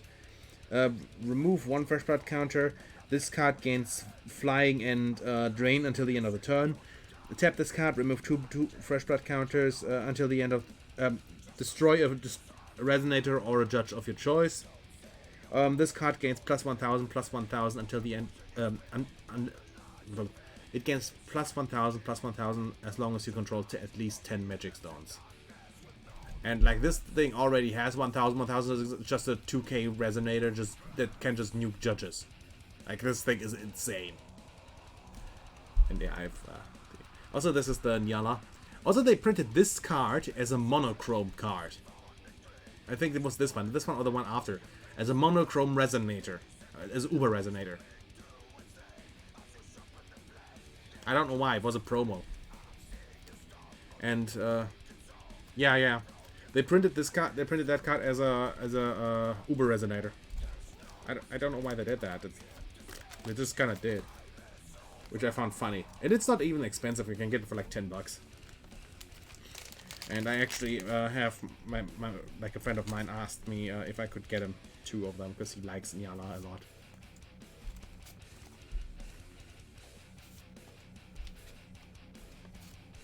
Like, he's a huge fan of her.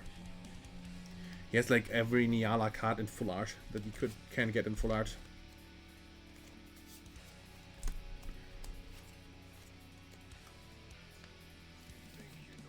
But I mean, power to him, right?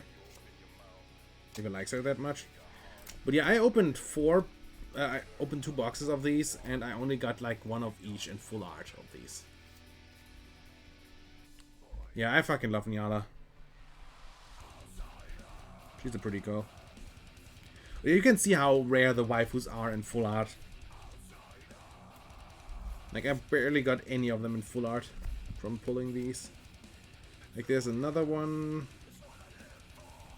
This is Zhang Liang. It's a Thunder Girl. I put these in sleeves because these are really good cards. Like, I would play this one as well because this one just makes your opponent lose life, whatever she does. This one, then Oborozuki and Athenia as like the finisher. It's such a toxic combo. There goes the Zhang Liang. There's Mermaid Girl.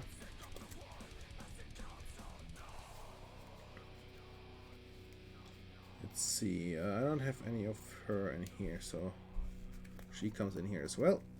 And Athenia. Where's Athenia's? What's there?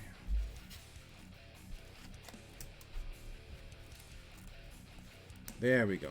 Look at this. This is just waifus. Here. Her. Then Athenia 2 times. I'm really happy I got it 2 times. I want to play a set of these. I can. Like, I'd love to have the secret rare of these 3. But, you know, didn't pull 1.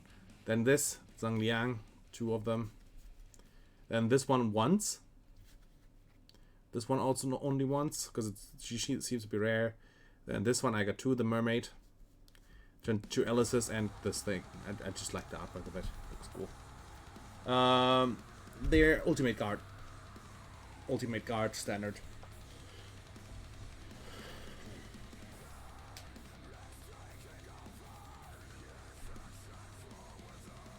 I don't get Ultra Pro standard because they're not consistent with their quality in these, which I'm sad to say. I wish they would be. I really wish they would be.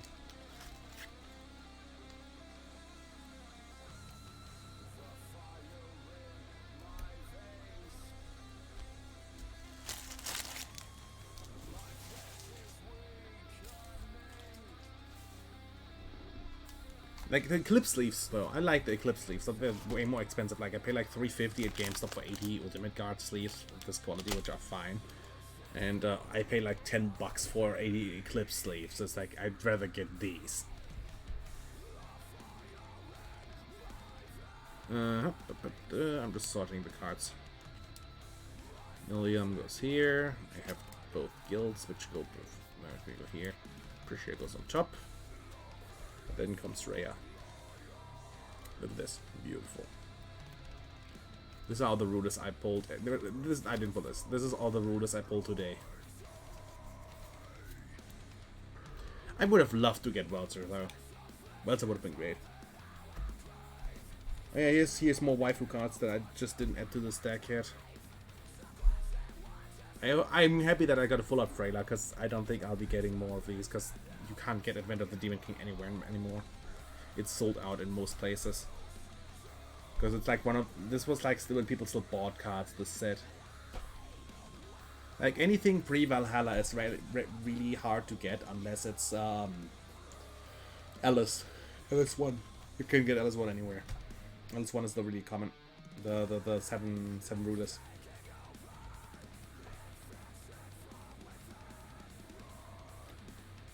Like LS1 is still hard to get. It's still easy to get. It's Alice 4 also Moonlit Savior. It's also really piss easy to get because it's Moonlit Savior. Nobody likes that set.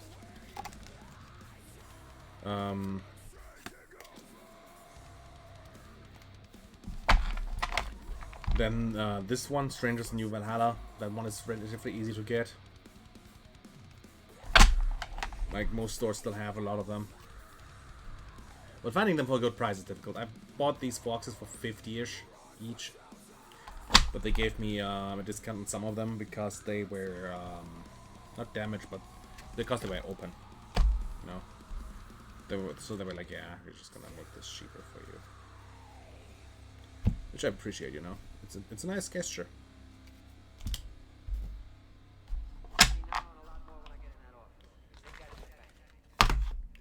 It's like they didn't have to, but they still did it. Because I was like, it's fine, it's fine. Also, these are full arts from the previous openings. All of these are just textured full arts. Except like here, I think that's when the... Yeah, there's some normal arts in there as well. Let's see, these are just normals? Yeah, these are normals, these can go in here. Also, the best card in the game, Leaf Healer. This is the best card in the game. I actually have this guy as an emote on my Discord server. Because it's just so fucking funny.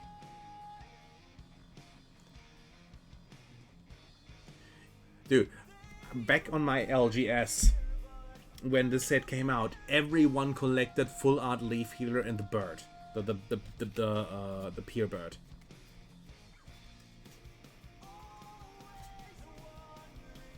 And also, this was probably the worst art they ever released in this set. The Gil. Well, yeah, Leaf Healer is fucking fantastic. I love Leaf Healer.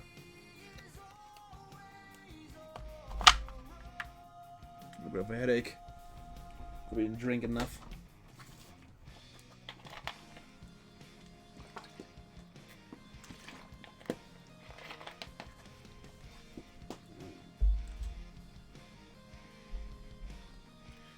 I think Leaf Healer is just such a great card because he has meme value.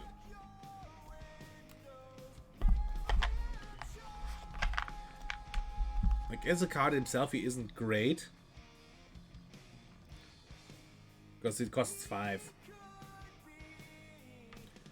But he's still funny. And that's why I love him. Honestly, if more people would join my streams, I'd make Leaf Healer like an emote for my for the streams. Like, I have some pretty nice emotes. I have Nia from Xenoblade. I have Scarlet as an emote. Not the Scarlet from Forza, my Scarlet. You know, the candy cane bitch. There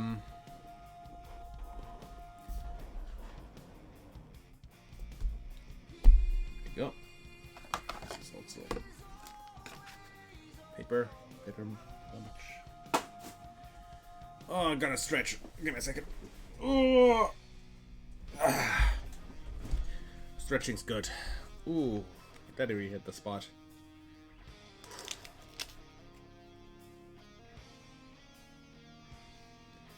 Well, to be fair, it just sounds way funnier, doesn't it? Just calling her the candy cane bitch.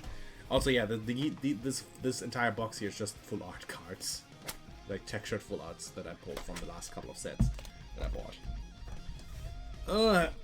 Where is the other deck box? I had a second deck box here around somewhere. It wasn't that one, I think. I think that one was some with the Charizard and all that shit. So, yeah, it's the Charizard box.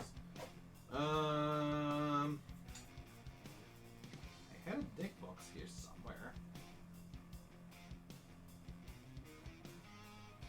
Where is it?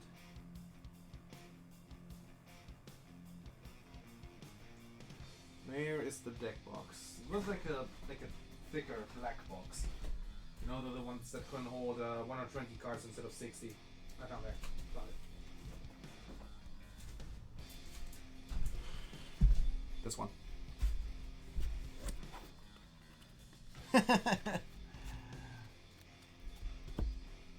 Yeah. I mean, I wouldn't say it was my goal to do that, but I don't mind if people want them now. Because I feel like it's a game that should be saved, because it's a really good game. It's a really fun game. The art is fantastic. Let's go here. There we go. I have a ruler, like a waifu box with rulers in them, and these are just full art box. Okay. I'm just gonna sort these in my shelf really quick, so they don't just stand around and just waste space. I don't like that, because you know, I might as well just get it over with while I'm here. Right.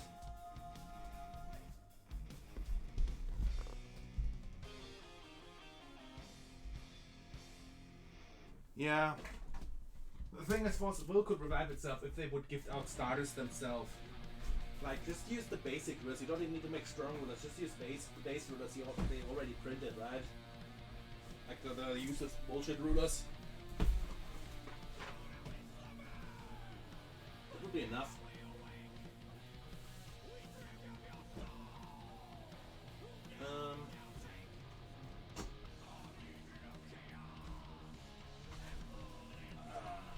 Of course, this doesn't fit.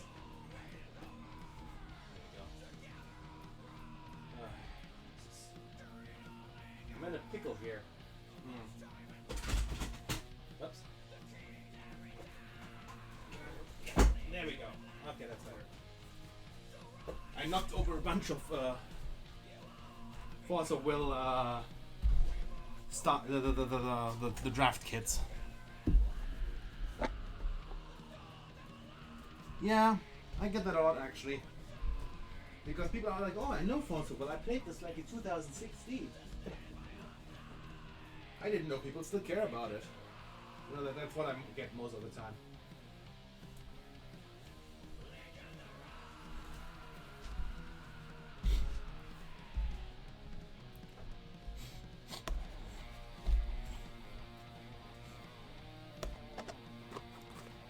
This. And this up. Okay, I'm just gonna prop this up here. Oh yeah, this one is also full of cards. I need to put this away as well.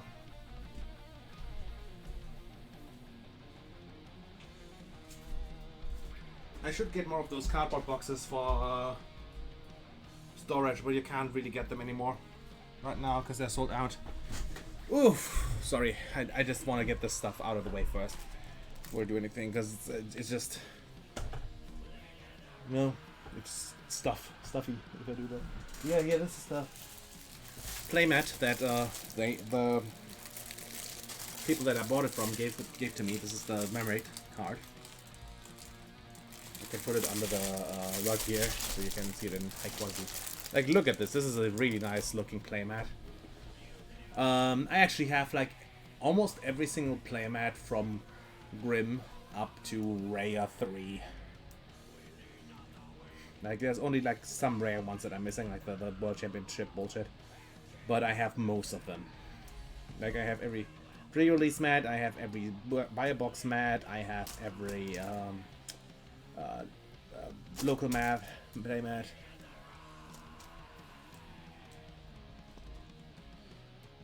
That means you topped in it. Yeah. You can buy like the Curse of the Frozen Casket pre-release kit for like $50 on eBay. With like 72 booster packs, 2 play mats, like a stack of promo cards. It's really fucking cheap because they overproduced Frozen Casket.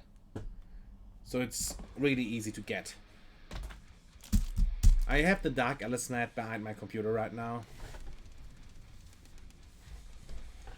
Well, you could waste your money on me and watch me open more cards. I also have some of my old box toppers here still.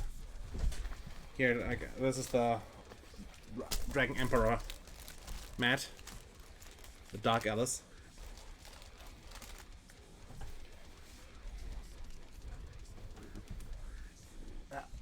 My chair got caught in the garbage.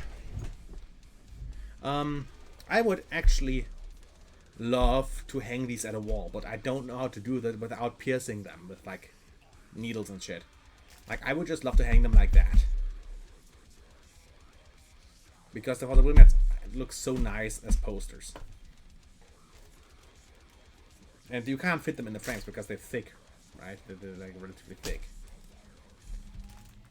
Also here, box toppers. This is still a set I would love to get, Legacy Lost.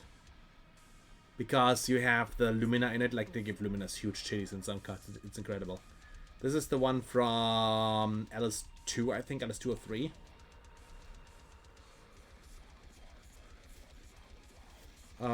This is the one from Echoes of a New World. I got this quite a bit because I bought a lot of these boxes.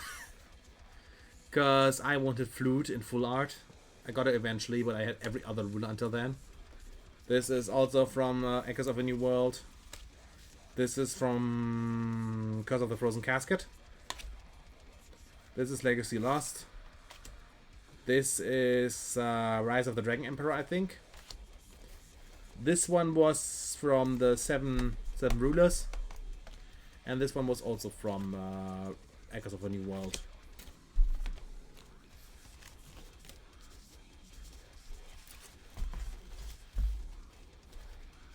I have the Prussia topper somewhere. I don't know where I put it, but I have it. The Rise of the Dragon Emperor Prussia one. Which is the one that everyone wanted. I actually have it.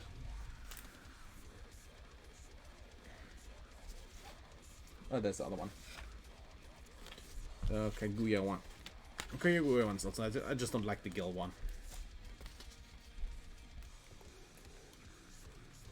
Why? Because he wanted. Do you want the Mega Nuggies?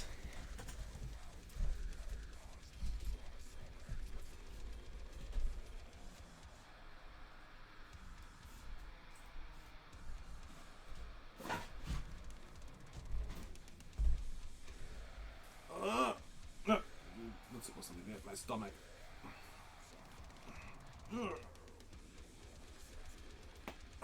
There we go. Gotta get the old bones shaken a bit. Because, you know, just sitting about is not healthy. And I could still open something, which is this.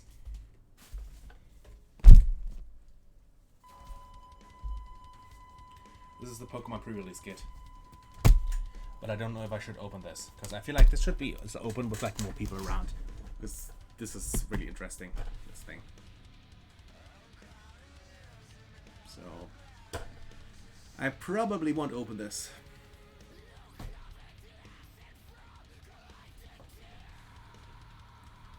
Yeah, I mean, I kind of want to open it because of battle styles. I like the trainer cards in battle styles. It's really nice. But 7 minutes late. I think I'll do actually save it. I might save it for a later stream because, like I said, I still have 2 booster boxes of Force of Will income. The 2 new ones, which I hopefully will get Friday. And I'm gonna open those as well on stream. I'm probably gonna clean this shit up now.